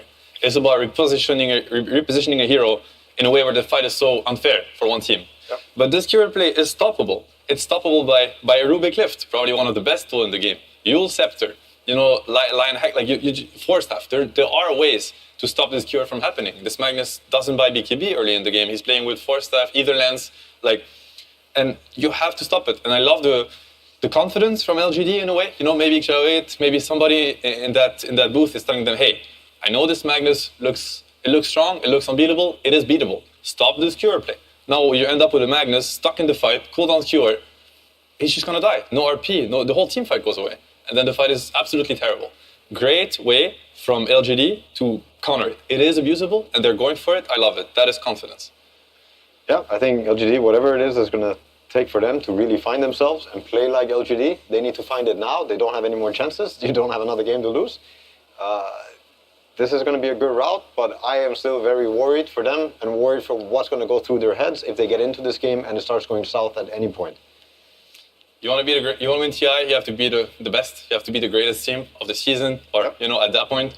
And the greatest team has to be able to play Dota to their fullest, even down 0-2. And if they can't do that, then it was Spirits win. So now is the cornerstone. This is definitely where the final is going to be decided one way or another, or either it's going to be decided now or we're going to get another round of great Dota, which I'm hoping for. I want to see 5 games, but definitely if LGD is going to break, it's going to be now. Yeah. I mean, what a run though. I got to give Spirit a lot of credit and Collapse a lot of credit for what we've seen so far. It's been insane, the stuff that they're doing, the stuff that they're pulling out. If you were to go replay analysis, Spirit before today, you could pick up something, but this is still a different team than yesterday. They are better. They are more confident. They're more free, and they are picking whatever they feel like picking and doing whatever they feel like doing. They're blossoming. It's beautiful to see. It's beautiful to see. I think we've seen that. The entire lower bracket run, they're a team maybe it can beat this team. Unfortunately, they eliminated you guys, but throughout every series, I think, as you said, they're bringing out better and better Dota. And all this momentum, it's come crashing into LGD. They were, by far, I think, the favorites of this tournament. But now they're down 0-2. I want to mention this Undying pick. So in my head, Magnus, he repositions the fight. So maybe Undying, he has troubles with that. But is it just because of the Rubik Lift, they're so confident in stopping that? You can anchor a fight with a Tombstone? Or what do you guys think about the pick? It is possible. It's also a very good hero against Magnus on the lane. There's that too. And you also have to keep in mind they're playing second pick. So they have to kind of show cards. You probably better show an Undying card than another card. It's strong laner. Probably going to allow Ame to pick out of a very wide pool of hero because he knows that his lane is secure no matter what. They also run out a lot on Faith Beyond. Yeah. So that could be a possibility. True. Could be a possibility. The way I look at it and I think strategy-wise, what could be very interesting from Team Spirit is okay, they get it. They're going to try to stop this cure. Magnus has been dominant for other reasons, as I mentioned. Maybe you can play an Empower strategy where, you can play you can build up on top of this Magnus, get a hero to, the Mag Jugger, for instance. It's not as much about this cure than other things. You get this Jugger to a very strong moment. The Magnus can play without blinks. We've seen Magnus win games without blink dagger. You just build on top of, he goes back into blink. He can decide to go back into Greaves this game. Back into Greaves, into Crest, and put that on this one hero that's just gonna and then the skewer is never going to happen. And now you're stuck with the Rubik that's just looking at the. It's like, it's sure happening, guys, because that's my job in this game, and it's not happening. I'm just fade bolting. Which is also where the Undying pick, I think, comes in to maybe secure that these are fights that are going to happen. So now if you're playing on RP or playing on Empower, you're at least fighting into the Tombstone. Yeah. I get the pick, and also what you said. I think he suffers a lot from the skewer play and the fight being repositioned. Already now, LGD are probably thinking about objectives together. They want, that's how you're going to enable this Tombstone. That's how you're going to enable your two heroes to kind of punish this Magnus. Makes a lot of sense. Yeah, but we'll see. I'm still worried for LGD. Now I'm seeing things, and I'm seeing this Morphling ban. I think it would also be a good pick for them. They're also worried about like a Willow Morph combo, but it's good against Mag. It would be good with Undying. It's what they're looking for forcing objectives and things like this. I wonder if they're going to have a solid plan going into this, if they're drafting free, or if Shao 8 is also dealing with all this pressure that they might be feeling, being the favorites, having not lost many games before, and now losing games for like the first time. Ooh. Again, this is, I think, it's dealing with the Magnus Blink again. They're worried about that skewer. I really like what you said, Seb, about maybe making a pivot on the Magnus style. I think the other thing that this hides is whether Undying is actually a core or not. Because I think that's really what they're thinking about here. That's one thing. I think there's two ways here. If Spirit can play Mag mid, I think it's very interesting, this game. The Mag doesn't have to go into the Undying lane. Mag mid is Echo Saber Mag. He's just gonna blink, RP, kill. He doesn't cure back, you know. And he is not gonna care as much about what's being built, and they get also to counterpick the Spectre greatly on the lane. It's a possibility, but they could also decide to double down.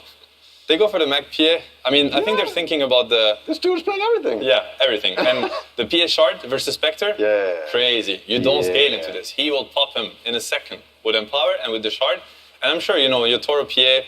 For those that don't know Yatoro well enough, like he is one of the greatest PA players ever. If you encounter him in a pub playing PA or watched him, this is his bread and butter. He's super comfortable. He played it here. I forget who was playing against him. He got Rampage in that game with PA already at TI. So yeah, I mean, he is playing everything. He's literally playing every hero he can. And I want to mention how LGD, I am scared for them. I want them to bounce back. I want to see more LGD Dota. I want to see Game 4. I want to see Game 5. But they have played so far Tiny on crack, you know, Tiny Ogre, Tiny Mag. They have played ET, you know, enabled ET that is also crushing the games. They have played Lycan. They have played these really powerful strategies. And so far, I don't see the multipliers here. I see the one Spectre, I see the one Undying, I see the one Bloodseeker, but I don't see the multipliers that LGD are so good at. They're creating these strategies and they're buffing them so much that it just breaks the game. I'm maybe missing it, but so far, I don't see the game being broken from LGD's side. So to me, they have... Team Spirit has successfully pushed LGD out of their trademark this tournament. Yeah. I think Team Spirit's lineup also looks like it has a lot more potential. When you look at these fights and when you look at what's going on for LGD, tell me about what their gameplay is going to look like this game. How are they forcing a tower? How are they forcing a Roche? How are they forcing a fight this game? I don't like what's going on in the draft right now, where I already see that they're just addressing, oh, they pick PA, oh, we feel bad, oh, we need a Rupture to try and deal with it. It makes not a lot of sense with the Spectre. It makes not a lot of sense with this Undying and Rubik. Maybe with the Rubik for the lane, but still, there are picks in the game that could maybe make this come more together, find a way to scale into them, win the fights, get the Roche, play some team fights to actually make it happen for your team. So is that what you think they're lacking on the LGD side? Just need some so it's damage for objectives and maybe some more team fight. Some way to force the fight. It can happen through objectives. It can happen through Roche. It can happen through catching them with a good spirit hero. As for the last game,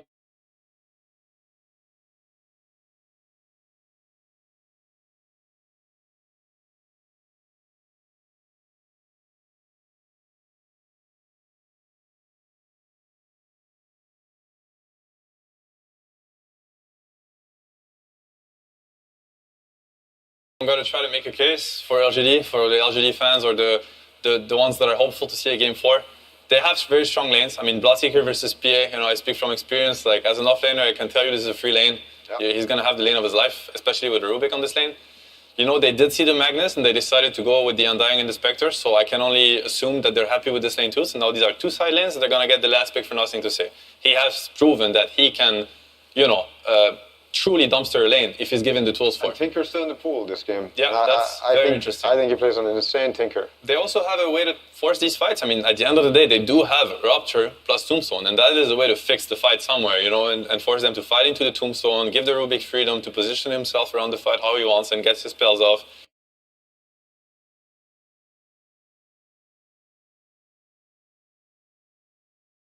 And and we all know what Xingqiu can do when he's enabled in these fights. There are ways for LGD to make that happen. I see the Tinker. Then the Tinker would actually, Tombstone, Night Vision, Bloodseeker Rage. amplifying. Yeah, that's a crazy I would just be worried about how are they catching a hero. It has to be the Rupture, it has to be the Lift. I don't think it's the best and easiest ways to force fights. Early on, Rupture, ATOS, they have to build on it. ATOS would be a really... They have to build on top of that. And I see how the Tinker makes all of it. Nothing to say, one of the best Tinker players in the world. Incredible Tinker, actually. So good on the hero. You get the Spectre with the Ags, you get the Dagger Vision, meaning you get the enemy hero's vision. So Tinker's going to see everything. He's going to be amplified by Blood Rage and the Nighttime Tombstone Vision. Very beautiful pick, in my opinion, that can, once again, it might enable their entire lineup if they are willing to look at it. What's left for Toronto here? So there's... Needs like a preemptive Tinker counter though, because when you guys are talking about Tinker, I feel like it seems so free. I mean, you guys it's very free right now. He It's has a very to color free the Tinker angle. He has. No Ember Spirit? I don't know, man. Like most of the heroes that he... Okay, that's a Toronto hero, but it's not a inherent on top of him. And nothing to...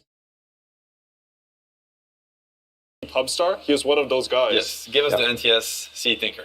He is the king on this hero. Come on, make it happen. Here it is. Okay, perfect. Does this make you just... This is the first game I've seen like their draft. It looks cohesive with this last pick. I'm a huge Tinker believer. I believe that if you play this hero to the limit and you find ways to push his timings this game, I think he's going to shine. I think you're going to see this hero popping off. Spirit run away. They're going to be dying from rockets. It could be a massacre. Is so strong this patch, and yeah, one of the best Tinker players. I hope to see fireworks. Yeah, regardless of what I want to see when this game, I'm all in LGD. I want them to take it. I want to see more Spirit. I want to see more LGD. I want to see more Dota, man. That's all I care about. I want to see more Spirit win. I think these guys have shown the world some incredible games, and the beauty what you can actually make happen. So either way, I'll be happy too. Excited. And the draft is finished, and we're going to head straight over to Casters with Insania. And Thank you very much, Yowie. Welcome to the grand finals. PSG.LGD 2-0. One game away.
This build does have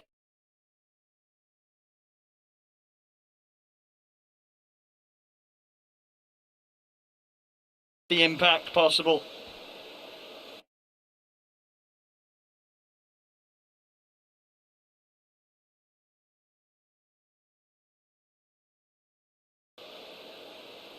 But will it be enough? It seems like a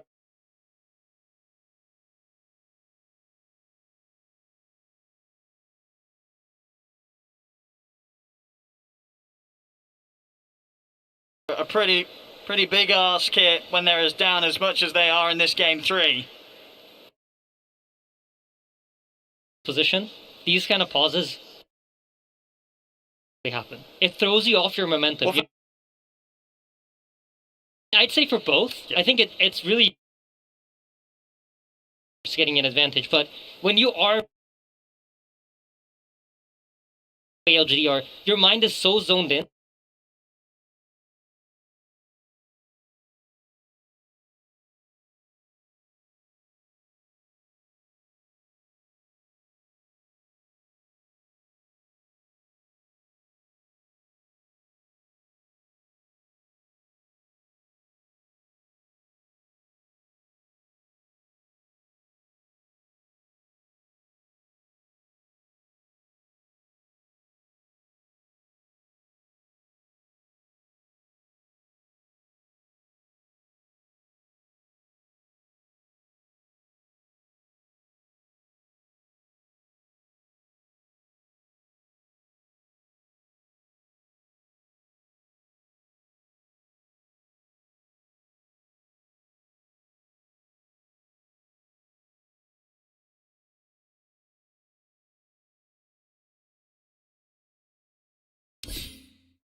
Are going to be coming in if you feel like you're losing some lanes of barracks, you need to push back out. So I'm also thinking for the team fight, right? How we know that Yatoro has to wait out. He can't fully commit straight at the start because then he'll be forced to waste his BKB. Maybe they do have, of course, the Empower. You know, the triple stifling daggers with the Empower on them. That's quick fingers for the Tokyo, but he's caught. Yeah, they're going to catch him. He's in and try and walk away. See if he's able to make it out. He's been ruptured. He's caught for the TP out, but the BKB comes to an end. And so does his escape. He'll try and hold them back with a tornado, but there's nothing more to hold them back with. Yatoro, he's going to be the new focus. Static Soul from Apostle down into the trees to try and stop the chase. Right behind with the BKB. And Yatoro will manage to pick it up. Apostle as well in the trees, hidden now as he TPs. Yeah, beautiful reset there from Team Spirit. I actually thought they were going to have way more casualties, but quick fingers from Yatoro, blinking on top of Moshka. Great team play there with the Static Storm to cancel. Tinker potentially chasing for more kills. So yeah, he has taken the chance here, amping up the damage. The gold for that refresher of just a few hundred away. I'm so excited for this refresher. Just I'm going to be honest. Big brain play comes out. Exactly. I want to know how it plays out. And now he has it. He does. Immediate smoke up. They would have seen a building, of course, with the perseverances, but it's just a question of whether Nothing to Say in particular is ready for it to be complete for the next fight. As you mentioned, if he's out of position, he comes in with a second round of BKB and Nullifier. It could be deadly for Nothing to Say. You know, a man on his Tinker who's had a pretty free game so far, jumping all over the place and bursting down the lineup of Team Spirit. Yep. BKB finished on Y. This Undying is not easy to bring down. And look at his position as well, just stopping any chance of Spirit being able to make a move from their triangle. Yeah. I mean, the problem really for Spirit, like, how do you kill the other heroes? If not PA. If PA can't commit on them, how does anything die?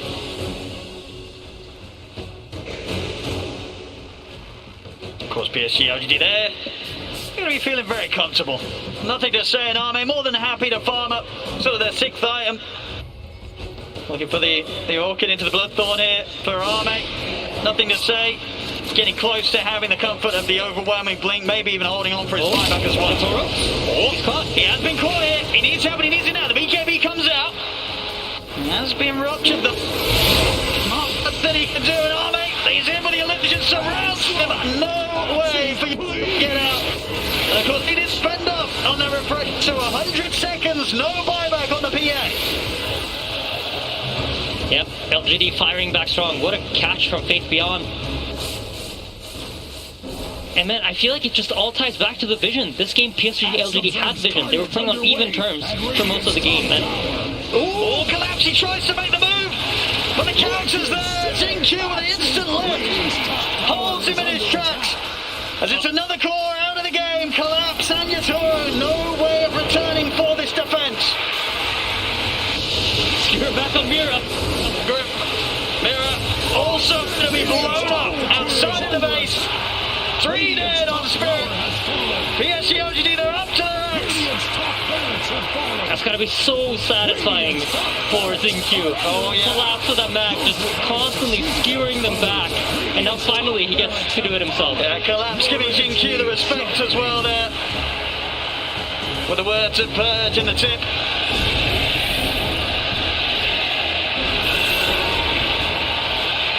I mean, this is what the PSG.LGD fans expected to see from them in this grand finals. They just took a bit of time to turn up today. Needed a bit of warm-up. The first 2 games, that was that. This 3, full power here. Even just into the base, Army just killing off poor old Mapochka.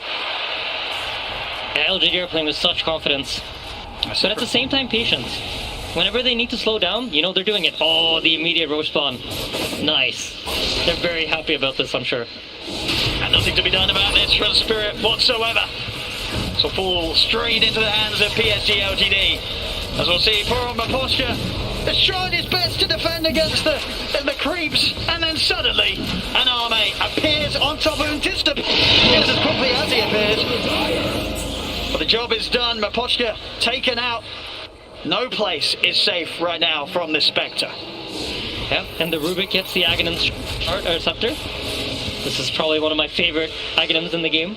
It's always a great feeling when you have it as Rubik. So one of the cool things about this that I don't think we've ever talked about is when you spell steal, and most teams aren't aware that you have an Aghs, they kind of think, alright, Rubik used it. You hear the bling sound, and then you're, okay, I can use my spells however I want. But with the Aghs, that throws it off. That just makes it easier for you to get those big steals that you want to get. So highly doubt Team Spirit to be ready for this, but to be fair, they've had a lot of time to sit in the base. Usually what you do during this time is you're starting to discuss everything. What is it that LGD can do? How do they approach this fight? What are they going to be looking for? What are we looking for? What are our objectives here? Which heroes do we need to go on? What spells do we need to save? All these things should be discussed for Spirit, and they should have a structured fight in mind here, because you can predict what's going to happen. I mean, 40,000 gold down right now, Spirit. PSG.LGD. It looks like a pretty smooth sailing here to the victory. Is there really anything the Spirit can pull off whilst this far behind? I mean, it's a matter of finding the tinker. I really think so. Of course, you can always win. In Dota, I feel like you always have the option of winning. And especially in late game, yeah, there's 40,000 net worth differentiating you, but there's no amount of net worth that will make up for a bad positioning or, you know, the clutch play. So formations is really important here for LGD. And if Yatoro can find some sort of backline kill, that could open the fight up entirely. Radiant's middle barracks are under attack. The back to the jump in underneath the tier 4. They're in on him at Posca. He's gone. Collapse will try and jump in with the skewer back onto Arme. Yatoro's coming in on the front of BKB, but he's put this up, gets the Phantom Knives off. Now turns towards one, but look how much HP Wide's got Yatoro. I'm afraid just around, nothing to save for that. They've locked down Yatoro. Yatoro in a 4, buyback at the ready. Instant smoke on from Spirit. Mira. Set things up with the curse crack. Get a glimpse back. Look at the skewer, but he's actually able to get out here with a Manta. Arme won't be grabbed back yet. Steps back to the safety of his team. PSG.LGD still respecting the buybacks here from Spirit. They won't instantly push in onto the melee racks, but the rocket spam begins from nothing to say. He's got to try and jump outside of the base. He's able to jump it LGD. Going on for nothing. 7 seconds to blink off in time. Back out of the high ground. He knows about momentum. They get the skewer. Arme is in the fountain.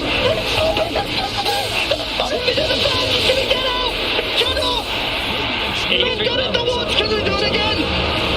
It's just the three of them, the meatballs coming down, Army! He needs help, he's in the fountain and it is in his own! Oh, Stuart attempting, but the Yols in there to stop. Oh, man, he's been getting out of the fountain alive! GTA is called, and PSG.LGD will take this game 3! I love Dota so much. It's so beautiful. Everything, you got skewer into the fountain. Oh my goodness. The fountain. They counterplate the skewer minion, but no, the Yules. And then the stolen skewer, and you pull out a hero of your own. They do. The GG. Wow. I mean, they.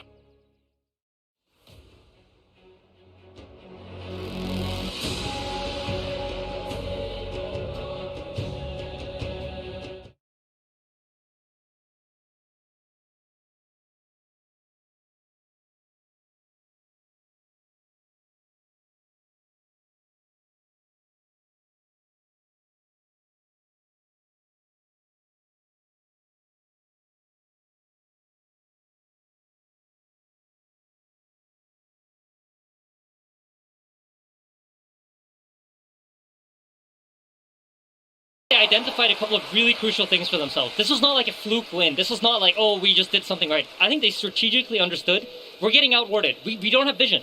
We don't have information. And they addressed it in this game. I think they picked heroes that allow them to have vision in team fights, and they had the ability to fight back. Game or PSG.LGD. Wow. Well, there we have it.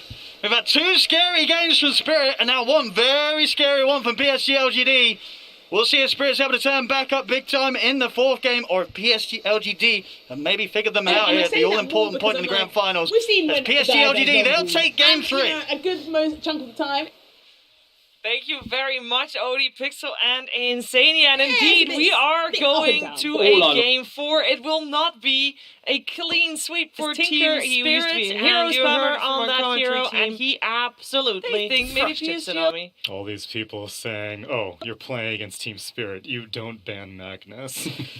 Well, you're not Shao 8, you're not Shao Ba. Things have changed, and they have now their own specialty being revealed. They had shown it 2 times during the group stage. In fact, it was against Team Secret. Whenever they had lost the first game against Secret, they whipped out a last pick, nothing to say, Tinker, and they won that game. Oh. It was with a completely different lineup outside of that, but this time the problem they were trying to answer was the Magnus. We were getting vision from the Bloodseeker. We were getting instant cancels with the Rubik and the Yules.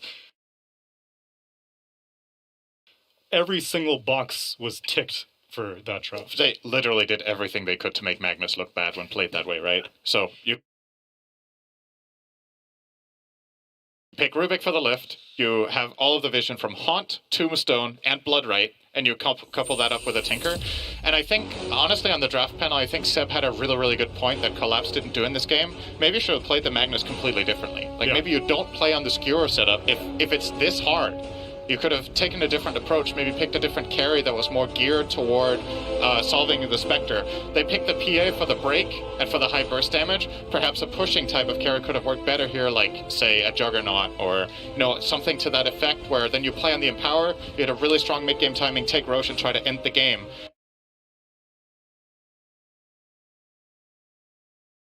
But obviously, you've played this way on Magnus, like, with 10 wins in a row, whatever, as Collapse, right? And it works every time, so you just want to keep rolling, right? But LGD, they had a really good plan this time. And also with that plan, right, I think we've really seen how Spectre and Tinker in the patch of course, at the tail end, why they are so good together, right? You have, Spectre with the Ags, that 30-second cooldown, Astral Step. Before, you're always playing on Haunt. You're big cooldown, guys, got to wait it off. But no, now it's just every time you see a hero, you're instantly jumping. If a support shows underneath a ward, if an Undying is walking around and finds someone, bam, Spectre's there. And of course, Tinker as well, equally can match that. And it's tanky enough to also get into the middle of these fights. So, yeah, PSG, they now have the confidence that we needed to see them have to be able to bounce back in this series. And you see, both the cores, right? On the screen here, you have nothing to say. 14-1-13. Oh, 15, sorry, I can't read, on his Tinker. And then you have Spectre as well, I think he ended the game 15-1-23 as well. Both cores really came out into this game and just said, no, we can come back into this series, we can show off on these, signature heroes. To me, what's interesting about this draft as well, we're talking a lot about the Tinker because he popped off and had a really great game. I actually don't think this pick was necessary for them to win the game. I think it was the best pick for them in the given situation, but if that would have been banned, I wouldn't have been like, what are PSG.LGD going to do? Because I still think the integral parts of the strategy is getting that vision. Tinker obviously plays amazing around it, so it's an awesome pick. But if that isn't there in the pool, maybe you can get another mid hero that takes advantage of it, like any of the spirits, like Storm Ember. I think a lot of them were banned though. But there would have been. There's always something left, right, that can play with some sort of tempo there. So obviously it was an insane game for him on that Tinker. Love to see it. A lot of people don't like playing against that hero in pubs for reasons that might have been highlighted in this game. But to me, that's important, right? Because if you're going into this game and you're like, okay, they won because of this Tinker pick, then next time it's going to be banned, right? What are you going to do? And what was the last ban of Spirit that game? I'm trying to remember. The last ban of Spirit that game was a Void Spirit. Void Spirit, right. So they were looking the Spirit direction. I think PSG.LGD themselves banned both Storm and Ember as their last two. So that kind of forced the hand there for Team Spirit to get rid of the last one. Also, what was encouraging to me is that this also didn't seem like an anti-Magnus draft. It seemed that the first two picks, I got the Rubik, I got the Undying. I think we can start to play it by ear now, and then depending on what Spirit starts selecting after that, then they're like, oh, okay, maybe, we'll put a Spectre on top of this. So I wouldn't even be surprised if they let Magnus go again, or if they maybe even first phase pick it this time on LGD. Well, that's the thing, right? It's now Spirit have lost with the Magnus after crushing the first game, or the second game set technically with the Magnus, and everyone now going, whoa, Collapse is amazing. Now, the second game he plays it, he'll probably say to the guys, right, if they draft like this and itemize like this, I can't play the game that we've been, coming into this TI with. So potentially Spirit might even be questioning themselves on Magnus. And this is the beauty of TI and like the mini meta of best of fives, right? It's because we spoke about Io being the reason why PSG was unable to really capitalize in the first two games. Magnus why they won game 2 on Spirit. And now suddenly game 3, we might even question if they want to even go near it because PSG feels like they've discovered it, understood it throughout this, 3-game series so far. And I feel like it's also... something you could be concerned about with PSG.LGD after those first two games is like the whole, the confidence, the mentality. They third pick their carry, right? Yeah. It's not like, okay, these guys are good. We need to go late game, play slow, get Ame the perfect game. They're willing to open up and do some different things. They identify, this is the hero we want for this game. We have a strategy and it worked great. So has me pretty hopeful for them going into the next game. And for Spirit, I don't know. I don't think they're going to be too phased by a one-game loss. They've been here plenty of times already this tournament, so they're going to have something else up their sleeves. For sure. The Mars was even uncontested previous games, so we know the Collapse has got some backups there as well. I want to highlight the mental game you just mentioned because I know that there's a lot of people online like, oh, Ame and nothing to say. It feels like maybe they're crumbling a little bit under the pressure, and I think this third game proves everybody that said that 100% wrong because they were both on fire. And this mental game we highlighted so much, Tsunami, because it is so important in a best-of-5 grand finals with $13 million on the line. Yeah, on both sides we can see maybe the nerves of, oh my gosh, it's all these Royal Roaders on this side of Spirit. It's all mostly a bunch of first-timers, but then they are joined in union with that lack of tension or extremely high tension depending on how they've been reacting to it. Meanwhile, on LGD, you have nothing to say in Shinkyu, who may feel out of their element whenever they're paired up with Faith Beyond and Y and Ame and Xiao 8, but both of them have different approaches to the mental game, and so far Spirit's lower bracket run inspires confidence that I don't think they're going to be shaken by a one loss here and there. Same, and you mentioned Zinq there, of course. This is his second international, but definitely his most successful one to date.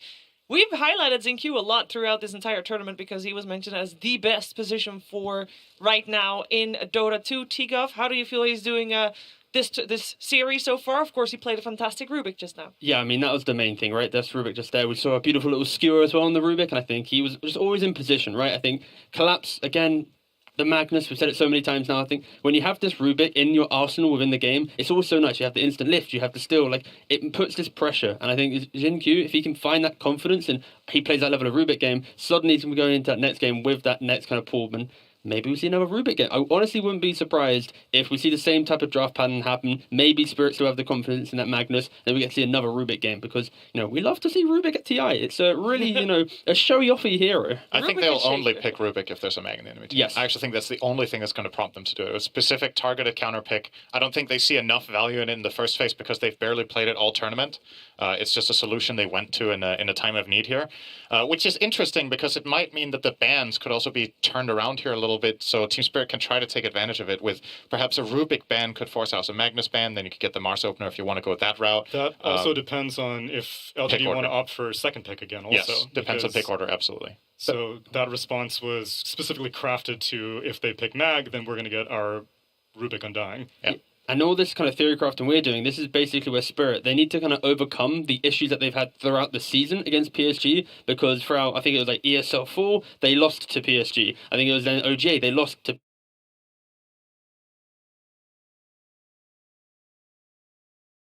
PSG. And this was also with Xiaowei as a stand-in. At any major, I believe they drew 1-1. Like, they have never been able to actually beat and overcome PSG. In these series, they've been able to take that first game, that first kind of momentum swing, but then it's been the experience of PSG that has come through and shined through that series where they've been able to kind of best Spirit throughout the year. So even though Spirit is up 2-1 now, it's kind of like the same as the past, right? So this is where Spirit, in this specific game, I feel like if they want to kind of get rid of that, they need to come in with that confidence. They can't let this one game hit them, because history, throughout the 2021 season, PSG has always bested them, even if PSG was down. That is true. PSG.LGD has bested most teams throughout 2021. They've done incredibly well, of course.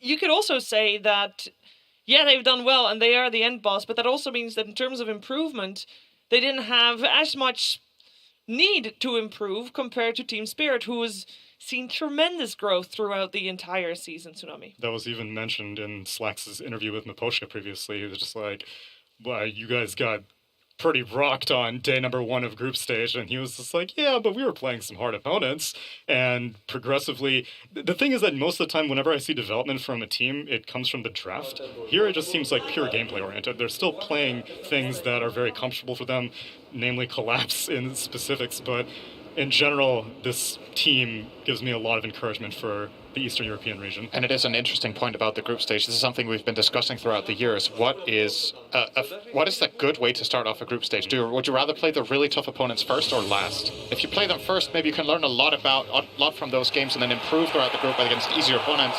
Whereas if you have them last, maybe you've dropped a game here or there learning against weaker opponents, and then when you're against the Giants, you just get rocked, right? So for Team Spirit, it might have actually worked out really well for them that they played some of the Giants to begin with. Yeah, and here they go, both now Giants in their own rights, taking their spaces here in the pods. It's game 4 of the Grand Finals, best of 5. Of course, Team Spirit is on match point, but PSG.LGD might just have found their momentum, found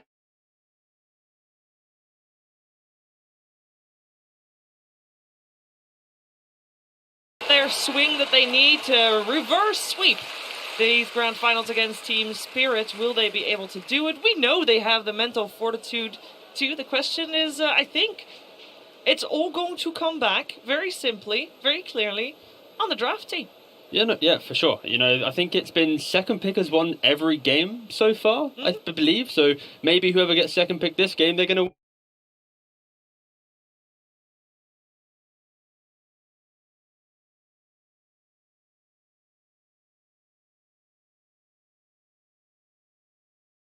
win it. So maybe a coin toss dictates the winner of TI. I don't know. Sounds kind of unlikely. I think it's maybe a little bit more depth than that. But listen, everything's a 50-50 if you look at it.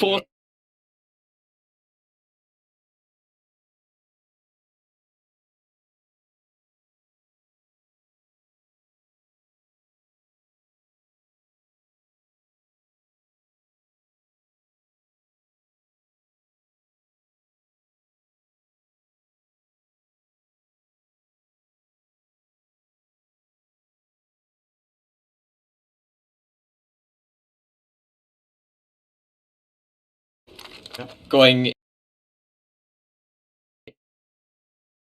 I think it's also a little bit of, like the human, like just the emotion. You want to. If I'm right, it would be so cool. Some people just go for those it. 1.4% people love a good story. It's exactly. The heart. It's not the brain speaking. I would say in a lot of these guesses, but maybe they identified something in the groups. They were like, you know what? I genuinely believe that Spirit can do it, and those people could very well end up being right now. Yeah, or maybe they heard from a lot of players out there how the scrims were going, because apparently Team Spirit quite good in those, and definitely managed to hold their own against the majority of the teams. Yeah, but that's like the beauty of Team Spirit, right? I feel like when you look at their roster and actually really dive deep, other than Maposhka, it's like 2019, 2020. That's when these professional careers actually started, right? I think 3 of the 4 players was on Yellow Submarine, which was kind of like the hidden like trial team for Team Spirit, where like the current manager, I think his name's Corbin, he was the guy that was like kind of sifting through the ranks, like trying to find. I think they had like 80 players in the end trial for this team. They finally kind of crafted this down into this roster, and they eventually brought in Miroslav later. But it's the fact that they went through this kind of trial period, brought in all fresh faces, then brought in Poshka to captain it, and it's got to this position. Like, that alone is an insane story, and I think that is inspirational. The fact that you don't have to be a 10-year veteran to be able to compete at the highest level. You can, like, in a year's time, or 2 years' time, of course, they put so much time to play the game, but you get the idea, right? Like, it's the fact that they can, if they put their minds to it, you can achieve anything, and Team Spirit being in the grand final in itself is an inspirational story. Absolutely. Also, just the organization itself, of course, has been in Dota since only 2015. So, I mean, that's still 6 years, but compared to PSG.LGD, it's relatively new, of course. But this team, this is the first time this organization has had a horse in the race at TI Tsunami. Yeah, and it's always encouraging that even during the COVID times of 2020, many organizations were no longer able to support because they were like, we don't really have the infrastructure in this era of online Dota. But Team Spirit stuck through it, and it was a difficult region to do it also. Eastern Europe was dropping organizations left and right, and building off of T's topic also of having so many tryouts, having so many players, it's also very encouraging to see how much of a unit and how friendly all these players are, because in contrast to VP was a group of 5 players who had wanted to play together with each other for a very long time. They were friends before the game started, before the team started. This one seems like quite the opposite, and it's a wonderful thing to see. Yeah, it's a unity story for sure. It's an example for, I think, a lot of people watching from home right now. It's like, wait a second, these guys have only been playing for 2 years. That means that they, in 2 years' time, have a chance of being on that main stage. But for now, it is all Team Spirit and PSG.LGD, and they're ready for Game 4. Team Spirit versus PSG.LGD. Grand Finals, Game 4. Hello everyone, welcome back to the draft panel of the TI10 Grand Finals, again with Seb and Noto.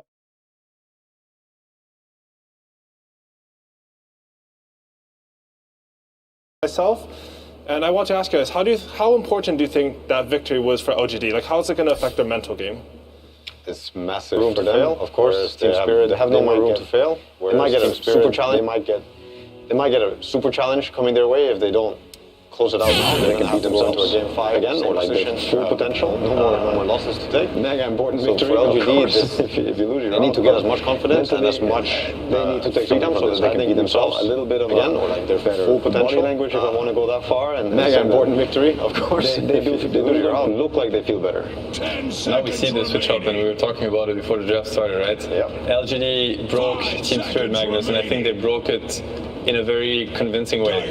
And now the question was, so second pick won all 3 games, and both teams kind of realized second pick works better. So far, this can still change. Team Spirit got the choice, which is a very big deal. It's probably not going to decide the outcome of the game, but it gives them definitely an upper hand. And now with this first pick, LGD, they had to an upper hand. And now with this first pick, LGD, they had to choose: do we want a mag or do the best answers to Tiny? Nevertheless, though, in this opener, Tiny is banned, and they go for the Wyvern anyway. So, yeah, I think it's going to be quite interesting to see how they cope with this Magnus, because I don't think the Wyvern quite does it. Is there a reason you think they banned Dark Willow over the Wyvern? Because in the previous 2 games, I think LGD had been banning Wyvern. I mean, Seb, you even mentioned me, you thought maybe the Wyvern ban was a mistake. Yeah. But in my head, if you're going for Magnus first pick, Wyvern seems like a better ban than Willow. I think so. At the same time, I think both bans, to be honest, I want to say I'm not a fan of the Willow ban, but then I'm just going to go with I don't quite understand it. I think I'm just missing something here. Yeah. I think the Willow ban would also help them do the Shaker more second phase if they want. I mean, it's a hero that they're also very familiar with. I think the Bramble value is still there. I don't know if it's worth a ban either. I think there's some very powerful game-changing bans that shouldn't be overlooked, but Wyvern might be a very high-rated hero, or should be higher rated than some teams maybe give it credit for. Statistically speaking, has won a lot of games here, and it is a classic mag counter to at least a classic mag gameplay, but still the skewer play is very strong, and we saw it addressed last game, where the Ruby got a lot of good lifts on, and also the shard lift. It eventually makes carries feel really safe against this. So yeah, let's see. And now the Lion is in already from the first phase. Also quite unconventional to open Byron Lion. Yeah, and there's a lot to say about the Bane pick also, in my opinion. I mean, Team Spirit, the Lion, they didn't get it the last games, and it has been a hero that worked really well for them. The way they play, they play so well around vision. They always set up this Lion for great kind of Hex's fight. He starts the fight with Hex, and it's hard to stop it. I'm really surprised that the Tide didn't come for Team Spirit. I mean, it's one of Collapse's best heroes. Mars is out. Mag is out by being first pick by LGD, and then the third Collapse hero, which is much more than just a Collapse hero. Like Team Spirit, they play around it, they build around it so well. Is Tide. Tide is a counter to Magnus, and yet they don't go for it. Meaning LGD might have had a second pick, like a second first pick. I think they have to. But right? if they don't, maybe it means they have a great answer to it, and Team Spirit knows it. I think they're going to be banning out a lot of team fight. They start with the Bane probably now, and I think that's also, you're not going to pick Mag or Tide yourself next phase. You're most likely going to ban it. You have a Bane and a Mag, right? Yeah. Let's see. They don't ban it yet. So the Doom ban versus Mag is a very simple concept. It's like you play a Mag lineup, you want to empower a guy, and you want that guy to just go ham. And of course, if he gets doomed, then the whole lineup doesn't make so much sense anymore. You kind of break the way that you want to take the fights. I want to talk quickly just about the Bane versus Wyvern and Feeble. It counters Wyvern heal completely. Also, it's really good at catching Bane, catching heroes. I think it's just a very interesting hero versus Wyvern in terms of how he's going to beat him on the lane, and also has great things to do in the game against him. They do ban the Ember.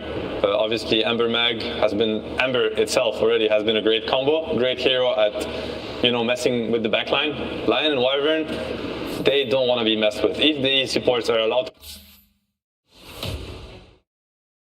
messing with the backline, Lion and Wyvern, they don't want to be messed with. If the supports are allowed to cast their spells, especially in the hands of such talented players as Miposhka and Mira, they will win the fight for them. Spending bans and picking support. I was expecting to see three sort of backline jump bans. To your knowledge, is there any reason to pick two supports? I feel like Lion and Wyvern, it's a bit vulnerable. So you have to only if you're afraid that you're not going to get them and you value them so much that you need them. But in my opinion, it's very usable, and I think LGD will take the bet. We'll get the most out of that. Interesting to note is ET has not been removed, right? Yeah. I think the Lion was also a potential answer to a Mag ET, and they're also rushing it because it's most likely going to get banned next phase. I'm still very surprised that the Tide has not been banned. Yeah. I'm pretty sure Collapse is going to ask for this hero this game.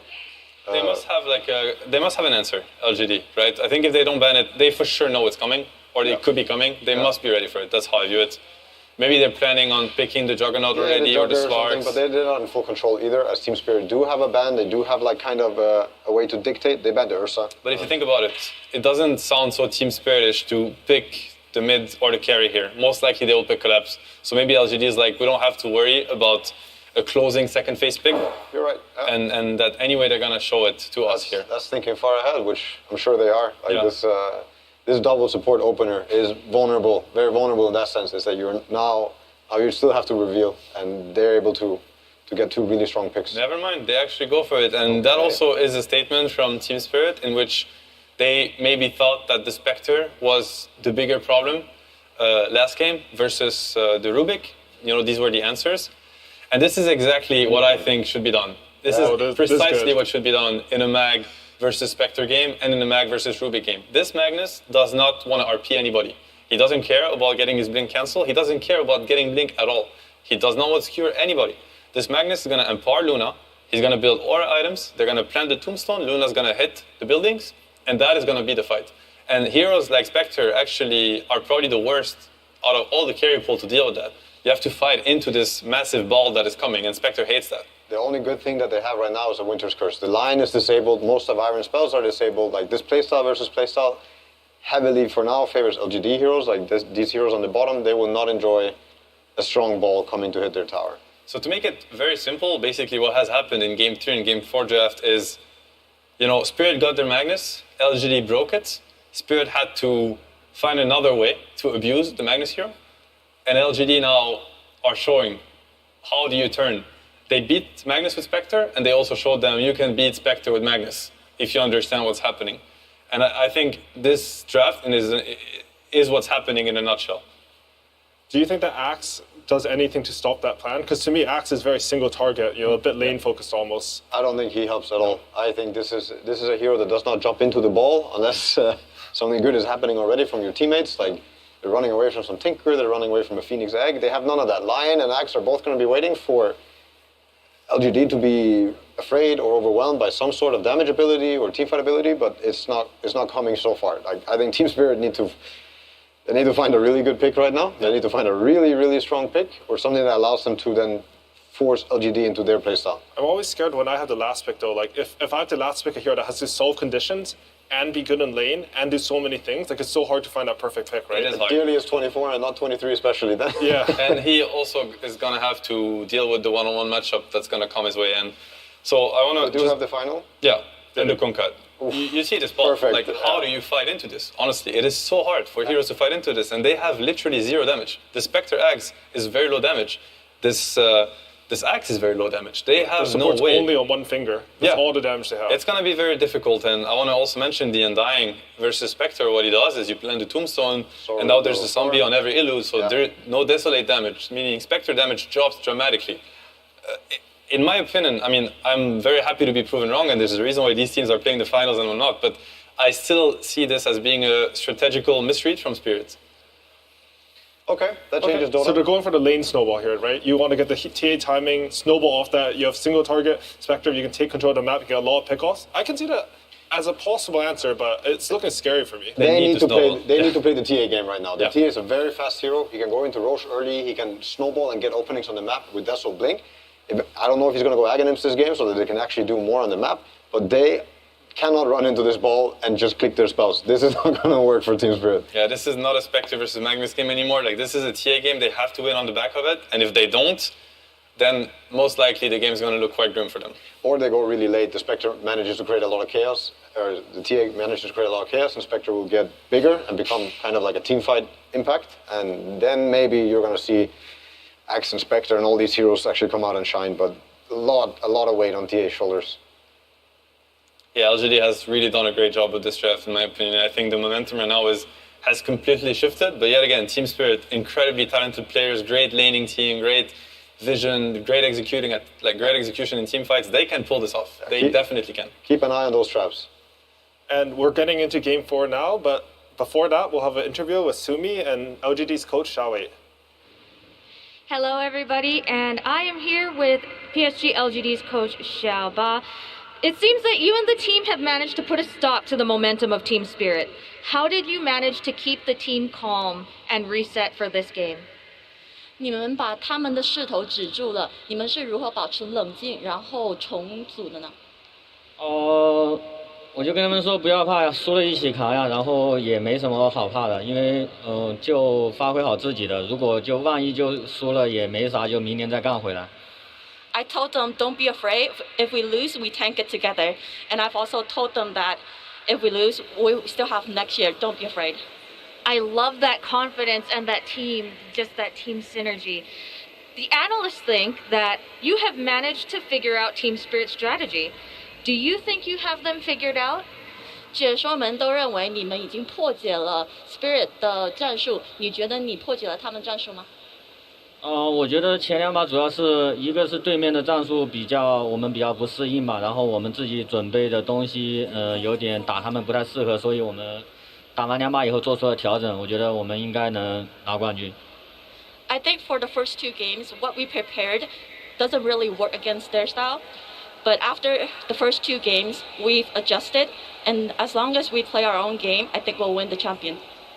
They will play their own game and also download complete. Thank you very much, Xiaoba. Let's take it to Lyrical and Trent. And already right on into this one, Sumi Mira's gonna get caught and gonna get killed. How's that for a start, Trent? Oh, such a good coach who just gets us there right in time. Well done, as his team will take first blood. Very, very good start. Play their own game. That's what we're hearing right now from the coach. Xiaowei so often has been the one to be able to lead his team to success and Aegis himself, but we'll see if they can do it here again. As nothing to say why, they're all invading. Dude, LGD coming out with some confidence saying, this is our high ground, we're coming to take it. And this is what you get when you keep coming back with this Undying, right? You're very willing to brawl right now. So they are going to stick around for a moment. Ame spotting out the rest of Team Spirit, moving in that area, getting that extra vision with the passive. And will we see another round of bounty runes stolen away? Collapse walks on in. Why there? Gets the click-off win. So LGD, they're going to claim 3. Turns back for more. What's the brain sap? But can't quite find it here. So, yeah, another focus on the lanes for sure here from LGD. But the lanes also seeming to be the win condition right now for Team Spirit. I have to say, it's difficult to disagree when there's a combined 5, Aegis won by that drafting panel. True enough. That's a bit rough. So I think they might be onto something with this whole concept of needing to snowball things pretty hard here. Needing to play around their Templar Assassin, and there's always a chance going late, of course, especially with the way the Templar Assassin now functions because of her aghanims, where you can actually get a little bit of split push out of this hero, which you didn't used to get in the past. But you'd much rather be leading things ahead of the game right now for Team Spirit, and if they don't get that, they can easily do that with these heroes on the side of PSG.LGD. Totally. The snowball can definitely occur. And I really liked what we sort of heard about the mentality that was going on as well, as we see Nothing to Say get a D ward there on the Observer ward. You think about the way that Team Spirit has played throughout this. They're playing, just for fun, they say. They're playing without any fear. But for some of these players, that's not an option. Ame, he's been so close before to winning the Aegis and then snatched away at the last second. This is a story for him for redemption. Yeah, we often hear the pressure of the Chinese community on this team just because, they've obviously looked so good and they've been so close before. And particularly Ame, he's shielded. He's taken some of that blame before in the past, particularly at TI, particularly in a Game 4. The pressure has been there, and it's been a bit much at times. But I have to say, after last game, I think he's probably feeling pretty comfortable here with his Luna. He's looked amazing in that Spectre game, so we'll see how they deal as Xingqiu was able to get that pull through and only get the half pull on these creeps connecting it, as Miposhka wants to keep that pressure on Xingqiu. Needs to be careful here. Obviously, only level 1, so doesn't have that Splinter Blast yet on the Wyvern. But they will throw out one more dagger on his way back home. Just to send him all the way back here. And now, Collapse. So we talked a lot about Collapse and his hero pool. And, of course, you've heard a lot, I'm sure, about the Mars. Heard a lot about this Magnus that's looked pretty good. But the other hero that he has played a ton of games on professionally is the Axe. Not a hero that's been very big at this TI, though. No, but can often make those huge plays if you can get the opening. The panel did talk a lot about how maybe there's going to be some overlapping things going on with Mira and the Axe, both trying to find that big jump. That Seb guy? Oh, yeah. That's that guy! Yeah, that's the with one. The Axe, wow. Yeah, I remember now. Yeah, that was pretty good. But we'll see how it goes here in this one. As you can see already, the chase down, Faith Beyond, taking a little bit of a beating here on this Magnus. Xingqiu moves into position, though. And at least for the moment, you can see that Spectre taking a little bit of heat early. Not able to get all those last hits yet. Collapse also trying to go toe-to-toe with Ame in the bottom lane on that Luna. Yeah, there's a reason that statistically Undying has almost always been one of the absolute best heroes versus the Spectre. Whenever you're just talking about just raw data in terms of games played, and that's because you get some pressure in lane sometimes if you get this sort of a matchup. That's always nice, right? Spectre likes to be left alone. But more importantly, when you get into the mid game with the Tombstone drop down, you actually get all these zombies popping up, right? And it really ruins the team fight for the Spectre, especially when you're trying to deal some damage there with the Desolate. You can see a bit of a rundown again as Toro playing as far forward as he can, but has to be very wary of those skewer backs that we've seen time and again, as Y will get a little bit of a chase onto Mira. The Lucid Beam and dead. Y just takes him down. Collapse just can't do anything. Just no. Sorry, I'm just going for some creeps here. It does have 20 last hits compared to the 9 of Ame, so, that's a sacrifice that you're willing to make. He's hitting pretty hard. Already the Ring of Health done. Obviously came there with that Quelling Blade and a lot of armor. Collapse having a good one on the Axe in the laning stage. This is what they need. Well, that is actually a really interesting one too, right? Actually going for this this Vanguard. Because, a lot of heroes, they're going for the Helm. They're building into something else based off of the Helm, the Iron Will. But Collapse able to go for this cheaper Vanguard. But for Axe, that's an item that can actually accelerate your farm quite a bit with the Ancients. Why? Get chased a little bit there, but will back out afterwards. And you can see at least now the very slight lead that we're seeing into the favor of LGD. Nothing really to write home about. Both the mids doing fine. We haven't really seen either that many stacks on the Ancients. None done up yet. As some good damage there out on the Bane. Gonna chase down. Lucid Beam. Will it be enough? I don't think so. Why? Oh, maybe it will. All right, the rotation comes in. And they will be able to keep their Bane alive. Yeah, he was buying out there. He wasn't sure he was going to live, so he's going to run all the way home. But there are the stacks that you were just mentioning. A double done there by Miposhka in the dire jungle. So something for this Templar Assassin to fall back to. They want to stack her up nice and early. When you're trying to play around this Templar Assassin, you can stack your Ancients, you can stack all of your neutrals across the map, and she can cleave through them very, very quickly. Just trying to align these earlier items like the Blink or the Deso, maybe a Falcon Blade in these times right now. So they need to enable her to get this game online.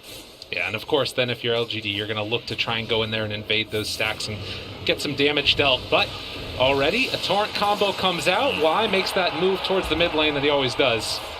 And just trying to burn through the refraction instances and make Toronto Tokyo a little bit less comfortable. Yeah, not a matchup we see all too often, honestly, with the Kunkka and the Templar, but you do have that interaction, as you're mentioning, where you can get multiple instances of damage from the Torrent, so burning through that, and, well, Toronto Tokyo, I'm going to come take a look here and say, oh, yeah.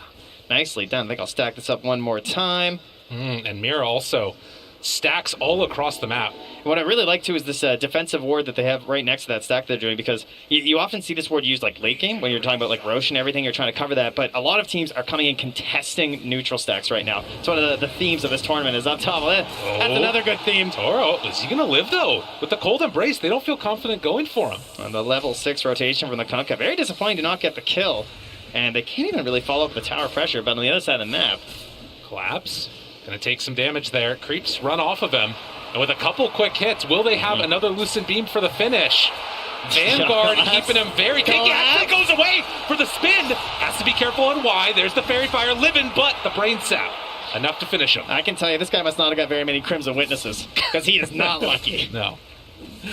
Not enough spins there for the Axe. And a good usage of the Nightmare to take those creeps off to stop the potential counterplay. Well, they get their kill in the bottom lane, but the missed gank on the Spectre gave so much free time to Toronto Tokyo. As again, another stack. And if you don't go for that kill, the other option for the Kunkka is moving through that jungle, doing that rotation, checking out the stack, seeing what's there, maybe stealing a couple, of course. And, will surely make his way over there. And Y just going to say, I think we'd like to maybe get an eye on these ones at the very least. We'll block for future stacks, but can they even come and contest this? There's already a lot of gold built into that. That's going to be such a big injection. And the thing about the TA is you just take it so quickly, and maybe if they pair together with Collapse, already having that Vanguard done. Yeah, it's a tough call too, right? Like, because if you want to move in there, let's say, PSG.LGD, oh good, we have time to think about it at the very least. You have the night vision bonus. Right. That's there, right? Of course, that's going to be expiring soon. You got 2.5 minutes to work with. You're not going to have any Eclipse early, though, because, you're obviously stacking into Lunar Blessing, you're getting yourselves your Glaives. But you also have Undying, you have Kunkka. I would say it's very tempting for them to come and contest this, and at least, try and mess with them to try and get some of the XP. Well, they're going to drop the boat already. Mira a little bit off the mark with the stun, but will eventually, go down? Yes. Xingqiu finds the kill, but this is, again, buying that space for Toronto Tokyo, and this is in vision. Soul Rip 2 secure here, and Xingqiu's like, I'm getting over there. I want to steal some of this. Gonna find a stacked up neutral camp there, too. This is just all they're focused on. Here's Tombstone in 3 seconds. Why? Are they really going to go for this? I mean, a lot of them are really low. This is pretty... I say do it. Yeah. He goes for it. Getting a couple already. And the Fairy stringer for the team. The 2 supports. There's an Axe and a Templar Assassin. Oh, my God. They're just going to get him. They're sitting on the lanes.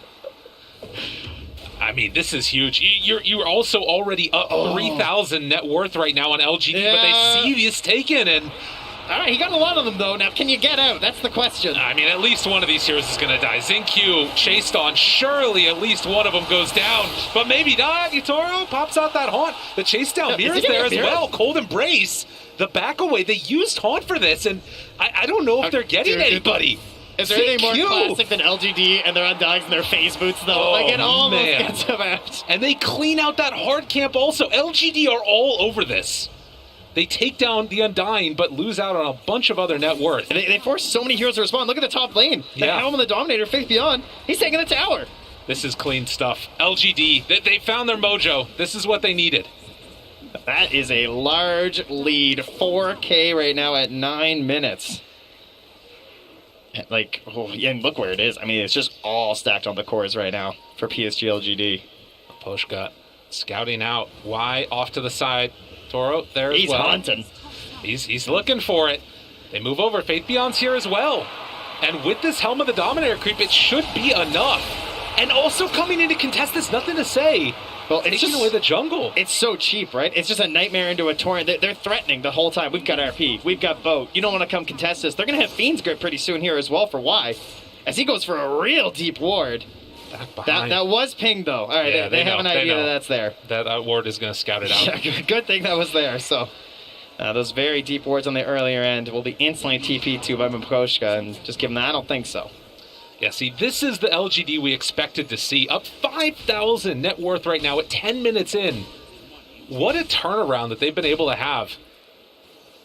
As this series was looking dire straits for them after the first 2 games, but now coming into this, game number 4, everything's going their way. All right, well, in the past, what has turned these games around for Team Spirit, it's been Collapse. You know, showing up, making the plays, but he's got some time. Wants to get that Blink Dagger done on the Axe first. In the meantime, there are a lot of heroes coming to his mid tower. Oh my god, they're bringing numbers. Everybody's here. Poshka, level 5 on that Wyvern, going to try and throw out these Splinter Blasts and slow things down as much as possible, but that tier 1 tower is already dead. Yeah, they're just holding the Tombstone. Again, such a great job of just like not expending anything, right? They're just threatening. They're just holding all this strength. And Collapse, they caught him again. The Nightmare's there. Do they have enough for the kill, though? Oh, yeah. They are going to chase him down. Wait for it. Fiend's Grip afterwards. Easy as pie. They take him down. This is a stomping we got right here. Toro is going to need to play his heart out right now. He is so far behind Ame. It's insane. He's almost getting doubled up on right now. Like, the Undying is almost caught up to him in terms of net worth with that Tombstone dropping in the Ancient Steel. Such an impressive performance for them in Team Spirit. They just really don't have an answer right now. It felt like they got lost halfway through the draft, and they still haven't found their way. Well, and you think about that draft, right? They burned through so much of that reserve time early on. And in the end, we're left trying to find a perfect hero, and so far the TA hasn't been able to do it for him. Part of that is just that it's such a one-dimensional plan that not only can you like prepare during the draft as what to do, but in the actual game, like they were so quick to come in and ward up these Ancients. Sure, they missed out on some of the plays in the top of some of those neutrals, but the contest in there, the space made for Faith Beyond to get absolutely massive. No one is even contesting Ame at all, just freeform throughout the jungle.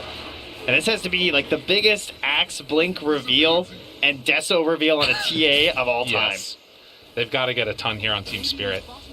And of course, that also means that LGD need to be the ones that run into them to allow for that fight to happen. Not an easy ask. But again, you've got some big combos here, right? You've got that Winner's Curse into a big call. Afterwards, Lion Stun. The combo is there if they can find it. The fights are so hard, though. Looking for it right at the start. The boat's going to come out. And now the slowdown. Mira in some trouble. Collapse back behind the tower. Also getting ran down by nothing to say. He needs to TP out of here. He bought his blink. Yeah, he's no one else die. As long as they're able to get away, that should be good enough for them. So they get the kill. Faithion finds it, but also on the other side, Y kills off Mira. 8-1 to start this game. Yeah, throws down a ward to secure the kill. Mira, of course, instantly noticing that, but I think Y's going to call it worth just to make the tower easy to take. But Poshka was thinking about leaving himself in behind there and maybe finding a Winner's Curse if they want to actually contest to the tower, but I think the call's been made but from the rest of Team Spirit that they're just not ready for that yet. Yeah, they need those items. Need to hit that timing. 7 kill lead, 7,000 gold lead, and Ame's still hitting creeps. I mean, he's just doing what he needs to in this one. Taking a look already at that win probability, they're heavily into the favor of LGD. Put that away. Oh, come on. We got a game going here. My goodness gracious. The Nightmare is down. Poshka going to trade it over onto him. They have this blink. Want to reveal, but the only people down here are supports, and that's not big enough. Ward also covering it all. But maybe now Team Spirit can at least try and pressure and get this tower and get some momentum going for themselves, because if they don't get something going soon, this game is going to go completely off the rails. I mean, you can already see them struggling here, though, right? Like, they're bringing everyone down here. They're looking for that fight. Yeah. Everything that they need. It has to be perfectly layered. The call, the curse, trying to find the sight lines for the Templar Assassin. Oh, and Toro caught. Fiend's Grip is there, and no help nearby at all. They're going to kill off That's Spectre. I love Zinq doing that, just dropping the Tombstone. It's just such an important kill for them that they're willing to throw at everything that they have right there. And immediately afterwards, they're thinking about going to Roche. I mean, why not at this point? They could Roche, they could start pressuring that tier 2 top, but the tier 2 top is a lot riskier, right? You're going to have this attempted call from the Axe.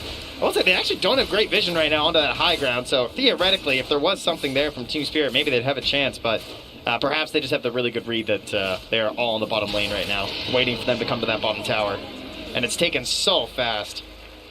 So Roche going to be claimed. And again, Team Spirit needing to find an answer as LGD want to try and close this one out. Put themselves in a dominant position. And already Y is going to head up here, try and get down a deep ward. We'll see if that one bears any fruit, as LGD will retreat back, get their next set of items, and then be ready to go. Very reminiscent of Game 2. Now, mind you, it happened a lot later in the game, but essentially we got to the point where Team Spirit were the ones just running around with this Luna and looking like, what are you going to do as LGD? You have to wait for this perfect moment to find your fight. Team Spirit now find themselves in that situation. And one thing that they obviously recognized when they played that Luna strat was just stay together. Don't let the pickoffs happen. Can they find a pickoff right here? No. Look how safe Nothing to Say is playing there with the X. Zinq might be the one that gets found. The jump forward call, it's off the mark. And instead, he just heads off to the side. There's the root. Collapse has to back out of here. I mean, there's more people coming nearby. Tokyo gets skewered back. He's caught alone. Can they kill him off? RP, but the winner's curse is trying to turn this. Boat afterwards finishes off that TA, but it's not enough. It's not nearly enough. And if they're not careful, they might lose more. The chase forward Hex, Mira, X the spot as they'll pull the Lion back and find another kill. LGD, no mercy.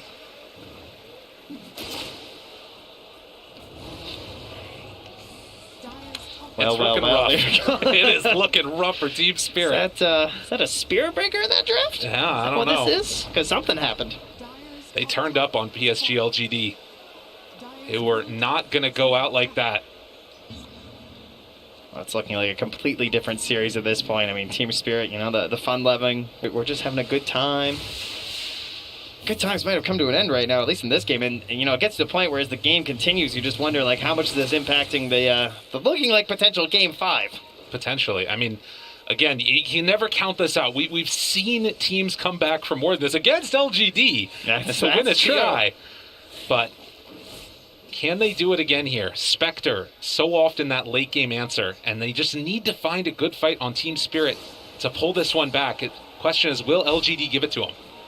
Underneath a ward, this could be the way it starts. They've played so ridiculously clean this game, though. There's really not offering up anything over to Team Spirit. Now, they do have some good vision down in that bottom jungle. If there was ever a chance to go for something, it's probably towards that part of the map right now. But Faith Beyond not acting like it, Sitting directly on a trap, and they still can't go. Yeah, I mean, it's so hard to really fight into this. Oh, Tokyo, skewer. Oh, it pulls him back in. They'll find the TA, wants to get out of here, blink away. Oh, just like that, Tokyo able to get a little bit of separation, but they still have that night vision and Faith Beyond. With the chase down, they got him there to the side. Nobody coming to help the TA. Tokyo falls again. 12 kills, 12k gold lead. LGD, keep up that momentum. Team Spirit are waiting for the Aghanims on this Spectre. That is going to be their gold play. They might have the Blade Mill there too. He just gets caught again. Until then, it's just throwing out heroes, Take me. Try and slow down this tower push. How close are we now to that Aghanim Scepter? It's 50 gold away for this Spectre? Again, I mean, it's been a fantastic item, but as you heard Seb and Notail say, the damage is lacking. Oh, man. And they needed that early lead to actually provide some damage. They needed the items on Team Spirit. They don't have the items. Right. Well, and it's such a good answer here, right? With that Undying being able to sit right up front there with the Tombstone, and then Luna can hit the tower, because the way that Team Spirit win the fight is when chaos happens and you get a giant curse or something, and they're just not being presented that opportunity. Although, if there is one hero that's very good at breaking formations, it is Spectre, right? The Haunt comes out, there's question marks everywhere, you're not sure where the real one is, and then it's providing vision to the rest of Team Spirit, and then you find the jump. And Axe, a hero that, with the Blade Mail, can turn some of your advantage into a disadvantage. looking for something here. It's just a shadow step to start. Now the call. Afterwards, they have Hunt starting to bring Ame down a little bit low. Aegis, 30 seconds left, and now they're leaving him alone for the moment. Turning on to the other supports. Collapse going to TP out, but it's not going to happen. Collapse will go down, and that fight doesn't work. Toronto Tokyo pulled back in, refraction gone. And now the chase down happens yet again. Mira hoping to salvage this, but it's not going to happen. One by one, all of Spirit go by the wayside. And that was going into a fight with 30 seconds left on the Aegis too. Oh, so just like, even if you get some of those kills, the reset potential there from LGD. But Team Spirit, you know, they felt the situation that they had to find some sort of a fight maybe outside their base. It's not a good one, though. And they used the winner's curse in that last fight. Yeah. That is really painful. Maybe if there was an opportunity right here, but jump in! The Tumbler's toy, are you kidding me? Faith Beyond able to make the play happen. And now focusing down the barracks at 20 minutes. 17-1. I mean, Collapse is smoked up here, but I don't even know if there's a play. Obviously, you have to wait till the Templar Assassin's back. They're hoping for something, anything at this point. They just got mana for Shadow Step. There's a chance, there's a hope, but will it actually come to fruition? I am not sure. Team Spirit just do not have an answer at all. They pop drums, jump them, Collapse. Oh my goodness. They just have to give it up. There's no other answer. There's still a tier 1 down bottom at the very least, but I mean, at this point, LGD can turn on the tier 4s maybe. I love how this team plays Undying. The 5, the 4. Like, not a lot of teams really bring this hero out, but you know, you get this movement speed, so you can get the ulti off the Flesh Golem, you're just getting the debuff down, having the drums to like benefit this early sieging ability that they have, as well as the Solar Crest too. So, you know, so many teams looking for these saving heroes and empowering heroes on like the one big carry, and Undying just looking like a perfect answer when you also have the Spectre in the game. And I just think, again, like, what a redemption arc this has been for Ame to be able to pull this back on that Spectre in Game 3 and now in Game 4 on the Luna, playing incredibly clean Dota, constantly 4-0-7. Yeah. Does not want to repeat history here. Oh god, did I caster curse them? Oh no. Oh no. Surely. Surely it won't 21k happen. lead at 21 minutes. I don't think you have that much power. I don't think anybody does. We'll see though. Hold on, let me check Kyle's Twitter. Yeah. Just make sure. Mira gets the Hex off, but they caught Collapse. Mira's going to try and TP out of here. Does manage to escape, but the axe is down. Toronto Tokyo. Oh, cancels TP? Okay. I mean, where are you going to go? I mean, I guess that, yeah. There's, you know, they got some towers go through. You're not going to do anything. Might as well try and catch the next wave. That's true. Fair Because enough. now where do you go is a bit of a question. I'll give you might that. just be dead if you're not careful. Tokyo, got to be careful there. Stand perfect. Oh, I know this one from my pubs. Yeah. Got to keep the GPM up, you know? Mean lane, they got him. Toro forced to jump away from this one, but nothing to say. Still got him in the sights. Able to throw out that Earth Spike, but they're hunting for more. Baby, it's coming. Oh, good blink away by Mira, and Toro able to get the TP out, but Mira, the one that's going to pay for the sins, will end up falling there to Zinq, and now they're heading up again. Faith Beyond has had this troll for so long. I feel like he wants to end the game with it. You know, like reward it for its servitude. Well, this might just be the time. I mean, Get Ame the is up skellies there. out. Send them in. Roche is capable of respawning, but they're looking to just try and end this right now. No Magnus to pull him back into the fountain. There's the jump to start it. All right, this has to be the jump, right? Maposhka behind. He's got Winner's Curse, waiting for an opportunity, but can they get an opening? There's no TA for 10 seconds. That might be an issue. Oh, it's dangerous. Yeah, they don't quite have enough. And TA, without a quick way to get in there, they'll have to let it go for the moment. But Maposhka, they've still got a ward here.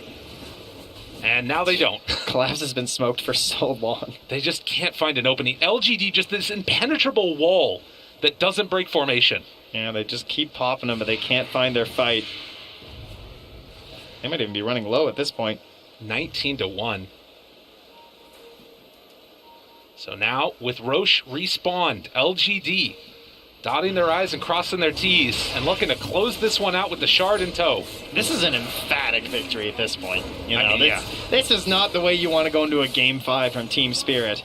It's one thing to just like have a loss and sort of be like, okay, well, you know, we couldn't close it out in 3, but that's cool. We can do it in 4, whatever. You remember those 2 games, guys? Right. Remember how much seem we a long time dominated? ago. And they seem like a very long time ago at this point. Faith Beyond pulls back there. Eul Scepter afterwards, but nobody's close enough to turn that into a fight. Another Shadow Step used just to slow down Faith Beyond from going in for another round of this. Toronto Tokyo's just drawn on the map down there. throwing every trap possible to hold on that one tier 2, right? Force them to go for the throne. And they're going to do it. Walks right on in. Happy to oblige. Ame, he's ready. He wants to not relive the ghosts of the past. He wants to close this game 4 out here in style. And so far, he's doing it. Turns now onto the ancient haunt out afterwards. Where's the fight? I'm not seeing it. Going deathless so far. They turn now onto Y. Just grip to the side. Oh, the catch onto collapse. Y's not dying. Nobody's dying. They all fall again as GG is fallen 23-3. A statement from LGD. Did he get a blink call? It didn't happen. Like, it was just too good. The whole game, that was crazy. They never came online, quite frankly. Like, this lineup was not allowed to operate in any facet whatsoever for Team Spirit. And it may be even in game score. It's 2-2, but it's not feeling like there's much of a chance right now. I mean, you got to regroup. You know, No-Tail and Seb, they were talking about body language coming into that. How about this body language right here? That's confidence right there. Ame's doing the Arthur hand. He's ready. He's ready to go. Little skip in the step there, yeah. They're ready for they're feeling a lot better. A TI repeat. But hey, there you go. All right. They're okay, though. We'll see if they can pull it back again. But what an unbelievable experience, again, for LGD to be able to pull this back from that 2-0 start. Just incredibly impressive stuff. All right, it's okay, though. You just say, like, it was draft, guys. I think we can all agree the draft looked rough. Thus, the game looked rough. So you go forward, you shift things up, and Team Spirit will hopefully give us more of a challenge for LGD in Game 5. Optimistic as always. We'll see if it ends up playing out. But for now, let's head back to the panel. The series is tied 2-2. We will go into a Game 5 here in these grand finals at the International 10. I'm joined by BSJ, Effie, and Jenkins. And we're going to break down that Game 4. Jenkins, I want to start with... Well, let's start with Team Spirit doubling their skill score there in the final second. I don't know if there's any breaking down these games. Like, I legit don't. This shit is scripted. It's scripted. Like... How does every TI end like this? At some point, it's got to stop. I don't understand. It's like the amount of people that came up to me today. It's like, okay, so Secret was supposed to win. Everybody thought Secret was going to win, right? And then we get into the grand finals, and it's like, oh, LGD is going to shellac them. And then after game 1, it's like, oh my God, dude, LGD's lost it. They're done. And then that happens. Literally, whatever you think will happen won't happen. So what do? How can I break that down? It's your job. I'm sorry. I just can't believe it. Year after year, TI, it just delivers. It is just delivering, Effie. It's a great series so far. Well, there's so much to say, but I just want to comment on the mental fortitude that PSG.LGD just showed, because a lot of us in the green room, we were sitting and watching the game, right? And after those 2 stomps, quite frankly, by Spirit, we were just thinking, did they do it? Did they mentally break down PSG.LGD?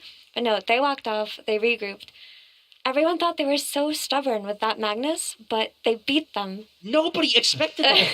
Everybody was like, oh my God, they let Magnus through again. They're so stubborn. What are they doing? Literally everybody was wrong. I can tell you, I was sitting in that stadium. Every single person was saying, what is wrong with them? I was reading Twitter. What is wrong with them? They let the Magnus through. But that's why they're on Twitter. That's why they're in the stadium, and that's why they're not playing. Experts. Okay, so we talk about the fact that they lost the draft in Game 4, but we have to think about the mind games coming through this entire 4-game series so far, and they got Mag, lost with it, to a Spectre, and then they're like, oh, we'll give LGD Mag this time. We'll pick Spectre. But it was the Undying with the Spectre that was really causing the issues. And it's just not... They lost to the way that they lost, which has to be some sort of mental defeat. I hope whatever I said made more sense than what Jenkins has been talking about. Nothing makes sense. We're pretending. This is a facade. Nobody knows what's going on right now. Probably not even LGD or Spirit. I think they have a little bit of an idea what's going on, right? So they let the Magnus through twice. They lost to it. I think they just didn't expect Spirit to be so strong. Like, they were coming off of their win against Secret, and they were feeling themselves, quite frankly. Yeah. They were playing so well. They kept up the tempo. They cast all their spells correctly. They played with confidence. But that Mag loss, that first one, broke them. And then to take it the next game and beat them with it convincingly, I'm worried about Spirit's mental state right now, actually, because this is where the difference in experience comes in between these two teams. Spirit are very young, and they probably didn't expect to make it this far. While LGD, they've been training for this for 2 years. So. Yeah, I mean, they have, so far, there's been two TIs before this. This is the third TI that there's a Game 5 in a Grand Finals, and PSG.LGD has already experienced this. They were already in a Game 5, Brian, with Ame, actually, as well. It's a little bit different this time because in the previous one, they were up 2-1 going into Game 4. They were up by 15K, I believe, in Game 4, and OG made this crazy comeback. And instead, they've got all the momentum going in. I feel like they feel strategically superior. They're like, those first 2 games, like whatever happened, shake it off. They had only lost 2 games throughout the entirety of a TI prior to that series. So I think LGD is in a way better spot going into Game 5. Dude, they looked broken. I'm not going to beat around the bush here. I saw the cameras on them, and I was thinking, oh, God, they're done. They looked so broken. They looked sad. Their eyes were watery. And then that happens. I think the Tinker game was like a huge turning point. I think that draft was just a lot easier to execute. It gave them the taste for blood again. And then in the next game, it's just like, they're just back to like prime LGD. It's what they said in an interview. Like, they learned from the losses, and they're grateful to the enemy teams for giving them the opportunity to learn. And that's what I felt after the Tinker game. Yeah, we heard from Zawait right after the draft, and he was saying that some of the things that he told the team in between games before Game 4 was, don't be afraid. If we lose together, we lose together. And otherwise, we always have next year, Effie. Yeah, I mean, that's just how you want your coach to be. But I think that right now, LGD are just in a position to take it all. And as amazing as Spirit's run has been, they've got the momentum now on LGD. And just hopefully, regardless of the outcome, both teams should be proud of themselves for what they've done today.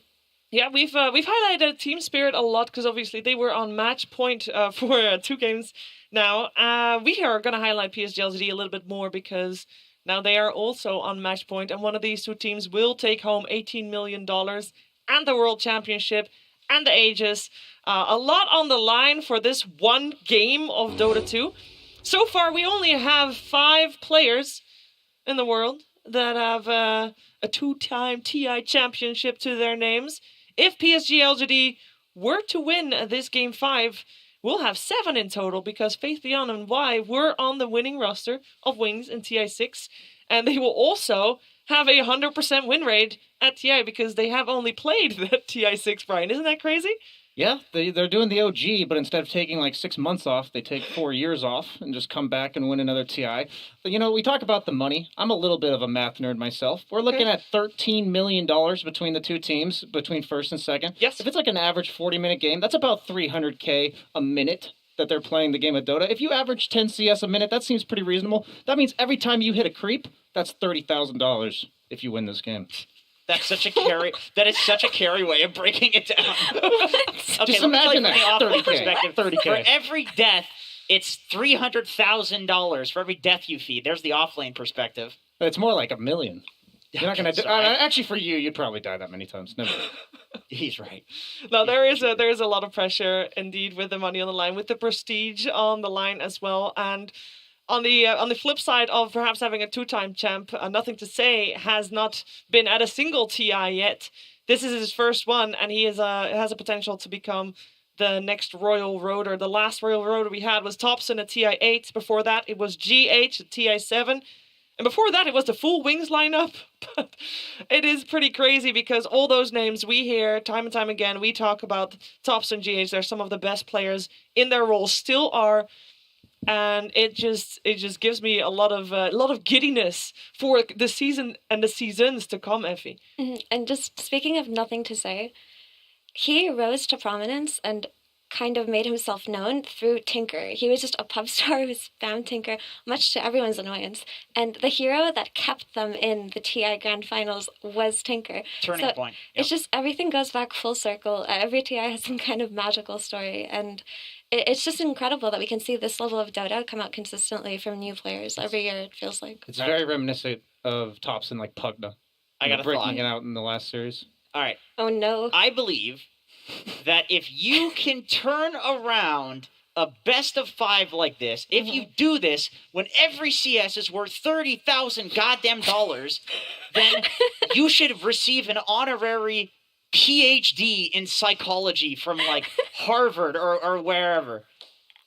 I don't know if it works that way, You but I should. will tell you that in TI Grand Finals history, it's never happened that someone did a reverse sweep. This year alone, we did see the reverse sweep with EG versus IG in the Grand Finals of the Singapore Major. Of course, it all started with that question mark. They should get master's degrees. This is PhD. I mean, it is being able to recover from that level of pressure and stress that is on that final game. But I also think that it is, with a Game 5, Effie, it's very simple for Team Spirit to also probably reset because they have also been in this situation before. I think every team is able to reset in a way, but we don't actually know what goes on behind the scenes in their little powwow, I guess, after the game goes on. But what we know right now is PSG.LGD beat them when they were playing their hero and then took their hero and beat them with it. And now they've got the 2-game win momentum. And they also have first choice, right, for the next game. So it's looking a lot harder for Spirit than it is for PSG.LGD this game. It is looking pretty rough for Team Spirit as well, but they also know they've got a full region behind them. They are the first Eastern European team to be standing on these grand finals since 2013. It's been a long time coming. That being said, PSG.LGD, of course, also having a lot of pressure because it has been quite a while since a Chinese team lifted that Aegis, and they know what it would mean to not just their organization and their team, but to the entire country if they were to indeed lift that Aegis. We'll see who gets to do it, though. We'll see who will take home that Aegis. It is going to be either Team Spirit or PSG.LGD. It is one game of Dota 2. And I think it's going to be very important for both these teams to strip away these grand finals, to just relax. We see a lot of players, by the way, always take off their shoes. You know, they gotta recreate how they feel when they play at home. In the past, we have had Ice taking off his pants because he preferred to play in his boxers, and that's allowed because you just gotta make yourself comfortable. It is very important. Also, interesting fun fact for you all at home. I know you see sometimes players play with these heat packs. They've got these little heat packs to make their fingers warm. It is not actually cold in these booths. It's not cold. The reason they use these heat packs is because adrenaline makes your blood vessels tighter because, you know, you gotta pump that blood real fast. But your extremities, your fingers, you need those to play the game. It's a sport with your hands, so you gotta have those heat packs to make your blood vessels wide again. Did you know that, Jenkins? No, I had absolutely a very bad knowledge of anything medical. Which is why I was saying they should receive PhDs in medicine. Those aren't even medical. PhDs are not medical. Well, whatever. I think they should get a PhD in whatever the hell they want if they're going to reverse sweep a TI. But also, I feel like Team Spirit had all this odds stacked against them just a few games ago.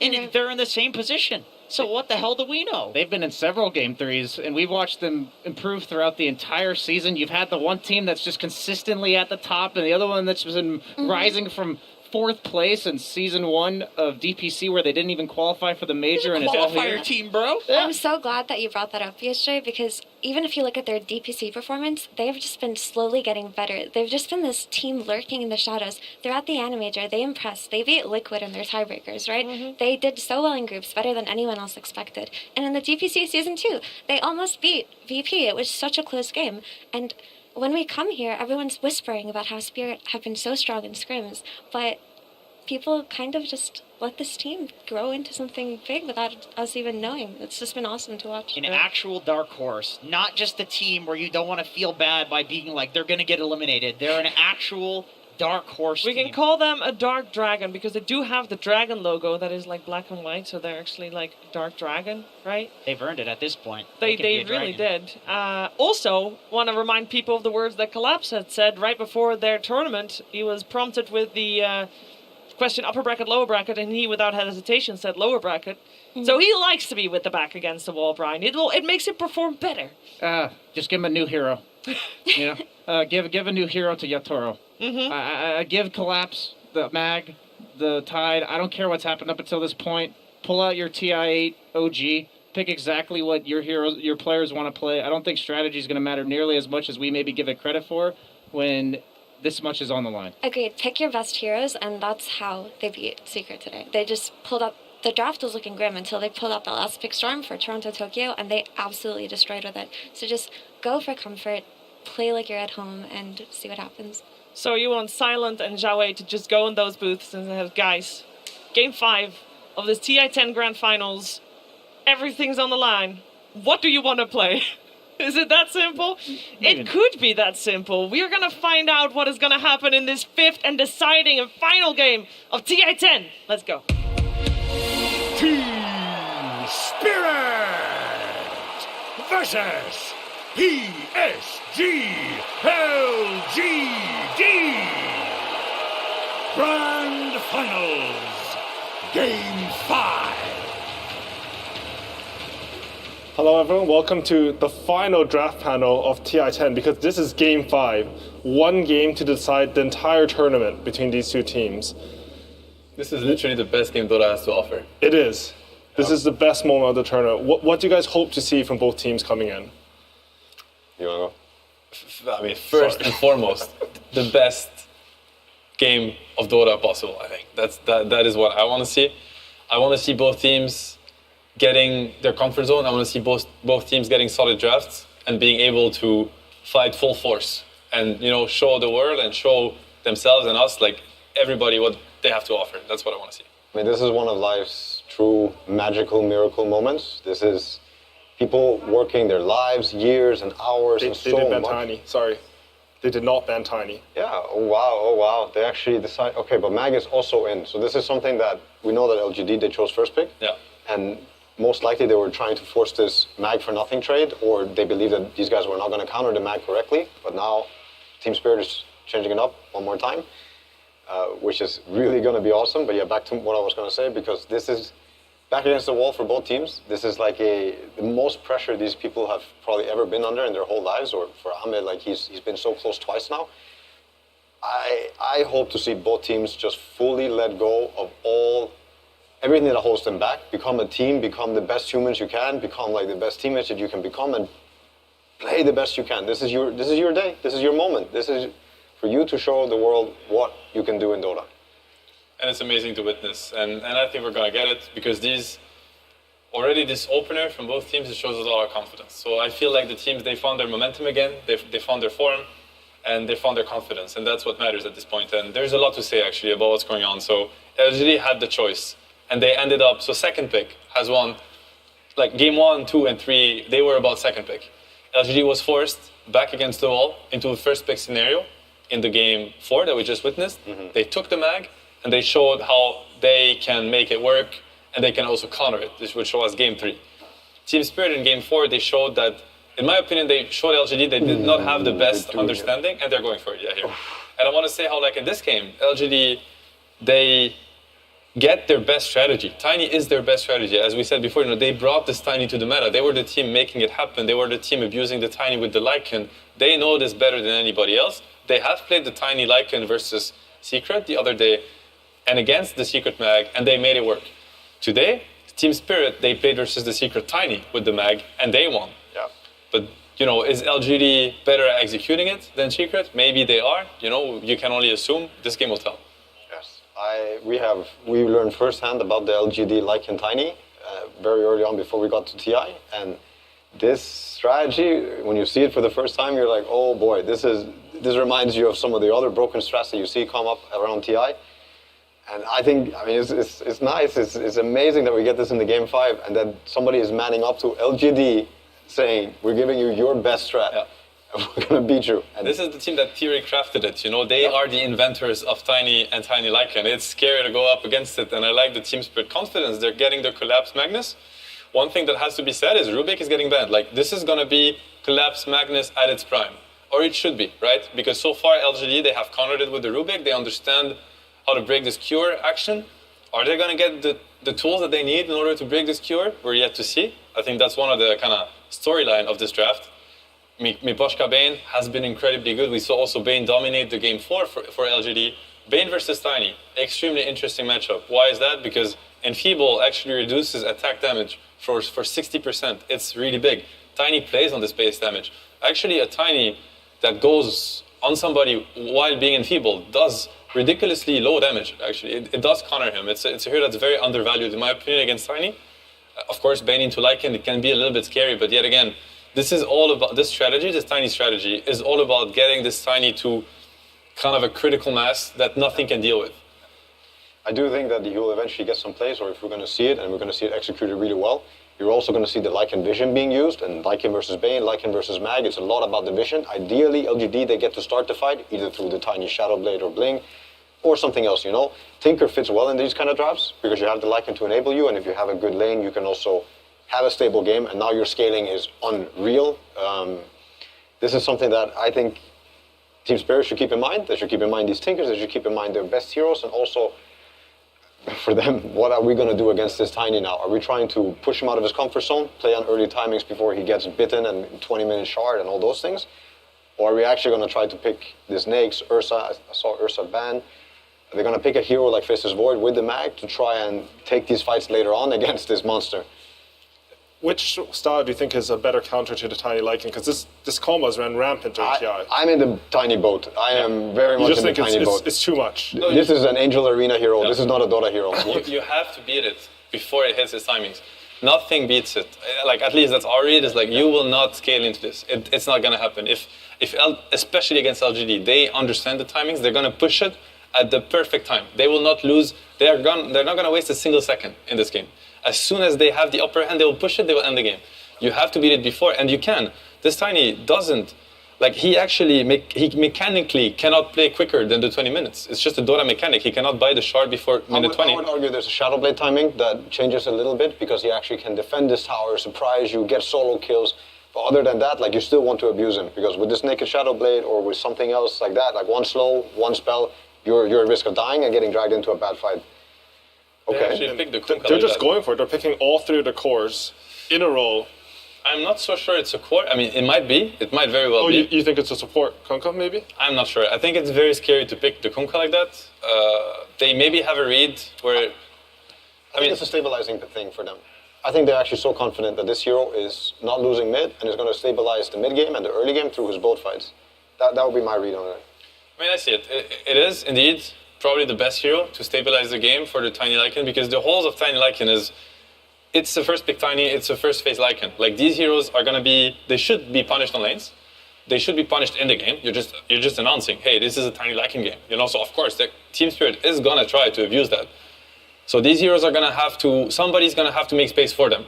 You know, you wanna consider that they're not gonna have the perfect Tiny Lycan game, or the opposing team kinda messed up the draft. So Kunkka is here to help them stabilize. You know, Kunkka's a great laner.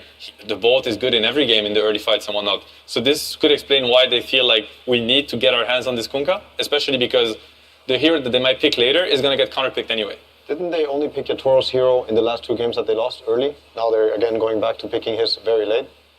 Yeah, and it makes sense with what a hero pool he's displayed on the main stage. I'm just wondering what he's going to be playing now with all these bans that are coming out for him. Like, the heroes that I think, if they ban the Faceless Void now, I wonder what he's going to look at with this Mag versus this Tiny. So with these 8 heroes picked, which side do you favor going to these final picks?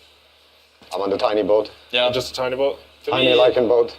If you want to break this Tiny, you have to abuse the fact that he comes online late. I mean, everything is relative, but he comes online post minute 20. Yeah. Same for the Lycan. He should have a bad lane. He's buying Ags, so all the gold that he builds towards these Ags is useless. Lycan with 3k gold, or just with the blade and the staff of with it, like, it does nothing. When the Axe comes and the shard comes, this is when the power spike is crazy. But before that, these are 2 heroes that are actually really bad at fighting. They're really bad at, at stunning, at catching. They don't do much. So, and I think you have to use that opening. But so far, I think the Spirit Heroes, I don't know if they truly do that. And if you think about it from that perspective, I feel like Kunkabo and Skyrath, you're trying to run at them, hit that strong timing, but they have the potential to burst anyone. And you have some Bane saves, some Winter Wyvern save, but it might not be enough for Skyrath. And I also think the Skyrath was a preemptive pick for Toronto to Tokyo. Or if he wasn't going to play Invoker, which was not banned, then the Skyrath Silent is always good against the Spirits. And I think they picked this knowing what's coming, knowing what this Dota game is already kind of shaping out to be. So I think it was also a good pick to, now you see this Ember, you see this Vyron, and you actually see the Skyrath value that's going to happen in these early fights. Could happen. To me, I feel like there's a hole though in LGD's draft in the sense that you pick Lycan into Mag Wyvern and you pick Tiny into Mag Wyvern, and Mag Wyvern, they have really good plays against that. And when they played against Secrets, they did play the same lineup. They played Tiny Lycan into Mag Wyvern, and they had a Puck and a Phoenix, which are heroes that excel at messing with the backline. They stop the Bane and the Wyvern and the Mag from pressing their spell how they want to. I see a hole in the sense that Kunkka and Skyrath, they don't do that. This Wyvern is going to have free fights. Same for the Mag, same for the Bane, and that worries me a lot. You know, for LGD, I think the fights are going to be much harder. And we saw Secret today, and I think the hole in their draft was they had a Shadow Demon and the Lina with the Mag, with the Tiny and the Lycan. And these heroes don't really complement. You know, they don't counter what counters the Tiny Lycan. Yeah. Something I want to mention actually is that they picked Meg and they banned Rubica to protect it. I think this Kunkka pick actually came because X has a similar function. Like if Magnus gets a skewer and you X and redirect him, or you X your ally, you can stop that skewer play from coming in. That's quite interesting. Yeah, you can actually X the Tiny. Yep. We also see Enchantress coming in. I think this hero, you know, they have this slow lineup, but something you can do is you can play really aggressive early with Enchantress. There's double range supports and a Magnus. This hero can actually snowball this game. Yeah, he definitely can. I like these types of Dota drafts. I really like these drafts that are a bit lackluster too. Like I'm a big fan of Eng Skyrath, especially back in the day. But there's a big hole, which is your AoE, your team fight, your ability to fight into them. Oh, TB, the draft, okay. But still, they're banking everything on this Christmas tree wolf that's going to happen at some point, and it breaks the whole game, you know? And this is also the end. It's just here to help that happen, to make that happen. It really seems like LGD doubled down on we are going to secure the strongest 20-minute timing. Yes. And Team Spirit, I actually think that LGD is on a timer. If they cannot enforce this 20-minute timing and snowball the game, this is when the Wyvern, the TB, the Magnuses, they will scale greatly. So it's going to be down to can LGD execute their best strategy. Yeah. That's an exciting matchup for Game 5 of the finals because LGD, like, you look at them throughout the tournament, they've always been hitting their timings. You look at Spirit, they've been breaking teams at what they do best. And now we have the Game 5 where they're matching up here. I want to see Yules. I want to see a way to stop this cure. Collapse has proven you cannot play against his Magnus if you don't have ways to deal with this cure. LGD, they don't really have that. I feel like both teams got very powerful tools. It's going to be scary. Mark. You think you're going to see the X mark? I can see it. It's harder than the Rubik one. Like, it's in half time, harder, but I think it might happen. Even if you have to go high ground, you X the Tiny, you hit the tower. But then you have to create a situation where the Tiny is getting something done. First. You know, in the mid game and stuff, it's not the same. It's exciting. Both teams have great tools to take it home. Last time Miposhka played Vyron, he owned the game. Yeah. It's going to be crazy. I mean, that's what we wish for. It's like, can both teams get a solid draft? Can they get their comfort? They did. We're in for a treat. So who do you guys think the most important hero on LGD is for them to hit their timing? Like, whose early game matters the most? Obviously the Kunkka, and I would also say the supports will have a huge part to play.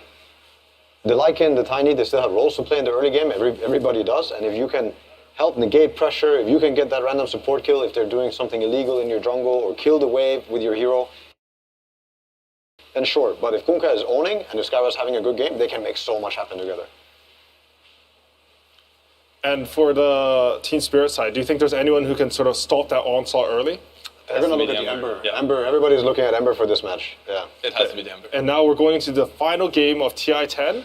But before we go into game, we'll be coming to Sumi with Team Spirit's coach, Silent. Thank you very much, AUI. Silent, this is the final game of the tournament. There is nothing more after this. Grand Finals, the score is 2-2. No need to hide strategies now. What is your team's strategy to win? Luck. Our best strategy is just luck. Your strategy is just luck. Yes. Our best strategy. Their best strategy is luck, and luck is how they are going to win. Do you have any final comments before this game starts? He does not have any comments. All right, let's throw it over to Insania and Odie Pixel. Thank you very much, Sumi. Yes, ladies and gentlemen, it is time for the deciding Game 5 here at the TI-10 Grand Finals. Team Spirit against PSG.LGD. I'm Odie Pixel, joined, of course, once again by the fabulous Insania. What have we got in front of us here? What have we got in store for us this game, Aiden? Man, what a crazy game. I think the last game was very, very much in LGD's favor straight from the draft. I think this is really even, and I completely agree with what Seb had to say, where I think both teams have different things going for themselves. I think if this game does scale up, if it goes very slowly, if the 20-minute timing from the Tiny isn't abused, then LGD's draft is going to just blacken power as the game scales up. I'm a little bit worried about how much the impact the Sky, Kunkka, Enchantress combo can have together around the map, and how well Team Spirit will be able to shut it down. I think runes, just like Silent said, luck, you know? And I don't think he was joking. Luck really does matter. If they get those power runes, it's going to be huge for them. I mean, we saw as well from Spirit the sort of the very carefree attitude it worked out at the start of this series. I've been asked before the first game, you know, how the preparation was. Silent said, well, we didn't get to do much at all. We're just turning up to play and have a bit of fun. That fun certainly looked to be effective in Game 1 and Game 2, but Game 3 and Game 4, as we've just seen, PSG.LGD, they have stepped it up. They've hit back hard, and now is the time to see if they can continue on the road to the reverse sweep, or Team Spirit can find that magic that was getting them through the first 2 games of the series. Yeah, absolutely. I think this is going to be a battle of the mid laners come after laning phase. I think the laning phase is probably going to be fairly even. Both heroes will farm fairly well, but that 6-minute rune, Owen, I think whoever gets that 6-minute rune actually has a massive edge in this game, because they're going to get to decide what happens, and the other team has to respond. Absolutely. We've seen the importance of those timings, those power runes already many times in the series, many times in the tournament itself. Both teams will fully be aware of this, and we'll see a lot of focus around that first spawn. Looking at the side lanes here, getting into the action. Who's having the rough time here in the early game? I actually think most lanes are just going to be fairly farmy. The top side of the map, I think, is probably where you're going to see the most kind of action. There's a little bit of threat from the Tiny Edge to potentially make some sort of kill move, but I really think it's right now, you know, you want to get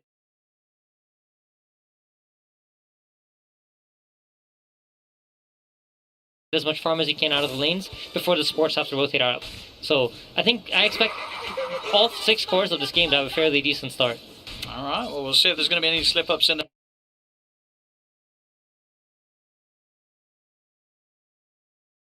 laning stage. Yeah, it's very even so far. Our mid lane, 11 for 1 against the 8 for 0. Of course, Toronto Tokyo taking quite the hit from the Tidebringers, but nothing to say. Bottom lane, Xingqiu. It's a little low here, but into the trees he goes. A TP away just in time before Yatoro is able to hunt him down. Yep, so the Metamorphosis has been popped, but they have link control up top, and the advantage of having link control is the TB can't really run you down with his ranged attack the way he wants to, so not the ideal position for this meta to be used. If you're able to use it right outside of your own tier 1 tower, you can kind of zone out any other hero to come into the lane, but Faithbeyond's doing just fine during this meta. Washka trying his best to get Xingqiu away from his Terrorblade, keep that area safe for Yatoro. Yeah, nothing to say is doing very well mid. I'm a little bit surprised at this. He's almost a full creep wave ahead. So the courier taken out up top. Mirror continuing to trade as best they can here with White. Yeah, doing a good job making sure this top hard camp is blocked. Oh, They're going to try to move up. I mean, Collapse has hit the level 3. See if he's got enough lockdown and damage to take this kill, and yes, he does.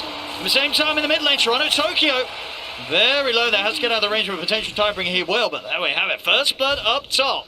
A good quick read from Spirit there as soon as they knew that they had the setup and the level 3 on Magnus. Yeah, this mid lane is going excellently for nothing to say. Toronto Tokyo here has a hard choice of do I go for the bounty rune or do I stay in the lane and try to farm. Ooh, nice light of fist. Apologies out to Torrent. But yeah, overall, I think very stable lanes all around. TB Lycan about even. Mid lane is really the only outstanding lane so far to me. Sure, and we know how scary Nothing to Say can get when he has a start like this. The setups that he'll be able to offer to the team, they're going to be huge, and a fair bit of damage to follow up each and every time that Nothing to Say gets a catch. Yeah, and LGD really on top of refilling the bottle, right? You see Toronto Tokyo's not quite getting the same support mid, and that's because their heroes are forced to stay in their lanes right now. They can't really move their pieces on the map. And already winning the lane, getting that free bottle refill, He's going to be able to steal the small camp away from Ember. This is huge. Nothing to say is off to a great start in this Game 5 of the Grand Final. And it's very hard for trying to Tokyo to do too much about it. Of course, Kunko early on. So HP, he's not going to be too scared of being burnt down by the Ember at the early levels. Yep, and up top you see, like, this is generally how the early game is developing in this Grand Final, where the Tiny gets the 1 versus 1 lane against the Mag, because there's no real kill threat. Neither side can really pressure each other too much, and the two supports are kind of battling it out in the jungle. But here we go, Collapse is really far up into the lane. This could be a lot of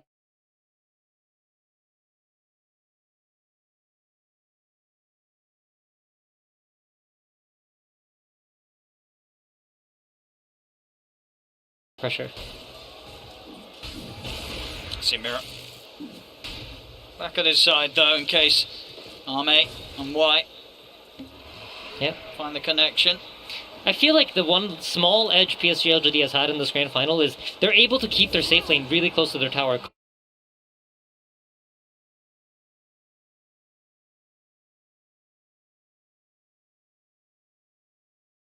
Constantly. They're not losing lane control on their safe lane. And it's allowing for them to have very good creep equilibrium, and that then in return makes Collapse forced to play much safer. Not quite able to close the gap on the courier. Nice little circle. Two of them. He's actually a player where he kind of takes a route that people don't expect. Situations. Wonder if he. Oh. There's a fair bit of damage. Does still have the skewer for a. Arme can close in on him. Yep. Faith Beyond getting initiated on bottom. Flies used, meta's used, but immediate TP out. Again, great presence of mind. You can tell why these players are in the Grand Finals. They're not giving anything away for free. It's not like neither team's attempting to make moves. It's just both teams are really on top of it. As mid. See the setup here with the combo. Nice dodge. Flies off to the side here, Toronto Tokyo. In fact, over in the triangle, they are able to catch out. Oh, in fact, well, White did deny the bounty ring, but it will cost him his life coming over for that one there, as Team Spirit were prepared for that move. Yeah, and Toronto Tokyo picks up the illusion rune there. So a little bit of miscourt. A little bit better. Generally speaking, you know, you're going to use the X into Torrent. If then the potential to get the boat in is there. And I think if they did the combo that way, they might have gotten the kill. But of course, the fear forced them to use it too early. Yeah, now they've sort of shown their hand mid. It's going to be hard for them to make that play again. Top lane. Arme, Collapse. It's got enough damage. Doesn't look Shockwave will miss. Still trying to chase down Arme, but with Shockwave and Skewer already expended, there's no... The tiny Arme is going to be fine. That's good pressure though. They force up top, and immediately when they get it, they have the opportunity to force them off the wave, force them to go into the jungle.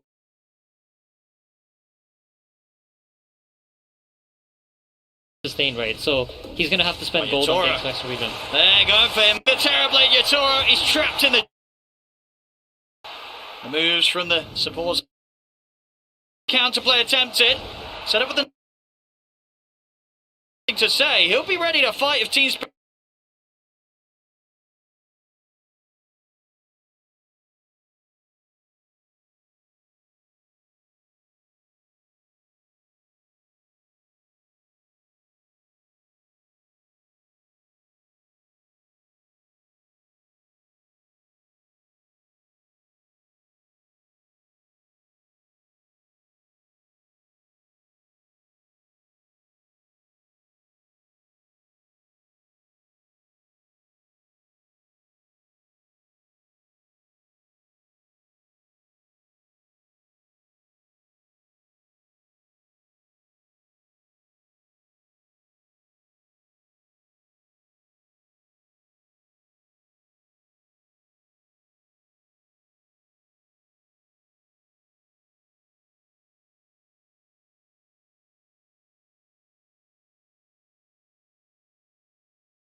remove any sort of vision that LGD has, and then get map control that way.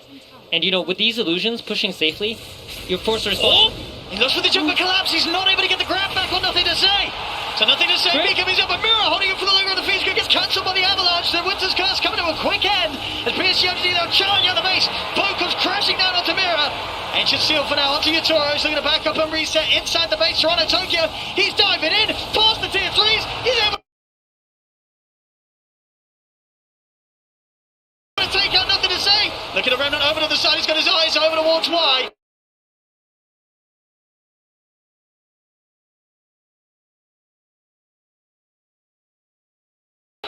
Or maybe even more actually, he's holding on to that, not jumping back quite yet, as they've killed off.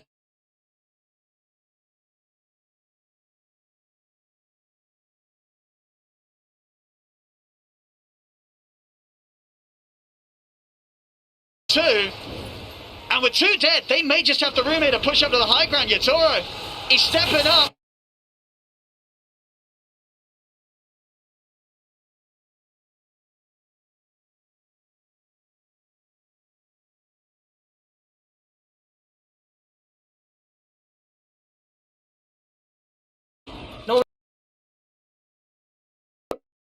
Anywhere near Spirit. No, you absolutely can't. And Yatoro's recognizing, I don't have meta. I don't have my strongest spell, but neither do they. And he's just pushing it here. I think they're going to keep going for this buildings. They do not seem afraid. There's so much confidence right now in how they're playing. They get the buyback. He's been X-marked, but he has 3,000 HP. He's so tanky. Sunder, Satanic at the ready if he ever feels threatened. But look at this. LGD are coming in from behind. They recognize that they can't go on the front line. They need to catch the backline heroes. They're going to try and go for the easy kill first, or at least the easier, maybe. But no, it's not. TP out there are able to stop it. Arme's in with the combo. They catch the Bane. They need more, though. Nothing to say in the team. Doesn't look like they're going to get it. Meposhka's off into the trees. They won't be able to find him to stop that escape. Team Spirit, they take a Rex. They take a tier 3 in the mid lane. They only end up losing a Bane. Pushing them up now to an 8k lead against PSG.LGD. Yep, and once again, both the wolf forms are expended. So you know what that means? Roshan's available. Metamorphosis is ready in 10 seconds. Team Spirit are going to eye it up. It's going to get even harder to deal with Yatoro now. He's got the full Silver Edge done, so the ability to sort of duck in and out of the fights.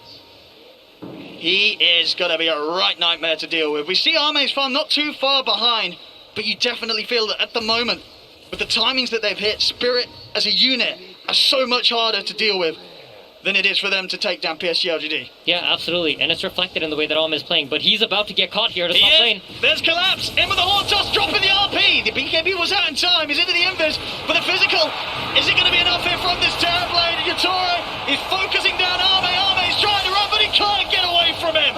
Arme out for 80.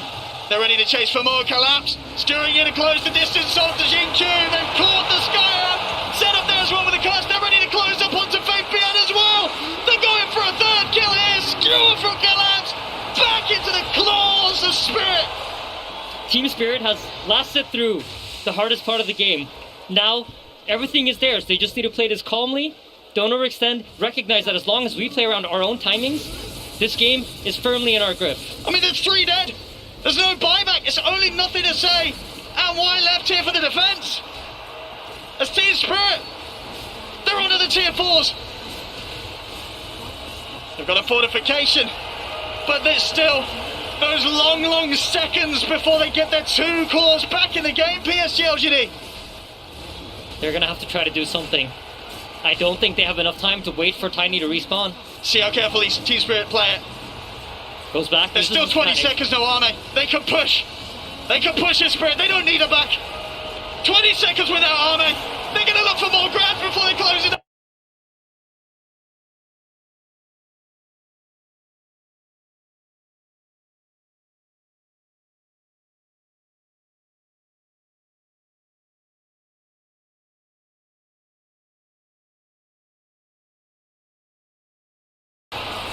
PSG.LGD, they'll start now to force Spirit back out the base. Meposhka will get himself out with a blink. They just need to reset Spirit. They're trying to get out. Faith Beyond's on top of Mira, though. So they've got the curse, holding back the Lycan. Why? Being a bit of a nuisance. Off to the side. Gets the impetus onto Mira, but why? It's chased down by Collapse. You sure they've got him? Toronto Tokyo, long mana. James holds it back, but now with the BKB armor. He has buyback.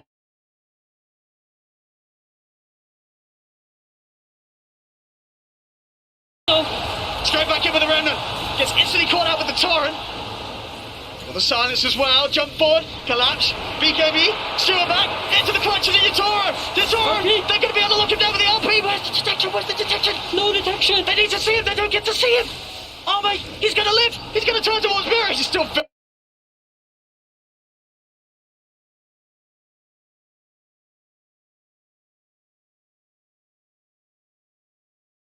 low here. And then a slide chain. They get him. They finish him off.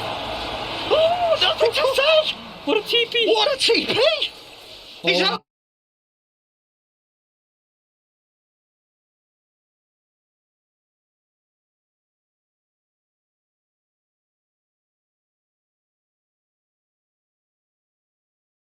PSG.LGD, but they've got all their ults up. Can they make any sort of steal? They've already managed to set up here onto the Kunkka. They're going to go straight to it. Yatoro coming in with the BKB. The class holds back arm out on the side. Nothing to say. He's going to go down. Out for 110. Yatoro's ready to step over to his next target. He's looking over towards Armin. Collapse. Popping the BKB. Maposhka keeping himself alive with the cold embrace. Spirit. They'll turn over towards Armin, but Armin's still got the BKB to go. He's killed off another support. He's looking at Toronto Tokyo. Toronto Tokyo buys time with the yours. He's got another Remnant. Slide this into the Remnant of the high ground. He's away.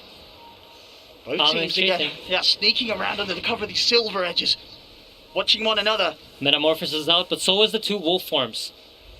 It's both teams taking it safe right now. But look at why. He's stuck on the cliff. Why? Dude, look at how carefully they're playing it. They're scared to walk up here and try to kill him. Watch, like... Oh, they got him. There we go. They'll take him off the cliff. But look at Roche! Oh, Armin's killing Roche! Oh, no, he can't do it, surely. Blink out time, Collapse. He's got his eyes on him. Still nothing to say or why for 50 seconds. Armin's alone. He's gone in alone. That was a risky move. He's got the back of a Jinkyu. But Spirit, they're going to chase on. Slight chase. Oh, no, he's gone. 2 minutes, no Tiny. Ancient exposed. Spirit, they'll make the walk over towards the Ancient. They're not waiting for the creeps. They're ready to close it this time. Only 2 left. Can they stop a PSG.LGD? I don't think they can. Jinkyu's got it. It's over. GG. It's over. GG. They've got it. They have done it. Team Spirit. They come into the grand finals. 2 games straight up. They take away from PSG.LGD. Game 3, game 4. PSG.LGD, they hit back. But the game 5, even though they get knocked out in 3 and 4, Spirit, they come back with the same skill and ability that's taken them this whole road to the grand finals. And what a road it has been. They take that Fnatic, OG, VP, IG, Secret, and now in a best of 5 at the grand finals, the International 10, they defeat PSG.LGD, arguably the favourites coming into the tournament. Absolutely, and they don't just defeat any PSG.LGD. They beat PSG.LGD playing their best draft. This was all the heroes that PSG.LGD wanted.